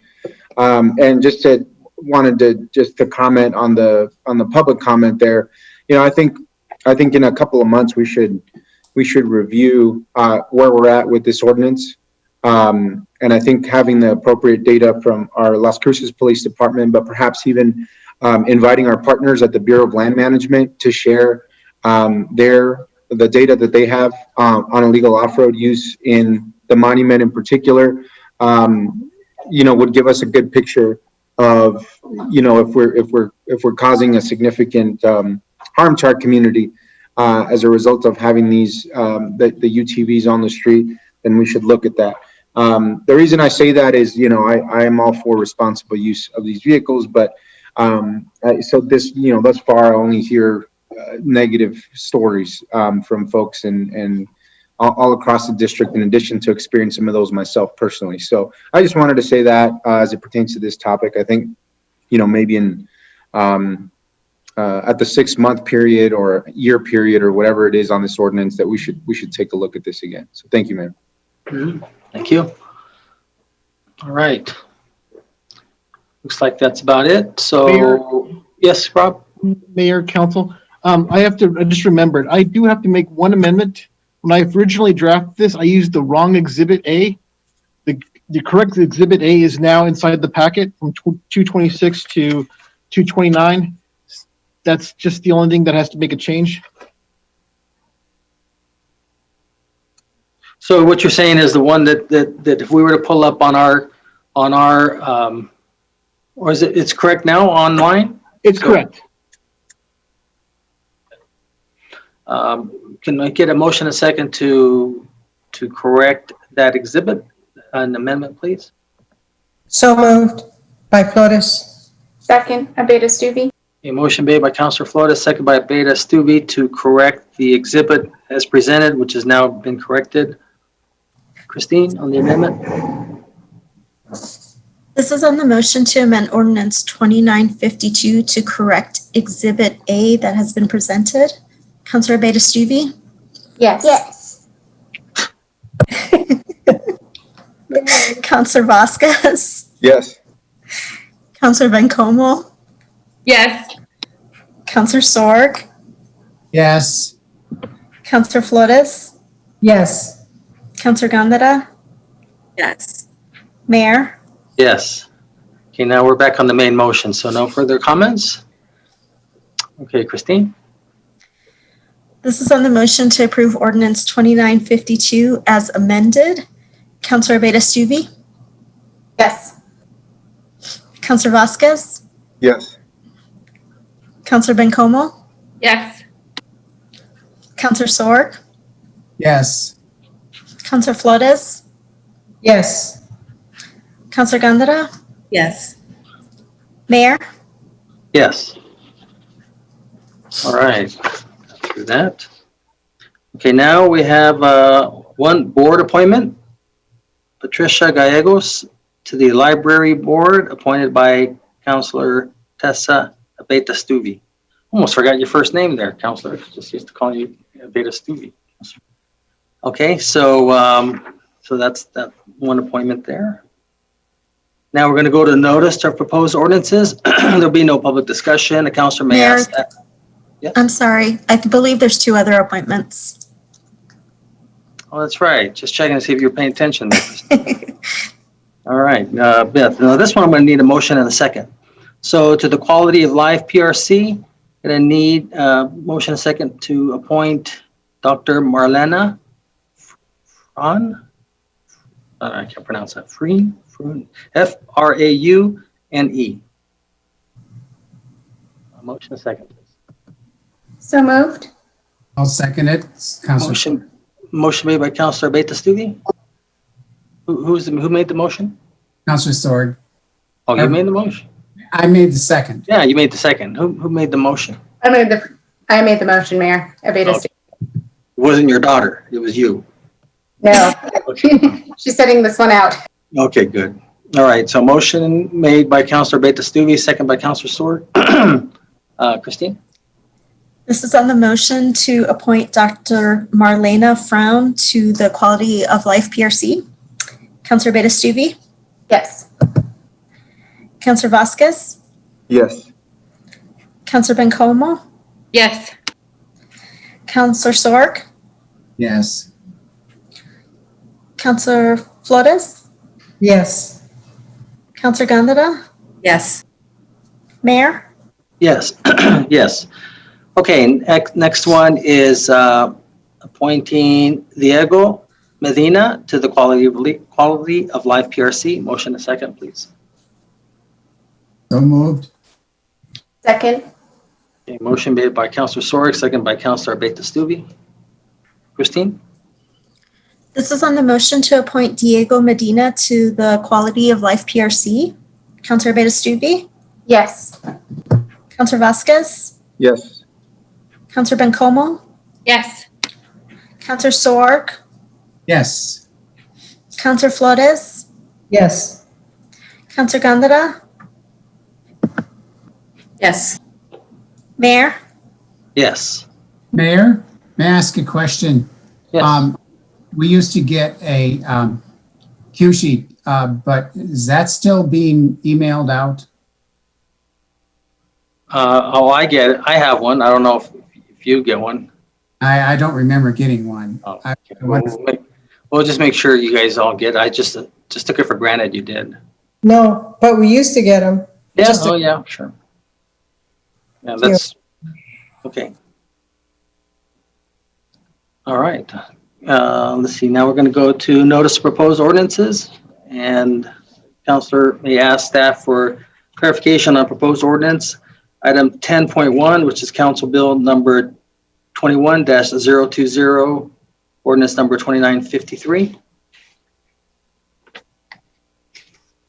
Bring it forward. Bring it forward. Okay, that's it. So now we're going to go to council member board reports and comment.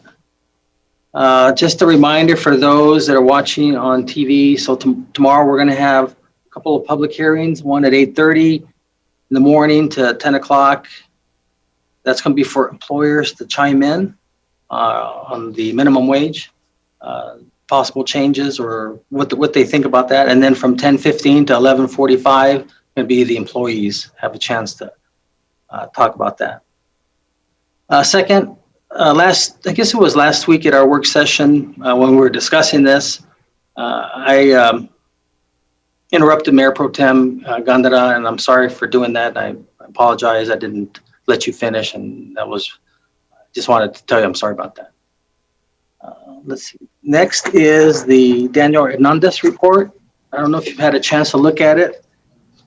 This is the one where Mayor Pro Tem, when they were discussing, suggested that we look at hiring Mr. Hernandez, who City of Santa Fe uses for some of their land development. So they did a report on the TID, the Royal Crossing TID, and based on this report, I think we did pretty good, because some of the things that they brought up, for example, one that was really concerning was, even if we had appointed a other than city TID, in a few years it could have reverted to just the landowners, and that could have really hurt us. And that's one thing there that I pulled out of that. The second thing was, they had some suggestions on this, like, for example, if we were to ever do this, or if this had been the case, to remove the parking costs, to remove costs for future parks from the TID, removing Apodaca Park improvements. I mean, they really did a very thorough job. Other thing that they even talked about was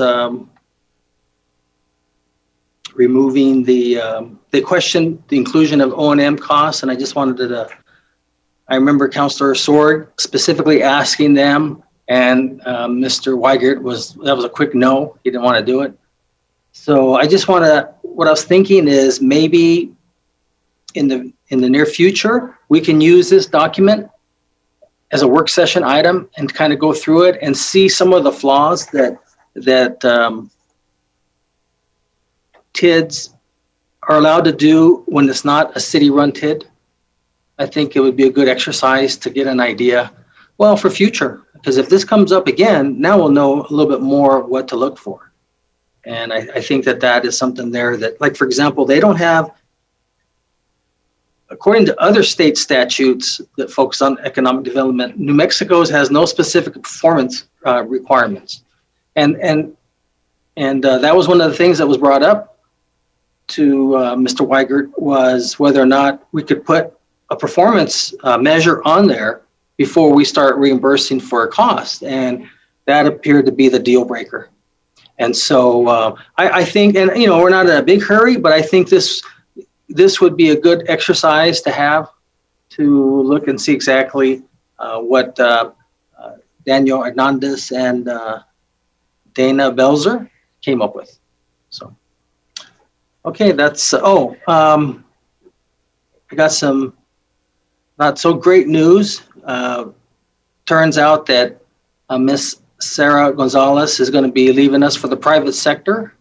So just wanted to tell her thanks for the great job you did today, and you're surely going to be missed in the community development, and hope and wish you well in your future endeavor with whichever company you're going with.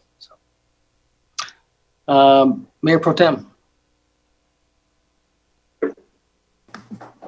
Thank you, Mayor. I appreciate the apology. Apology accepted. And I wanted to remind folks that thank you, Councilor Bencomo, for reading the two proclamations that, of course, are I'm very passionate about. But I want to remind folks that our Recovery and Suicide Awareness Celebration is this Friday. It will be happening virtually. It's from 5 to 8. It will be on our newly developed website, and you can find that information at www.alcsuicideprevention.com. Again, it's a virtual celebration. This Friday from 5 to 8, we will be having speakers related to being trauma informed and specific to veterans issues, and the other youth issues. We'll have entertainment. We have an art contest, and an opportunity to do a virtual board that you might want to speak to loved ones that you've lost, or speak about loved ones that you lost. So get on that website and check it out. We're really excited about the opportunity. Again, I just want to state very concerned about suicide in this community, mental health, but in general, suicide in New Mexico is the highest in the nation. Especially, we're seeing an increase in males completing suicide. Some staggering data that I'd like to share with you all and our youth from 5 years of age to 14. Rate has increased by 88%. That's 2.5 deaths per 100,000 to 4.7. In our age group between 25 to 35, rate increase from 25%, from 29.6 to 37.9 deaths per 100,000. That was 84 suicides in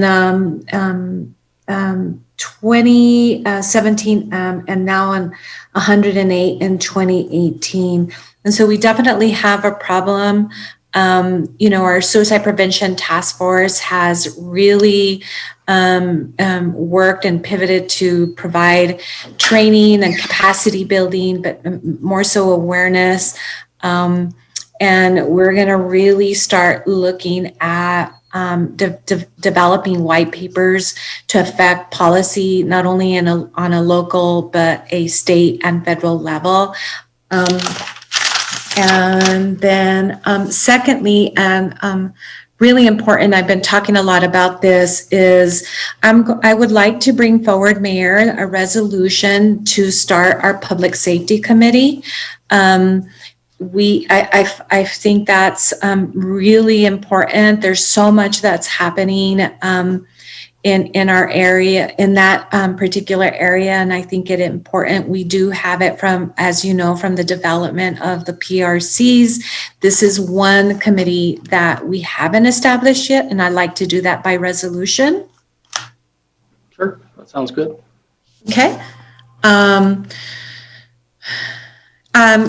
Along with that, I received a call from a woman, a family that has severe mental health issues. Not only does she as a mama, but her children.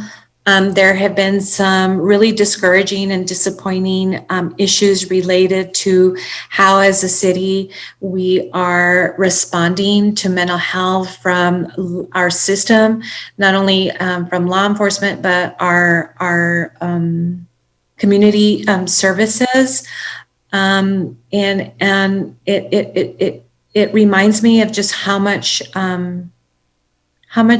work we have ahead of us. And so I do want to say publicly, I've had conversations with IFO about this, because she was very detailed about her experiences that have been occurring for 3 months, for 3 weeks, probably going on a month now, and really trying to look at something that we can establish rather quickly. And so I'm encouraging and would like to hear more about the request for proposal or a process to develop a behavioral health arm to our local law enforcement for LCPD, and the way by which we're addressing our, through our 911 calls. I just find it difficult for our police to continue to respond to those when police drive up. It really agitates folks, especially folks who are mentally ill, suicidal, might be in drugs, addicted to drugs or alcohol. It just isn't the right way, I think, in my mind, to do that. There are many programs out there, and we all know Councilor Vasquez, Mayor David Maestas, and Chief Dominguez. We've been talking about the CAHOOTS program. I think that's something that we really need to consider, and something that we can bring as some of the first agenda items to our Public Safety Committee. The other is, Mayor, I appreciate you speaking in regards to the TID. I'm wondering if maybe we might talk about doing a work session and looking at addressing the issues that you have specific to performance measures. Maybe it got staff presented this, we approved it as a strategy, right, for economic development. But I don't think we were quite aware of all the positives and negatives, the pitfalls, the barriers to this. And I think now that we have some experience under our belt, maybe we can develop that ordinance a little more to our specifications, and also to encourage.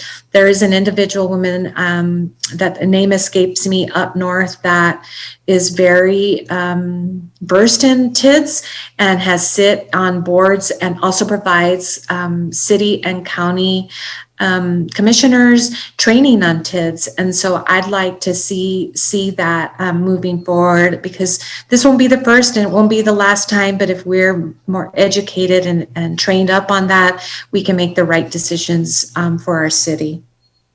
I do want to also ask staff, I'm hearing a lot of issues around housing needs, evictions. I have sat at least in 2 committee meetings, one that our resilience leaders, the housing sector has developed, and then Friday a more statewide committee specific to housing and evictions, spearheaded by Representative Rubio and Representative Romero. I think there's just not a lot of information out there around the moratoriums. There's still moratoriums out federally and state, but also with this funding that we have given, but the state has allocated. There's some good programs or projects being unveiled that I don't think is getting to our local folks. And so I'd like for community development, EFO, if we can, to explore that and develop a really nice media campaign related to that.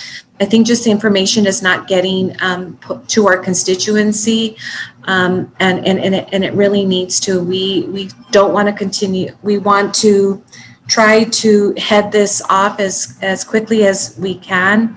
And again, I'm not versed completely in this, but I think our community development department staff is and can really help provide the information out to our community. Lastly, Sarah, what can I say? Oh, I'm going to miss you. You've been a great addition to our community development department. You're so knowledgeable about things, but I know that the private sector is going to embrace you and your expertise. So thank you for all you have done. I have learned an incredible amount from you. And I've just appreciated your patience with all of us as we move through hearing about the various items that you've brought forth. So thank you. Best wishes to you. Good luck and God bless. Thanks, Mayor. Thank you. Councilor Flores? Thank you, Mr. Mayor. So I wasn't going to address TID, but since 2 of my colleagues have brought it up to you, namely Mr. Mayor and Mayor Pro Tem, I did speak with Dr. Martinez, Griselda Martinez, a few days ago, and asked that a TID, that there be a work session on TID. And I actually asked her to do it in a way that is comprehensible for all of us. And I called it TID for Dummies. And the reason is because it is very complicated. It's very complex, and I've I've said to legislators that they should repeal the statute. I don't know that our local government can make any changes on it. But I think that everything that surfaced after your conversation or after the August 11 meeting, I was able to watch it. It was clear that, and I went back to, in all fairness to our economic department, in all fairness to our staff, in May, Mandy Gus did present to the Finance Select Committee, and Ioana and I were there. You weren't there, Mr. Mayor, but Ioana and I were there, and I went back and read those minutes. And there was disclosure insofar as some talks with someone who was interested, but there wasn't any real detail as to that. There was, it was informational as to how the TID works and what the best options are, whatnot. And then, of course, their presentation when it came to the full city council was based pursuant to our resolution last year that we would pursue TID. And just knowing what I know about it and everything that we went through, and I don't know if it was just Mr. Wiegert and his cohorts who were trying to, frankly, pull a fast one on us, and I find that very offensive. And all that aside, though, I think that a TID, unless it's a TID as we have downtown, which is not publicly owned but privately owned, might be beneficial. So but the operative word there is might. So I'm not entirely sold on TID. But anyway, I did ask Dr. Martinez to hold a work session on it and to educate the public as well, and all of us. And so that was not on my list of things, but I had to say that because it was pertinent. So what I did was decided that I would, since this is the last week, the last day we're meeting in September, September is, what is it, Hispanic Heritage Month? And so what I did was I went through, where is it? Oh, my notes. Where are my notes? Oh, here it is. Hispanic Heritage. So anyway, just on Friday, Dr. Dulcinea Lara, who is the director of the NMSU Borderlands and Ethnic Studies program and associate professor of criminal justice, along with Dr. Nicolas Natividad, who's also an associate professor of criminal justice in the New Mexico NMSU's College of Arts and Sciences. They're launching a, quote, NMSU's Borderlands and Ethnic Studies Interactive Virtual Art Exhibit unveils a history of social justice, unquote.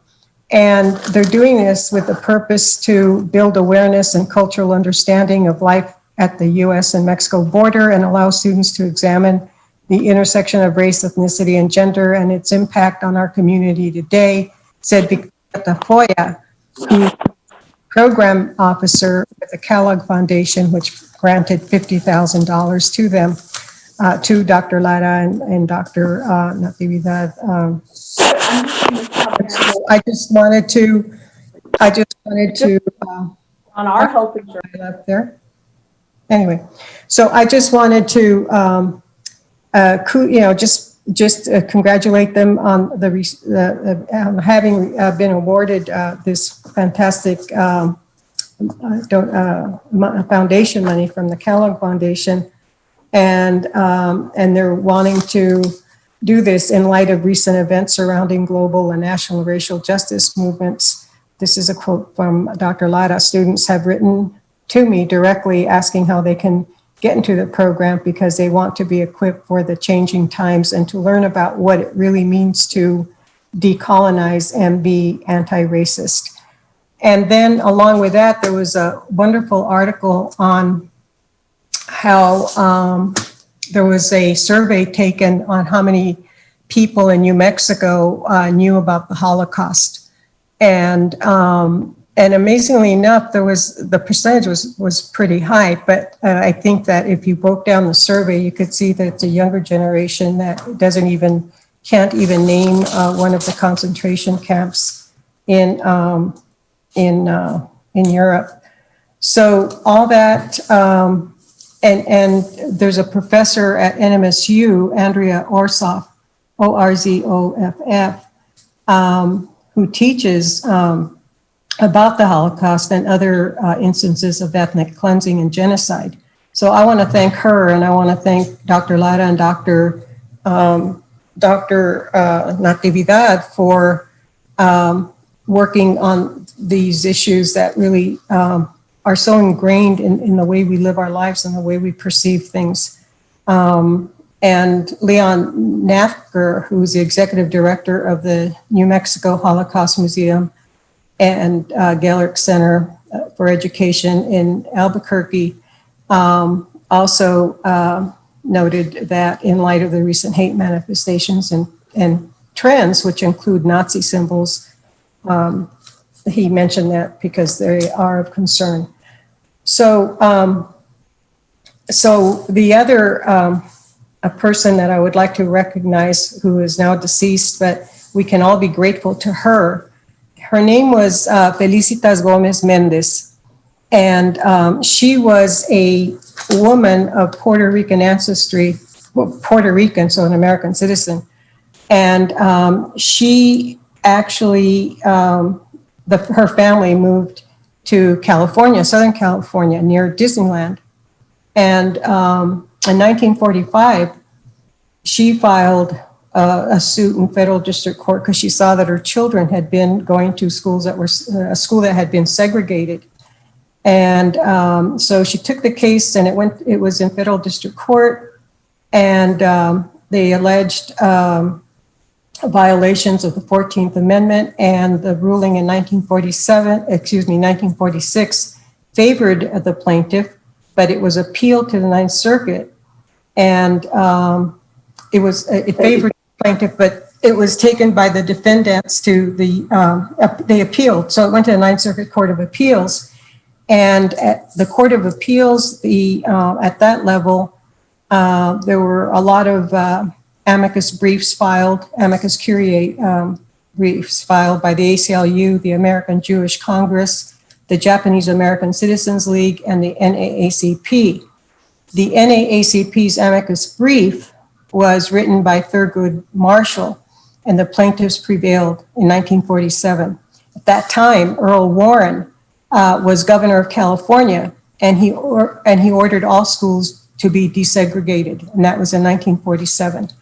So then this case was crucial because this was when the Brown v. Board of Education case went up in 1954 before the U.S. Supreme Court. Turned out that Thurgood Marshall based his legal arguments in the Brown v. Board of Education. And as you may recall, Thurgood Marshall was one of the few justices on the Supreme Court who argued cases before the Supreme Court before becoming a justice, besides Ruth Bader Ginsburg. That may have changed with the other, but I doubt it. I don't think the others have. So anyway, and this was significant because it's because of that case brought on by a woman who was Puerto Rican and had originally been called Negro because of her hair, and then married a Hispanic, and then she was called Mexican.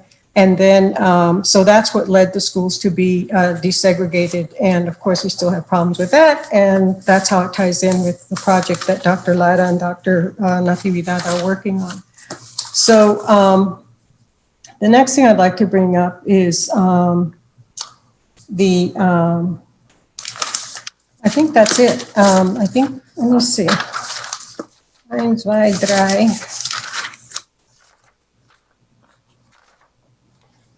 Did you just count in German? Yeah. Okay.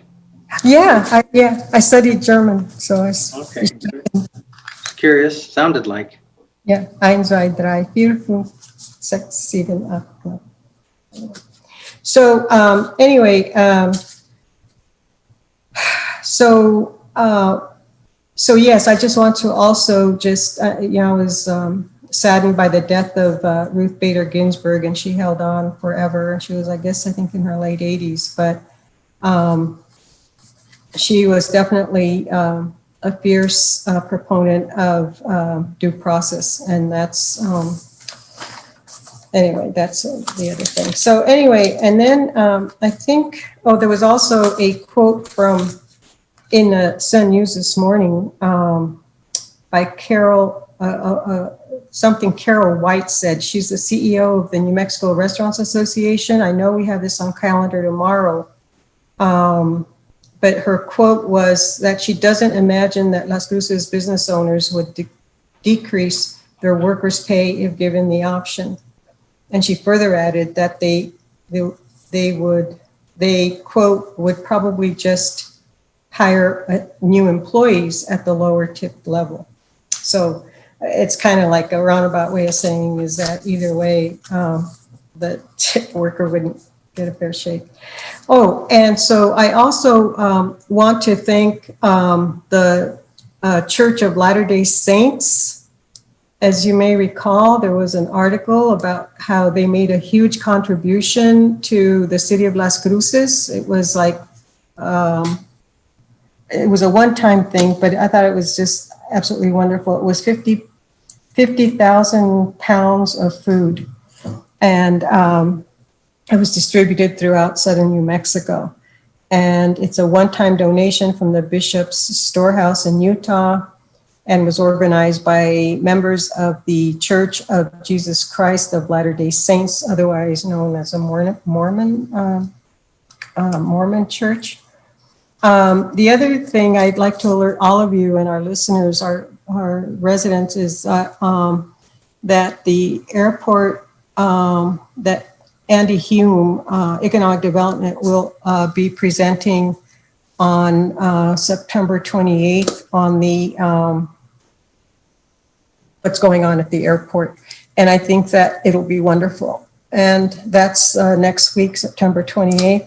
And I think that there was something else that the Economic Development Department is going to be, well, anyway, I asked them to do a TID presentation for us. So that's it for me. Thank you, Mr. Mayor. Okay, thank you. Before I get to Councilor Sorg, I've got a 6 o'clock. I'm going to have to jump on, but Mayor Pro Tem said she'd take over. So I'm going to stay for about another 4 more minutes to 5:55. So if you see me go out. Okay, Councilor Sorg. I love listening to you guys, but I've got to have to do that at 6 o'clock. So Councilor Sorg. Of course, understandable. Thank you, Mr. Mayor, and thank you all for your comments. I would like to make a comment about the Las Cruces Country Club property and the Royal Crossings development. I've asked in the past, in a year or two, a month ago, over a month ago, to have a presentation that shows all the possible incentives and credits and alternative programs and infill things that an infill project could have to incentivize that project. And I haven't seen that total list yet. And I wanted completely not to miss out anything, but also I want potential incentives that we don't have that we could put in place for infill development. So I'm looking forward to that coming. And then, of course, you've all heard about the bird die-off over at White Sands. And I just want to make one last comment that last night after dark, of course, I heard 3, not 1, not 2, but 3 great horned owls hooting behind my house. I have never heard that before, only one. These are territorial birds. They obviously were hooting at each other saying, "This is my home, stay away." But that's the very first time. And one of the birds was in the tree in my yard. Okay, that's all, Mr. Mayor. Thank you. And we'll all right. See, I mean, who would, how can I say I hate missing this kind of stuff? So Councilor Bencomo. Thanks, Mayor. Still my colleagues. I don't have much, actually. I definitely want to say thanks a million to Sarah and wish her the best of luck in her new endeavor. Definitely saddened to see you go. Like I say, I think this city has incredible, very talented staff, and I definitely think you're one of them. So thanks for telling us, Mayor. Honestly, the only other thing because folks want to talk, because folks have been bringing up the TID, I definitely would love to continue having work sessions about what private public possibilities mean for us. You know, I don't necessarily think they're a bad thing. I would just like to understand how we can better have those partnerships. And so, and coming from a really strong place on our end. So, yes, I would love to continue seeing those work sessions to include this report and having it presented to to council. And then the only other thing I wanted to bring up was that our MPO meeting last week or the week before, I don't even remember at this point, the EBID staff was there and they presented on just some information and sort of what they do in their role. And I brought up the issue of cleanliness at EBID ditches and how often people reach out to me about this. And I mean, I have a ditch right by my house and I walk with my dogs often, especially now that it's not so hot, and they're pretty dirty. And so, you know, I asked about this partnership and how we can make it stronger. And so I'd love to perhaps have them also come to a work session, you know, whatever it is that however it is that we can strengthen that relationship with EBID. Obviously, I know that we have some upcoming Go-Bon trails that I would, you know, so I would love to see a consistent cleanup schedule along some of those ditches so that they're beautiful and that people want to walk on them and that people want to use them. And so whatever that might look like, I would love to see something happen with our partnership at EBID. And then I keep saying I only have a few things and then I keep adding. I'm glad Councilor Flores brought up Hispanic Heritage Month. And I think it's important that we recognize the diversity of the Latino Hispanic community in this country and in New Mexico and the incredible accomplishments of our community. Especially, I'm very proud to be part of a council that is majority people of color, majority Latinos, and so very proud of that. So thank you for bringing that up, Councilor Flores, as we near the end of the month. And that is officially it for me, Mayor Pro Tem. Thank you. Thank you, Councilor Bencomo. I do want to just say that we have had joint meetings with EBID, so maybe that's something that we can do in the future as we move forward in continuing our relationship with them. Okay, Councilor Abeyta-Stuvey. Thank you, Mayor Pro Tem.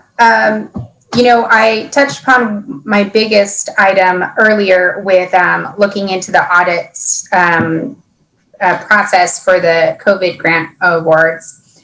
And so moving on, I want to say we had a community schools board strategic planning meeting last week. We're so working on those dates. So it was the first part of our meeting as we look forward to see what's going very well and where we can go in the future with community schools and recognizing how important they are to this community and how they've also been able to adapt during this time of great uncertainty with COVID. And so that's a process that's going to happen and a conversation that's going to continue. Thank you all for approving the new PRC members for quality of life. I'm very excited about them. We're going to have our quality of life PRC meeting Wednesday at 3 p.m. And so I look forward to starting up those types of conversations and getting more information on stuff so that we can bring them. So Mayor Pro Tem, I have made a mark as well about that children's museum updates. So I'll be sure that we're hearing about those. So thank you. Moving on, thanks for allowing the little one to come in. Like so many, now we know for sure that school is not going to be in session till the end of, at least till the end of the semester. And I do want to know, I know that it's been hard. I think, in my own household, I say I have a thriver and a survivor, and one who just needs constant reassurance. So I know there's so many difficulties and differences even between children in a household. So, and I know it's been very trying for parents these days that aren't necessarily, they don't have schedules that are conducive to staying home with the kids, or they have children that have different need requirements that are not doing quite as well with the online instruction. And so I do feel for everyone out there, and I know that it's been very difficult, but I hope everybody can hang in there. Do ask questions. I've found teachers very responsive. And so I do want to give a shout out to them. I think everybody's been very responsive to questions and trying to adapt. So thank you to the teachers out there.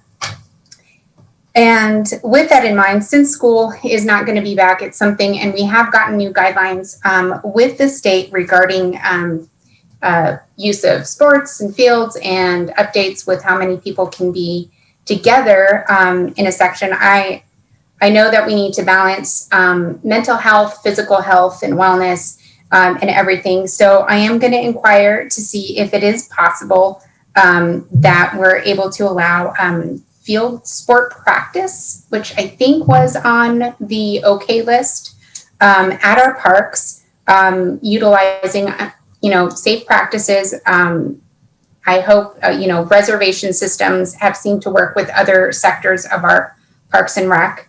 And then, they have those, I call it the pods because I don't know what else to call them, but making sure that you have small groups together and they stay, in this case, it would be a team that practices together and under usually I guess it would be one coach and 9 of the kids since it's a 10 limit. So just inquiring about what is next in those phases for our Parks and Rec, and if we're able to help expand, because now that kids are not going to go back, I think we're going to see a lot more, it's stressful. It's very stressful. And I think we need to build resiliency back up for a lot of people before winter season really hits us. So it's just a consideration. And then my final one is I am hoping that we can also, as a city, seek out guidance on Halloween. I know it's been a topic of conversation for a lot of people. One of the things I think we should do is just seek out guidance from the state. And perhaps something that we can do here as a city, I do believe we've canceled the annual event that we have. But if we can maybe do a PIO on COVID safe practices or ideas for Halloween, I know one of the things some parents were saying that you can do, consider it kind of like instead of like an egg hunt, you do a candy hunt inside the house, just give out different ideas for those families. Or if the state, whatever the state guidance is, if they have safe practices that they're wanting to hopefully distribute, that we can help get that message out with enough time. And that, I believe, is all I have. So thank you, Mayor Pro Tem. Thank you, Councilor Abeyta-Subí. My deepest apologies to Councilor Vasquez. I skipped him. He was even on my list. And I think I just didn't see your face until I looked in your fourth down from Councilor Sorg. So sorry. Thank you so much. Thank you, Councilor Gandara. Not a problem at all. I actually had to switch devices. I'm having some issues with my computer today, but no, thank you all. I'll make my update quick. One, I agree with you, Councilor Mayor Pro Tem Gandara, on the need to start thinking about a joint response model. You shared some great links with us about other models across the country. The Cahoots model that you mentioned, I also had a chance to research it. And I would like to have a work session that brings together the fire department, that brings together our police department, as well as a presentation on these models to figure out what works best in terms of embedding a system of emergency or non-emergency response that deals with crisis intervention specialists directly deployed to homes or scenes in which these types of calls might merit such a service, and figure out how that works with the police department and the fire department, because I have heard some different considerations that need to be made on both sides that are important for us to consider. But I also don't want to put this on the back burner in a way that further kind of delays us taking action in a meaningful way on this. So thank you for leading that, Mayor Pro Tem. I completely agree with you, and I think it's incumbent on us to do that if we want to see the types of changes in the way that our law enforcement, or I should say the way that the city responds to these types of calls. I will also just quickly plug, also agree that a work session on TIDS is needed. But I think we'd miss an opportunity if we didn't also include a topic of discussion that involves alternate forms of incentivizing development in infill areas, as Councillor Sorg mentioned. If we are not going to move forward with TIDS, or if we decide that they're not a great idea for the city of Las Cruces, we must present alternate solutions that bring the type of development we want to see, redevelopment we want to see in the city in particular. I fear that urban flight is just going to keep getting worse. It's great to see beautiful parks being built in Metro Verde, but we just continue to make the east side of Las Cruces a more desirable place to live for families and for individuals. And, I want to make sure that we're also redeveloping the inner part of the city at the same time that we are creating new, beautiful amenities and master plan neighborhoods on the east side of the city. I think it's incumbent on us to do that. And that includes the redevelopment of areas that are experiencing blight. So perhaps we can have both a work session on a TID, but a work session on all those other, metropolitan redevelopment areas. I think there's a couple of other state designations that we may be able to look at that I remember Mandy Gus presenting to us in terms of programs that incentivize infill development. So I'd like to see that. I don't know if that might be the appropriate time to also present something I've been working on, but I have been documenting a series of changes to both El Paseo and Solano really over the last couple of months. But I want to show it to the council and I want to present it to the public, because this domino effect that blight has is very real, and it's getting worse. And so I have a series of photos and a series of areas that I think need some serious attention from the city in both of these parts of our city that we cannot ignore. If we're not driving past Solano or El Paseo in our daily lives, it can be easy to just ignore that this is happening in our part of the city. But there's just some areas that break my heart to see in the way that they are going into disrepair and dysfunction. And so if it's appropriate for that meeting, or if not another work session, I would like to present on the El Paseo and Solano corridor and the current state of that. So that'd be good to do jointly if possible for that work session. And then lastly, just want to say that I'm happy to see the progress happening at the skate park. As of, I think, this weekend, our assessment plan has been done by the American Ramp Company, which is a company that specializes in skate parks, which made me happy that was the company that did our assessment, because one specific ask from the skateboard community was that we utilize a contractor that specialized in skate parks and not just a general contractor that perhaps hadn't worked in this field before. So there looks like there's two options that are viable for the redevelopment of the skate park, one which is a little bit more expensive than I think we have money budgeted for from our capital outlay. But I do look forward to also maybe perhaps getting an update on that at a future council meeting or a future work session to decide which way we're going to go, option A and option B. For the redevelopment of that project. But I know the skateboarding community is very excited to see that progress moving forward. With that, rest in peace, Justice Ginsburg. I'm sure we all had some time to reflect on her memory and her legacy to this country and what she meant, really to set the tone for who we are as a people in this nation and what we're willing to stand up for and what we're willing to dissent against. She was a great example of those values. And so rest in peace to her.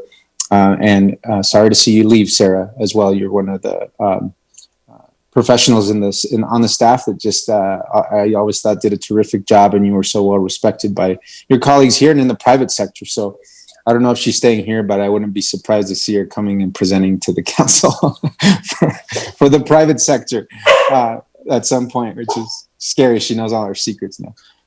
No, just kidding. But congratulations to Sarah. Thank you, Mayor Pro Tem. Thank you for that, Councilor Vasquez. Next up, Ifo. Thank you, Mayor Pro Tem, and thank you, councilors. I have just a couple of items, but there is an item that I definitely need to get to. This is to fulfill a requirement for the bond ordinance. And it's that the city manager come back and report, give you a report of the pricing certificate.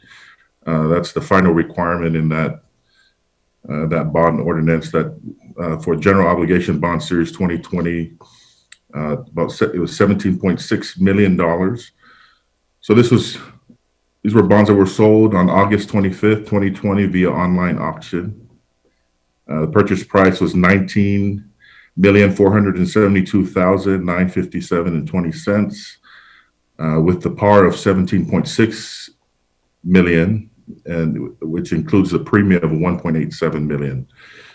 Citigroup was the winning bid with a true interest cost of 1.0498%.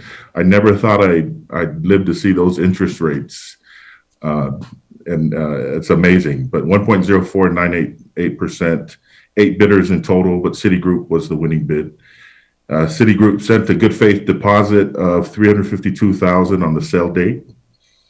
And the bonds close. When the bonds close, we get the rest of our proceeds be on the 24th. September 24th, 2020. These bonds, as you probably already know, mature on August 1st, 2032.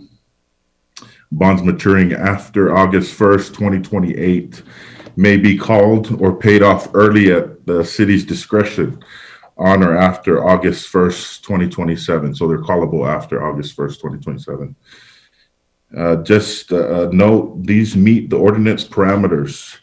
One, the par does not exceed 17.6 million. The par or face value does not exceed 17.6 million. The net effective interest rate of 1.1161% was less than 10%. And as we know, the net effective interest rate includes the fees associated with that, but still 1%, 1.1161% was the net effective interest rate. And then the final maturity on or before August 1st, 2032. And so that's the requirement as per the bond ordinance for the city manager to come and report at a regularly scheduled public meeting. So that's something I needed to take care of.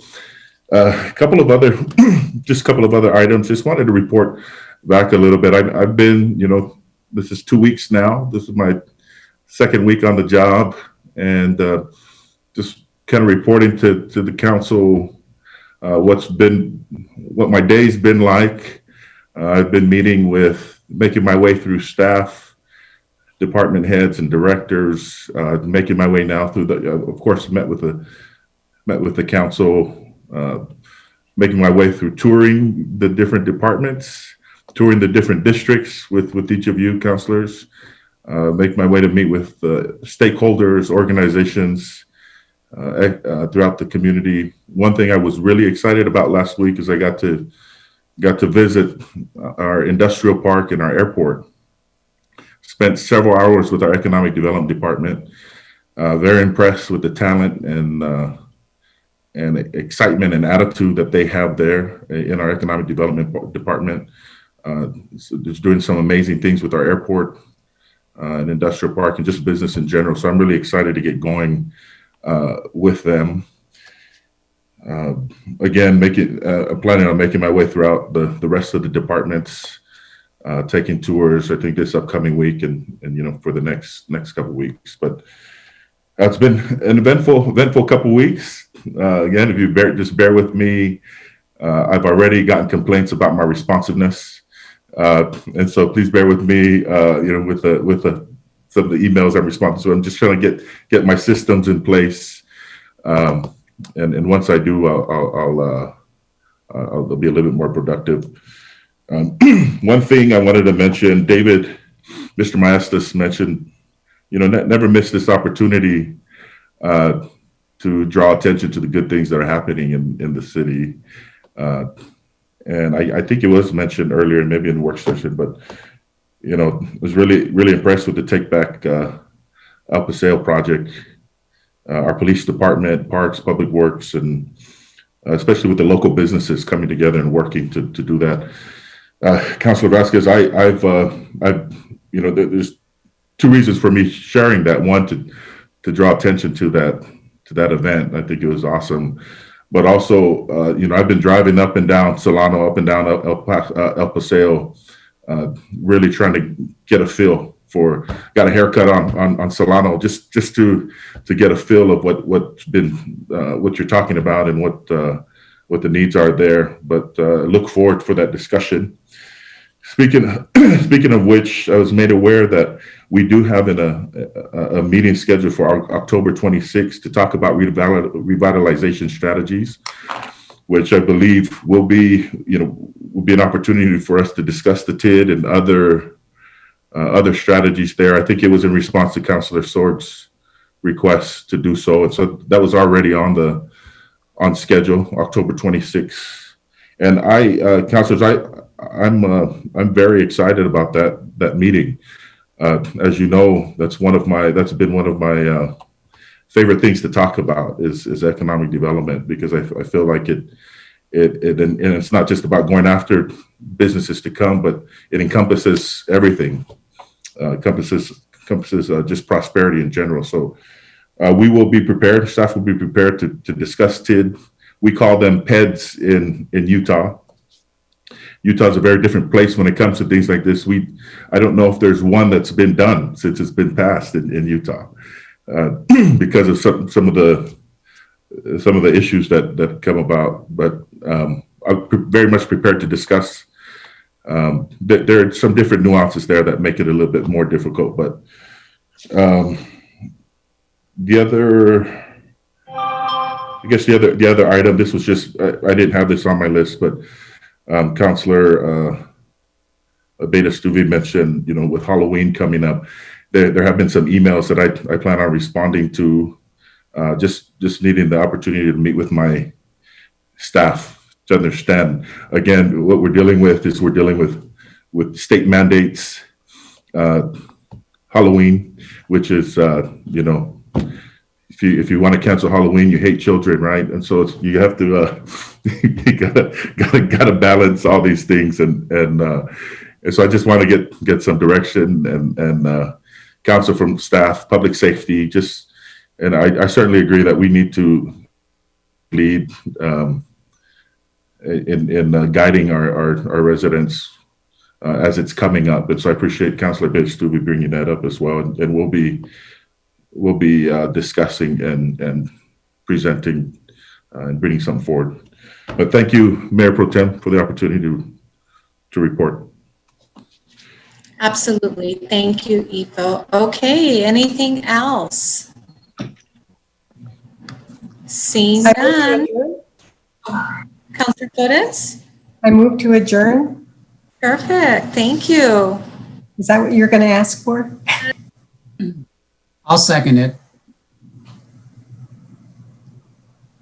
Oh, we can't hear you. Oh, Tim? thank you for the first and second. And meeting is adjourned at 6:17. See you in the morning. Yes, thank you. Night, everybody. Good night, everyone. Thank you, everybody. Good night. Thank you so much. Hey, David. Thank you.